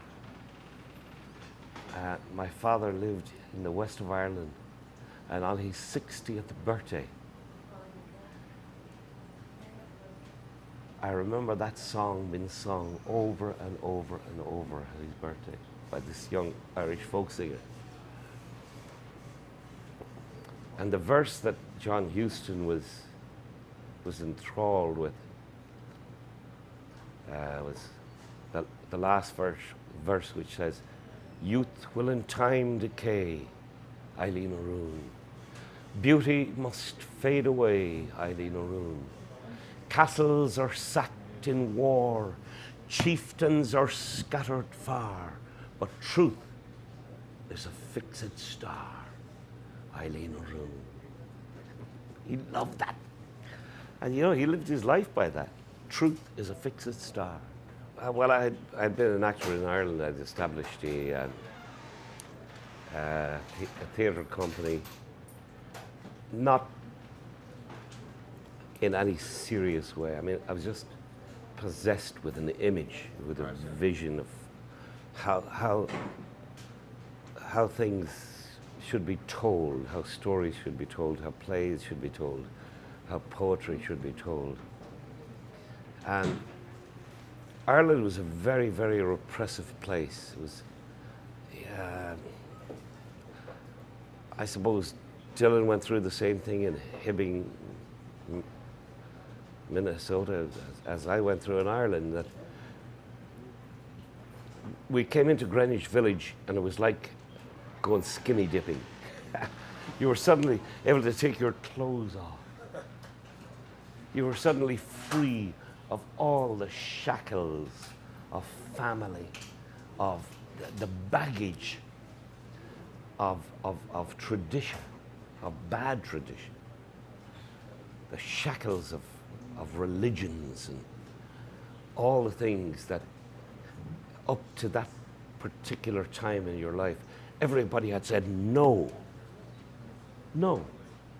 you can't do that. And suddenly we arrived in Greenwich Village and everybody said, yes, Yes, you can do anything you want.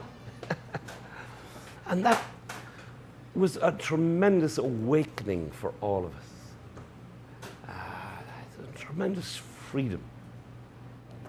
But freedom didn't exist all over America. Freedom only existed really here in the village, in Greenwich Village. Because artists have, universally, artists have a much bigger vision than most people. Most people accept when they get up in the morning, they say, well, I got to do this, I'm going to do this, I'm going to have breakfast. They don't say to themselves, like artists do, that this is amazing. I have 2 color cameras in my head.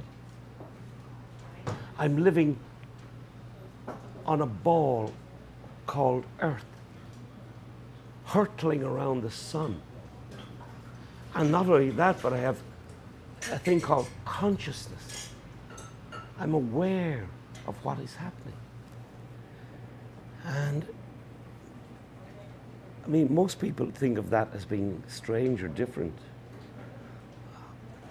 I think it's the basic thing that you must ask yourself every morning when you wake up. What? I didn't invent this. This is why I just don't understand. I don't understand arrogance. I don't understand prejudice. I don't understand people taking stances saying that I am this or I am that or I am something else. You take a look at your fingers. You can do that. Did you invent that? I didn't invent it. I have no idea why I have these.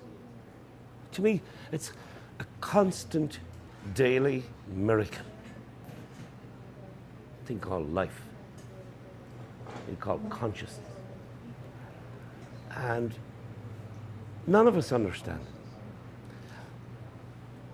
But talking of coming awareness, you know, when at a certain age, your awareness is so much more acute than what happens to you later in life. And I was 20 when I came here. And Dylan arrived, Bob Dylan arrived, he was about 17.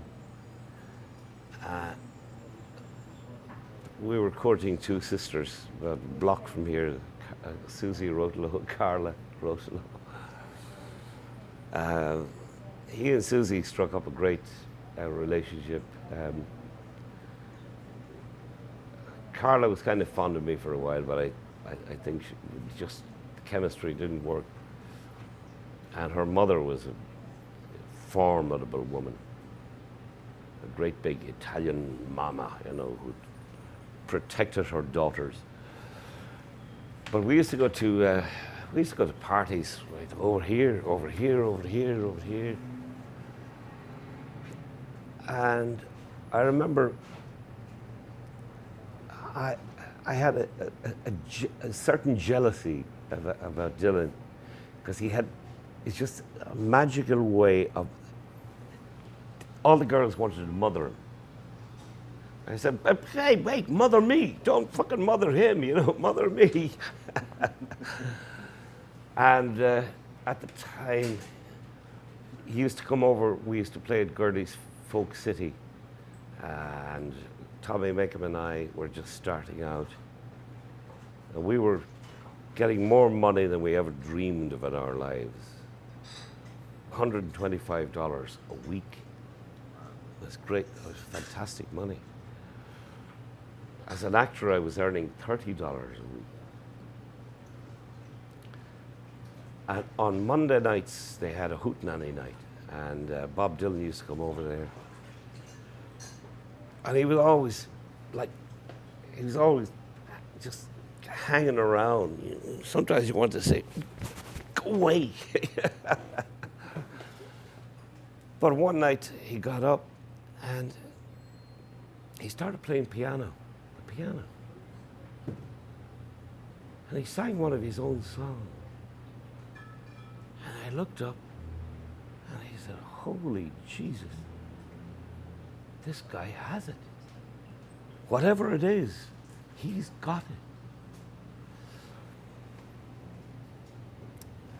Anyway, to make a long story even longer, my brother Paddy was running a record company at the time, and Al Grossman, who used to promote our concerts out in Chicago, came into New York. He arrived on the office in Christopher Street here of Tradition Records, and he said to Paddy and I, he said, I want to break into the music scene here in New York, and I want to establish some new talent. Can you point me in the right direction? I remember Paddy saying to him, there's a very brilliant young guy. He said he's off the wall, but I think if somebody gave him the right start, he could really make it. What's this guy's name? He calls himself Bob Dylan. His name is Bob Zimmerman, but he calls himself Bob Dylan. And he's a good harmonica player. Our first A&R man was Theo Macero. I think John Hammond had recommended us, but another interesting story is that Theo Macero said, I'm an A&R man. I said, what the fuck does that mean? He said, artists and repertoire. Artists and repertoire? I said, what's that mean? Well, he said, it means that I have to take care of you and I have to find your songs for you. I said, how the fuck can you find our songs for us? They're 200 years old. We learned them from old timers in Ireland. I learned them from my mother. You know. I learned them from Tommy Macon's mother. And he said, yeah, I've been wondering about that. So what are you going to do? I said, put up the microphones, we'll sing. It's our job. Set up 2 microphones. We turned down an album. We just started blasting into songs. We had it done within a few hours, you know, and there was a grand piano in the studio. I remember my brother Paddy took, he had a little bag with him with these harmonicas. He took a bottle of whiskey out in a brown paper bag, put it up on the piano, opened it up. Tommy Macon never took a drink in his life, but the rest of us had a few drinks. And we sang. The next recording session, Theo Macero walks in, gets out a brown paper bag, puts it on the piano, unleashes the Jameson and said, gentlemen, your arranger has arrived. Columbia Records at the time were recording a wonderful singer, folk singer named Carolyn Hester, and she needed a harmonica player. And Paddy suggested Bob Dylan. And John Hammond was the director of the, producer at the time. And during the coffee breaks between takes, Dylan said to him, hey man, I got some songs. And John Hammond said, hey, sing some for me.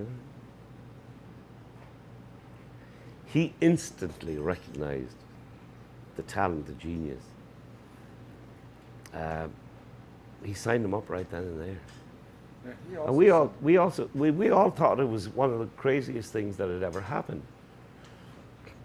But that year we were playing up at the Newport Folk Festival. And for the first time in a long time, we weren't performing at it. George Wein said, he was the director of the Newport Folk Festival. He said, is it okay if we give it a break for a year? Sure. There was a filmmaker named Murray Lerner who was, he was doing a 5-camera shoot. And I was on top of this 12-foot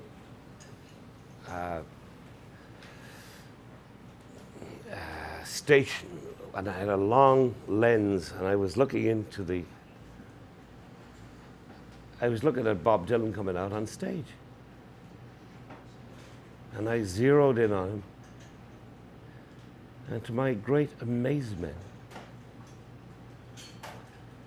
I saw the chrysalis emerge into the butterfly. It was almost like we reinvented life.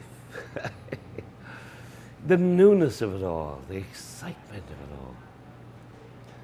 I remember the New York Times critic, Bob Shelton, commented to me and he said, you haven't yet begun to comprehend, have you, the value of this young man, Bob Dylan. He said, I brought him to every one of your concerts. At the time, we were playing Carnegie Hall twice, 3 times a year. And I suppose it was a thing called stagecraft, but we all learned from each other. The whole nature of tradition and traditional music and traditional song is that if a song has survived for 200 years, then it must be valuable. It must be saying something to the inner core, the race memory. And that's what Dylan was attracted to. I think in our songs, we're singing old songs. Woody Guthrie was singing old songs. And he was drawn to that. And then he remolded them for himself. And that combination of individual vision and ancient race memory were the things that made the songs valuable. He seemed to be able to articulate our lives, the lives of if you think about it,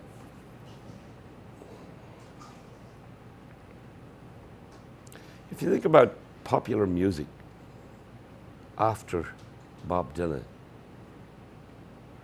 who has not imitated it? You can't think of anybody who hasn't imitated it. And why? Because he in turn was utilizing Woody Guthrie. He was utilizing the folk memory. He wasn't doing it consciously. He was an inheritor of something of it's either of vast importance or no importance. Take your pick. But it's there, and it was beautiful, and it was there, and it's still there. It was about freedom. It was about freedom, freeing ourselves from the past. You know, as I said, like throwing your clothes off and going skinny dipping.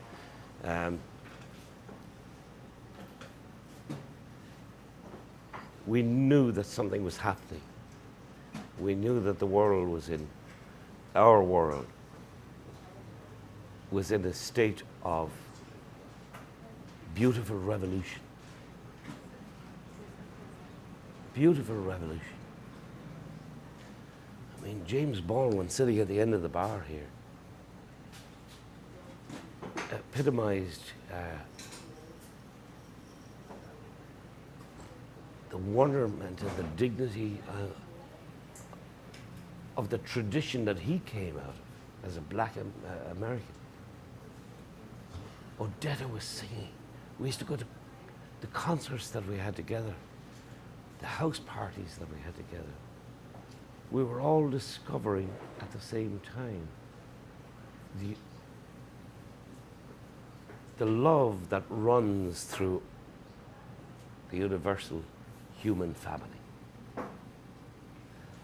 And we were delighted with what was happening, because up until then, people had been so restricted, so prejudiced. There was so much hatred, so much negativity.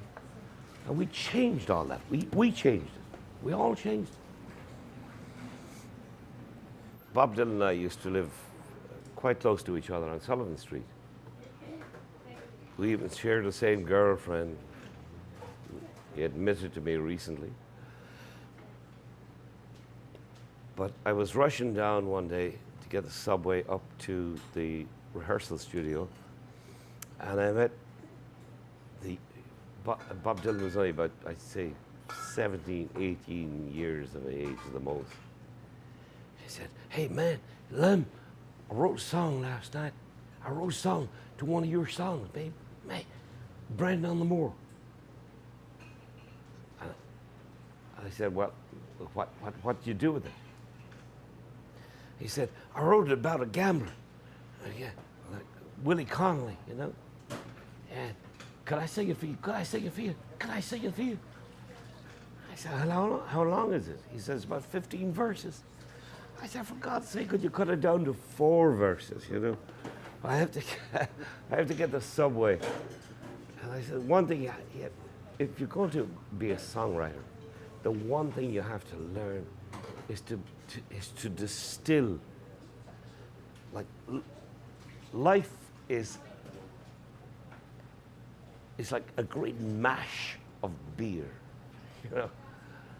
Liquor is the distillation of life.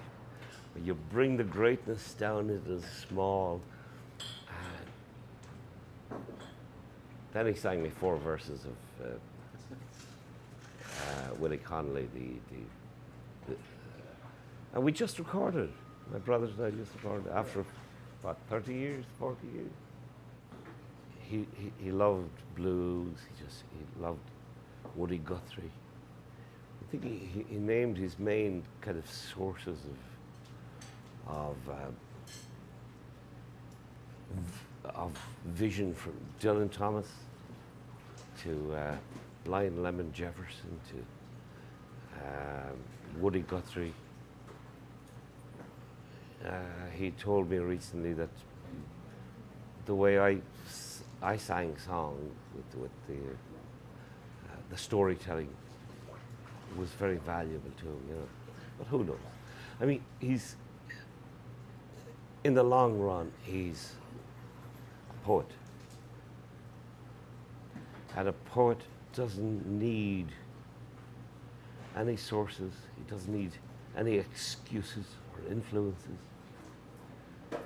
He's tapped into the great engine of the universe.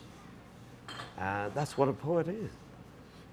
I don't think it was so much the music. I think it was the storytelling, and I think it was the enthusiasm. Like, it's hard to recreate now on on an afternoon, but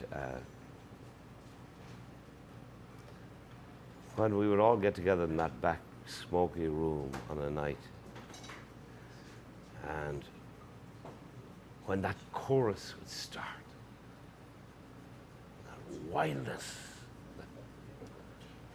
Brennan on the moor, Brennan on the moor, brave and undaunted stood young Brennan on the moor. When that vibrancy went through the room here, it was like electricity, it was like lightning striking.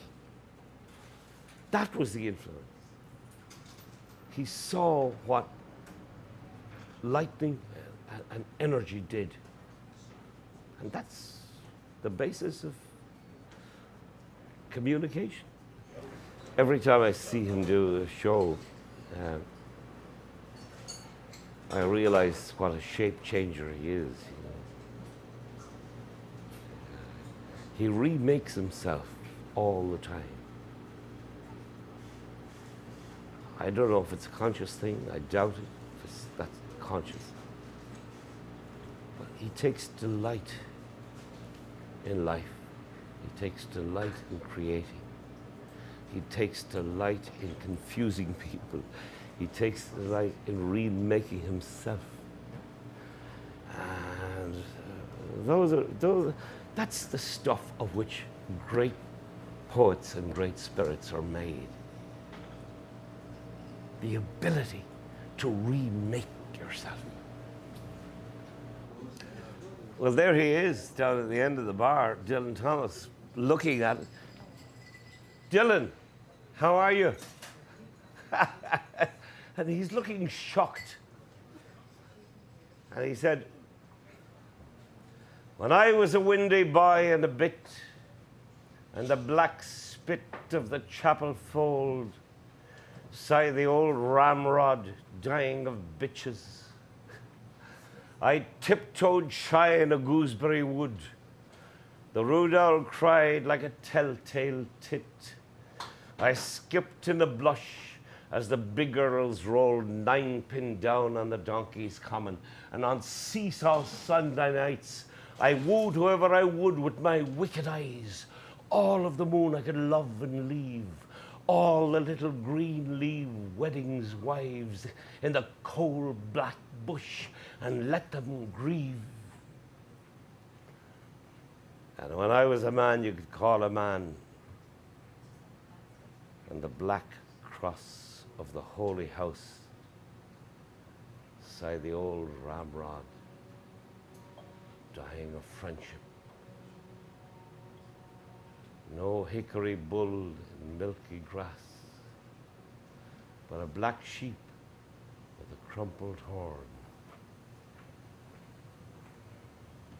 At last, the soul from its foul mouse hole came pouting out when the limp time came, and I gave my soul a blind slashed eye, gristle and rind, an aurora's life, and I shoved it into a coal black sky to find a woman's soul for a wife.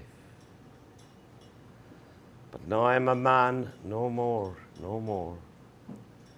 And starve me right, as the preachers warned, sigh the old ramrod, dying of friendship.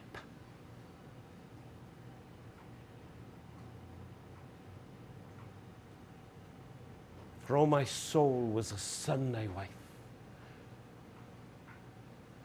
in the coal black sky, and she bore angels, harpies around me out of her womb. Chastity prays for me. Piety sings.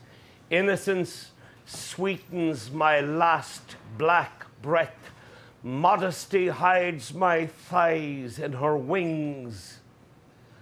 And all the deadly virtues plague my death.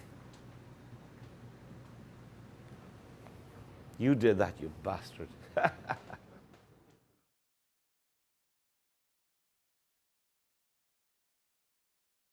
just want to see him, please.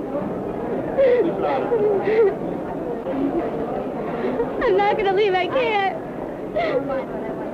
What is it? What's the matter with you this time?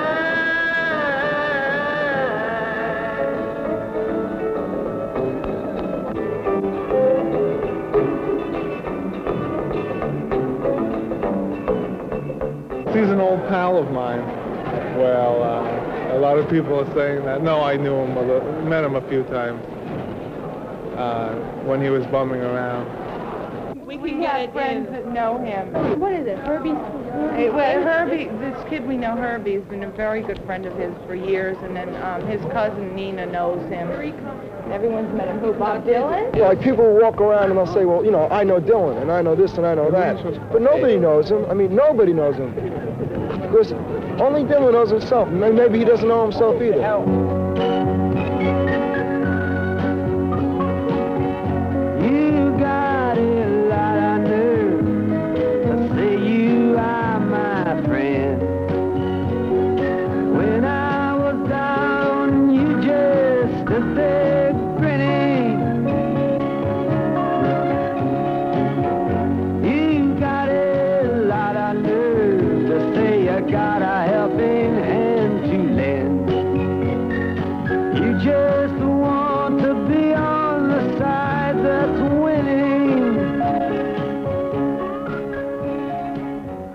Dylan might be the worst performer I've ever seen in my life. He doesn't have to put on a show for anything he does. So he can just sit there and people will listen to him and dig him. What he says is important. It's not his music. I don't think his music is that great. You have to listen to what he says, really. He speaks the truth. On things Dylan does that nobody else can touch. He has the right to do anything he wants to do. The songs are good, and they have something to it. I listen to his albums. I can listen to the same albums 40, 50 times. Very, very nice. It's a lot of talent. It's grotesque, very nice. I like him better than the Beatles. Well, I would even stay if he just spit on the floor or something. I just want to look at him.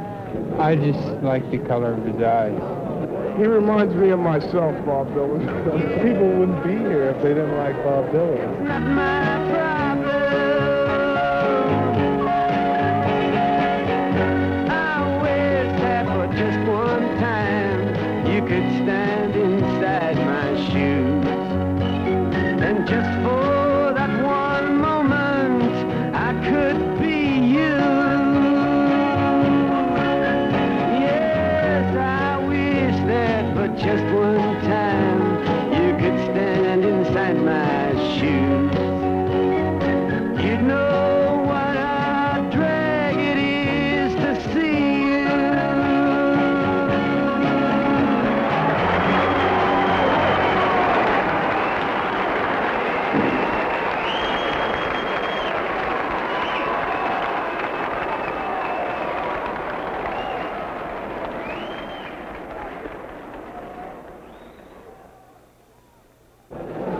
It's something for people to look forward to, you know what I mean? Like, you listen to his music, and you see, different parts of things that are never told you before, like things you never learned before. He's telling you, So it's like it could be like a president, you know what I mean, to a younger generation. He was up there. I have to go up there.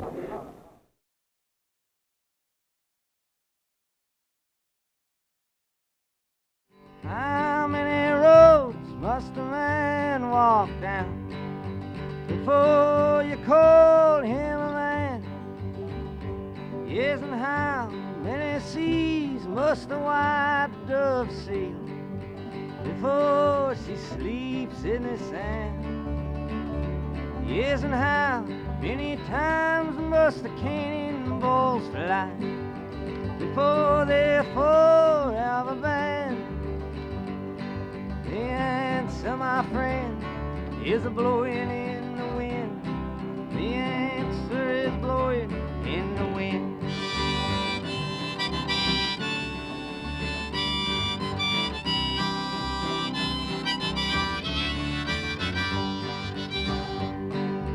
How many years must a mountain exist before it is washed to the sea?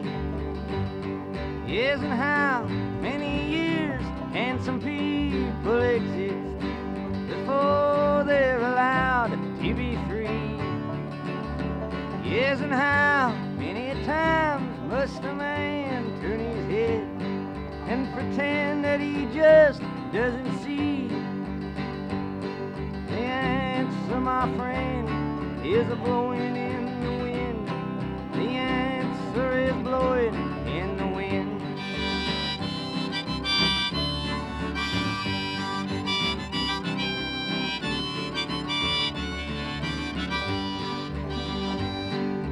How many times must a man look up before he can really see the sky? Yes, and how many years must one man have before he can hear a people cry? Yes, and how many deaths will it take till he knows too many people have died? The answer, my friend, is a blowing in the wind. The answer is blowing in the wind.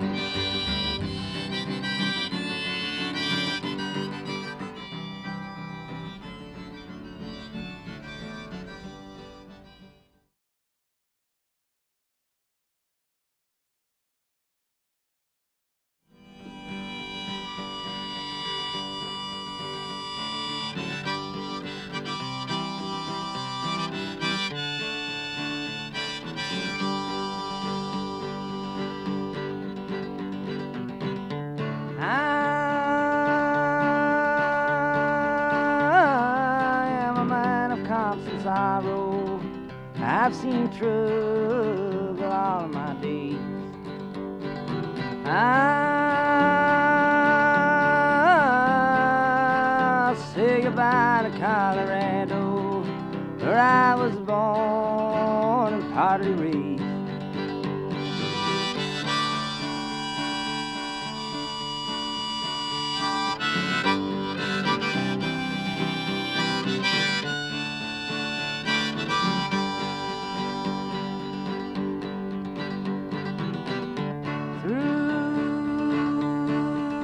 This open world I'm bound to ramble through ice and snow, sleet and rain.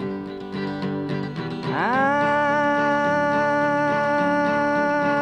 bound to ride that morning railroad. Perhaps I'll die upon that train.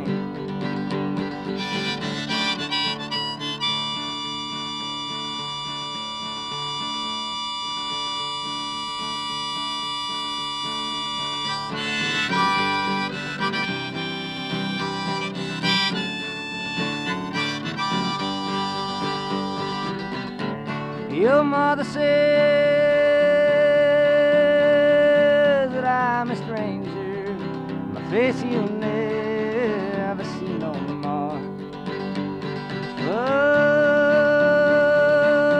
But here's one promise to you, I'll see you on God's golden shore.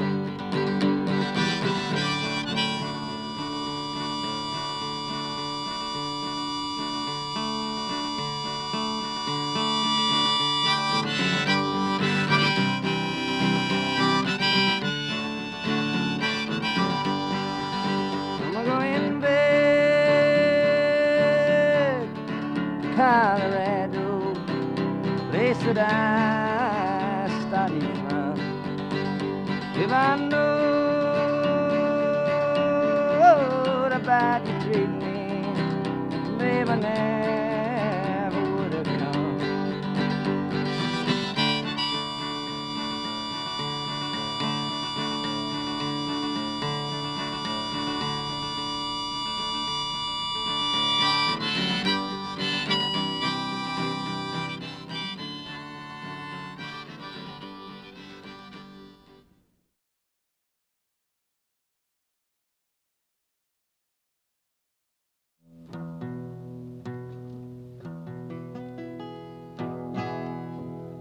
Called Hey, Mr. Tambourine Man.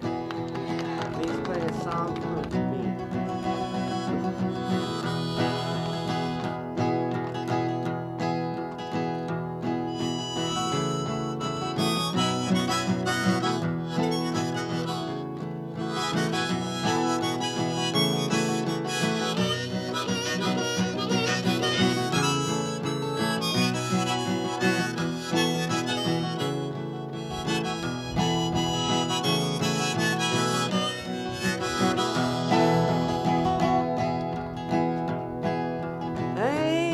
Mr. Tambourine Man, play a song for me.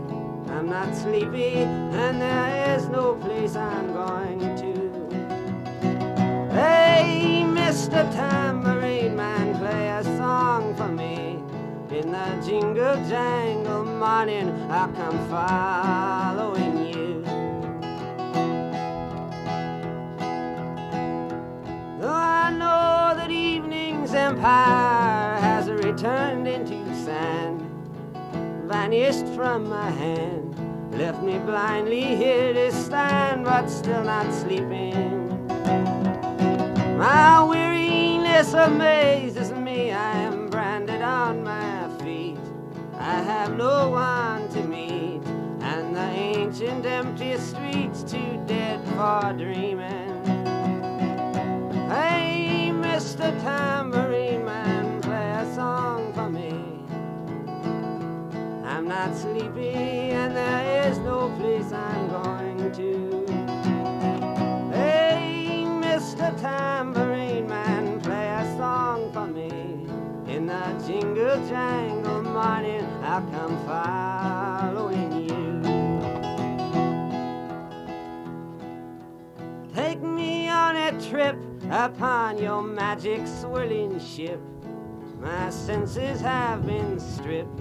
My hands can't feel to grip. My toes too numb to step. Wait only for my boot heels to be wandering.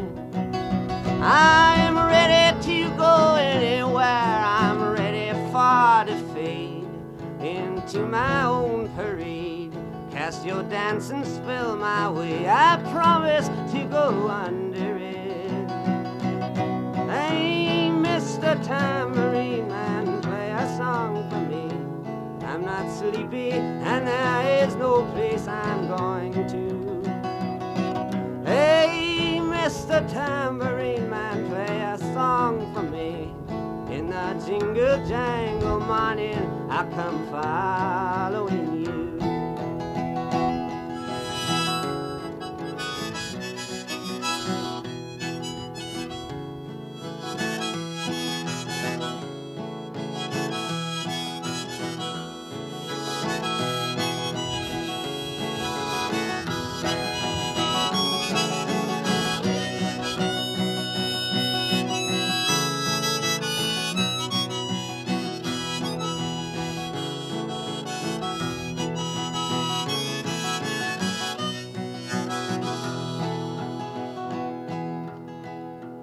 And take me disappearing through the smoke rings of my mind, down the foggy ruins of time, far past the frozen leaves, the haunted, frightened trees, out to the windy beach, far from the twisted reach of crazy sorrow.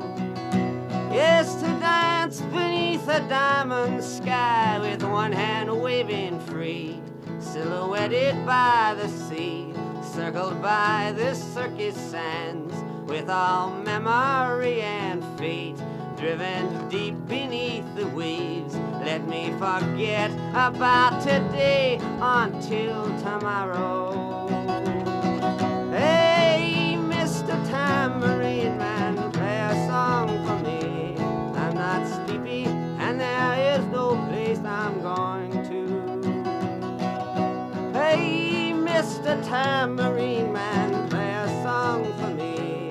In the jingle jangle morning, I'll come following you.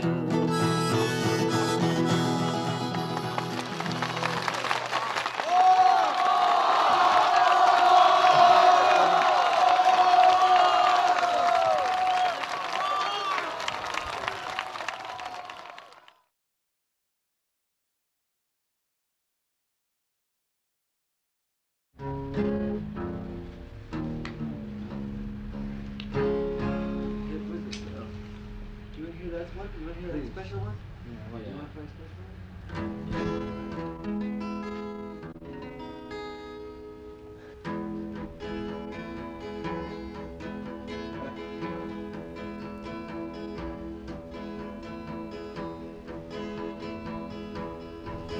My love, she speaks like silence, without ideals or violence. She doesn't have to say she's faithful, yet she's true like ice, like fire. People carry roses and make promises by the hours. My love, she laughs like the flowers Valentine's came by her.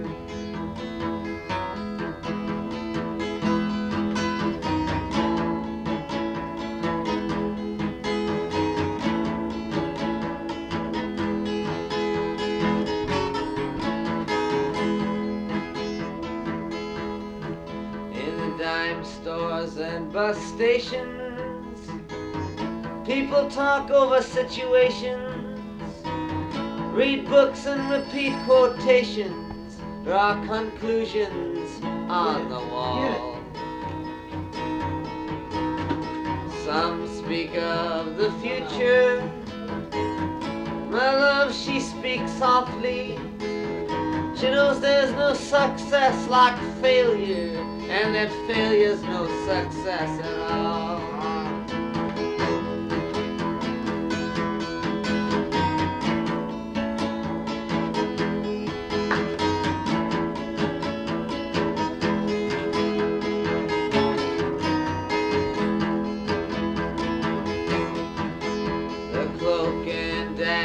dangles, madams light the candles. In ceremonies of the horseman, even a pawn must hold a grudge. Statues made of matchsticks crumble into one another. My love winks, she does not bother. She knows too much to argue or to judge.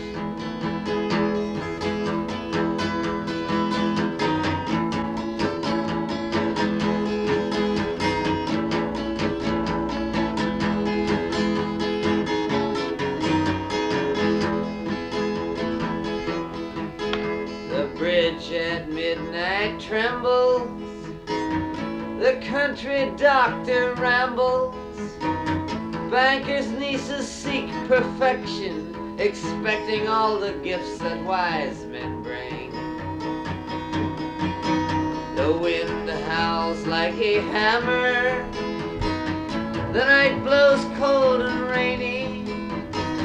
My love, she's like some raven at my window with a broken wing.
Let him go.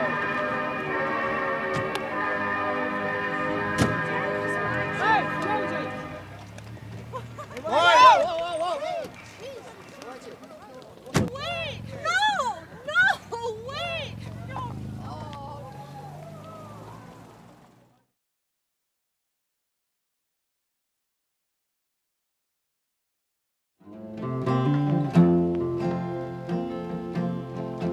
As you're walking in the morning, how do you come home? I'm on my way somewhere for you. You just can't go. I'm beginning in my head. If I have to, please come home, try. But I'll be proud and I'll breathe if I want you back home, baby.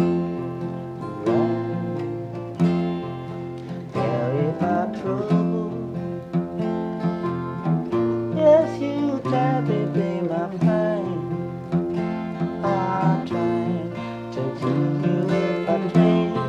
Comes in and I'm not there to run out at the in the morning. I try my best, I will try to help you if I can, and I'll be there too, but I just can't find you away. Won't sit down again.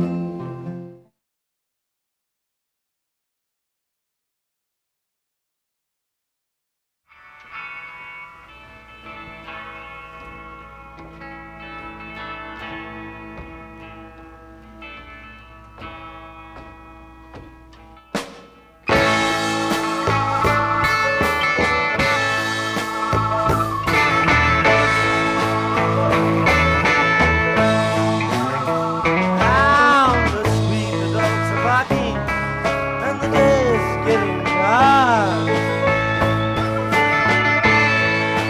As the night comes in calling, the dogs will lose their bark.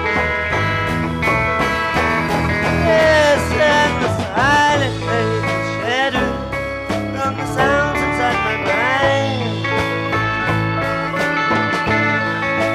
Yes, I've won many mornings and 1,000 miles. Hey, I'm the crossroads of my doorsteps. My eyes, they begin to fade.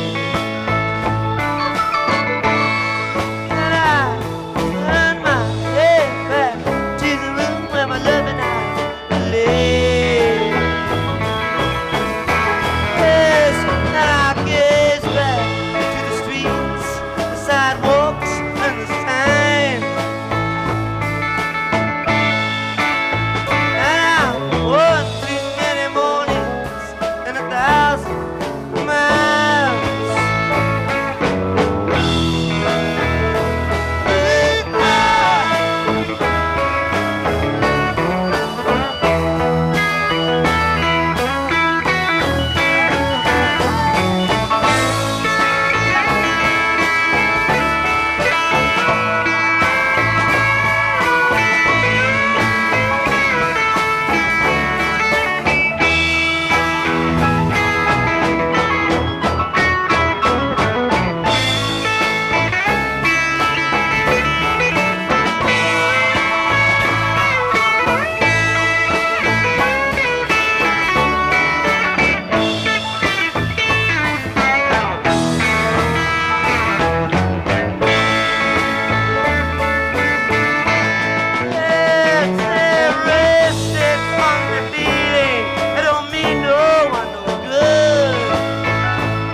traveling in the North Country Fair, where the winds hit heavy on the borderline, remember me to the one who lives there. For she once was a true love of mine. If you go in the snowflake storm, when the rivers freeze and summer ends, please see if she's wearing a coat so warm to keep her from the howling winds. Please see for me if her hair's hanging low, if it rolls and flows all down her breast. Please see for me if her hair's hanging long, for that's the way I remember her best. I'm wondering if she remembers me at all. Many times I've often prayed in the darkness of my night,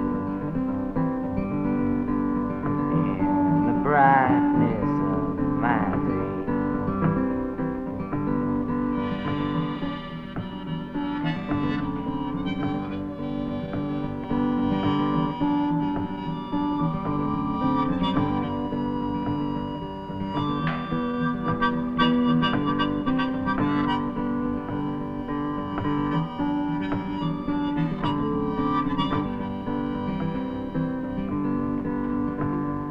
So if you're traveling in the North Country Fair,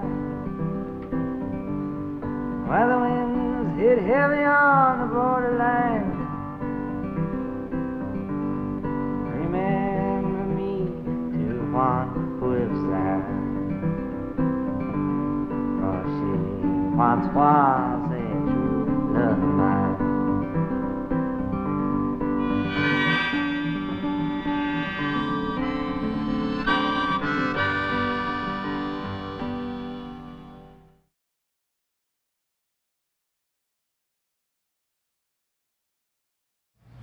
Everybody has a favorite Bob Dylan song. It's because he's tapped into the universal soul, the universal mind. And maybe it was the girl he was in love with in Hibbing or whatever. But whenever I heard him singing it and whenever I sang it, it became the first girl that I was in love with.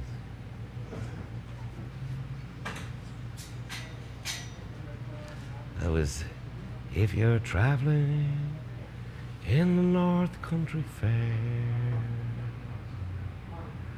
where the wind hits heavy on the borderline, remember me to one who lives there.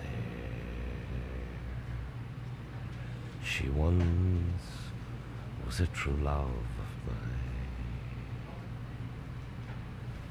And if you get there when the snowflake storms, when the rivers freeze and summer ends,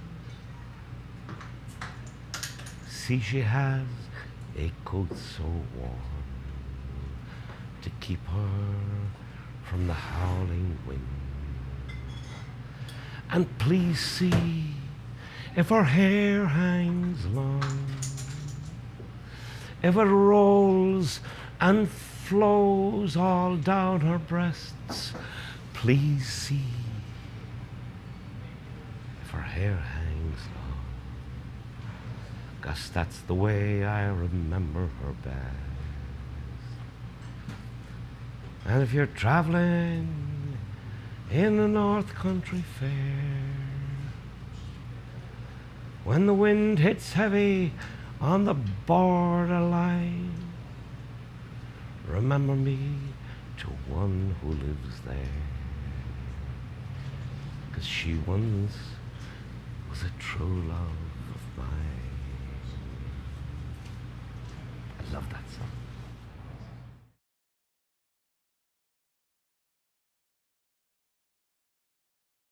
My brother and I sing this together.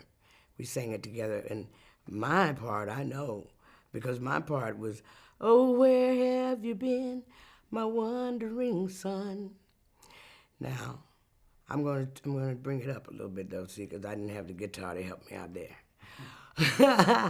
Oh, where have you been, my wandering son? Where have you been, my darling young one? I've stumbled on the side of 12 misty mountains. I've walked and I've crawled on 6 crooked highways.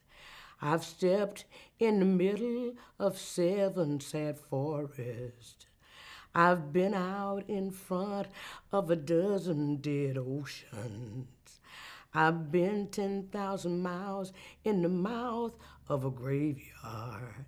And it's a hard, it's a hard, it's a hard, it's a hard, it's a hard, rains are gonna fall. Oh, what did you see, my wandering son? What did you see, my darling young one? I saw a newborn baby with wild wolves all around it. I saw a highway of diamonds with nobody on it. I saw a black branch of blood that kept on dripping. I saw a room full of men with their hammers bleeding. I saw a white ladder I saw a white ladder all covered with water. I saw 10,000 talking whose tongues were all broken. Lord, have mercy. I saw guns and sharp swords in the hands of young children. And it's a hard, it's a hard, it's a hard, it's a hard, it's a hard rain gonna fall.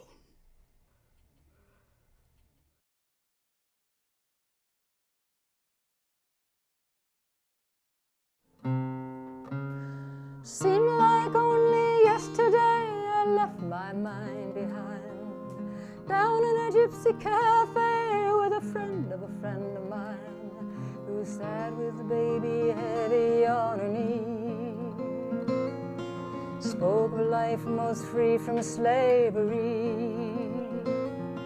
with eyes that showed no trace of misery.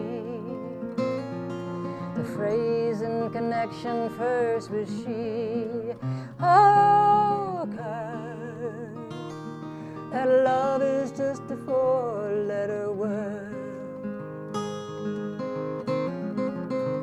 Outside a rattling storefront window, cats meow to the break of day. Me, I kept my mouth shut. To you I had no words to say. My experience was limited and unfair. While you were rapping while I hid, to the one who was the father of your kid. You probably didn't think I did, but I have.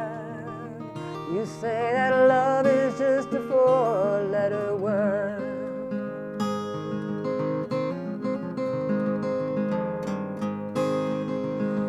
I went on my way unknown and slipped forth into my own games, in and out of lifetimes unmentionable by name, searching for my double, looking for complete evaporation to the core. Though I tried and failed at finding any door, well, I must have thought that there was nothing more. Ah, observe then that love is just a four-letter word. Strange it is the baby sign you many years of tables turned. Probably not believe me if I told you all I learned. And it is very, very weird indeed to hear words like forever, fleets of ships run through my mind I cannot cheat. It's like looking in a teacher's face, complete. I can say nothing to you but repeat what I have. That love is just a four-letter, love is just a four-letter, love is just a four-letter word.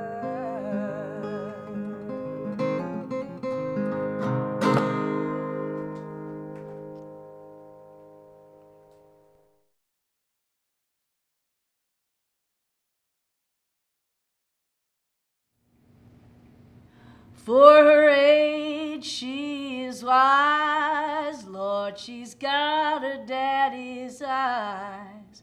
There's gladness in her heart. She's young and she's wild.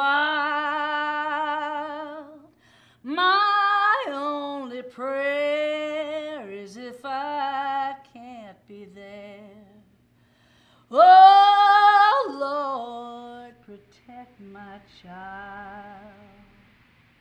This whole earth is asleep. You can look at it and weep.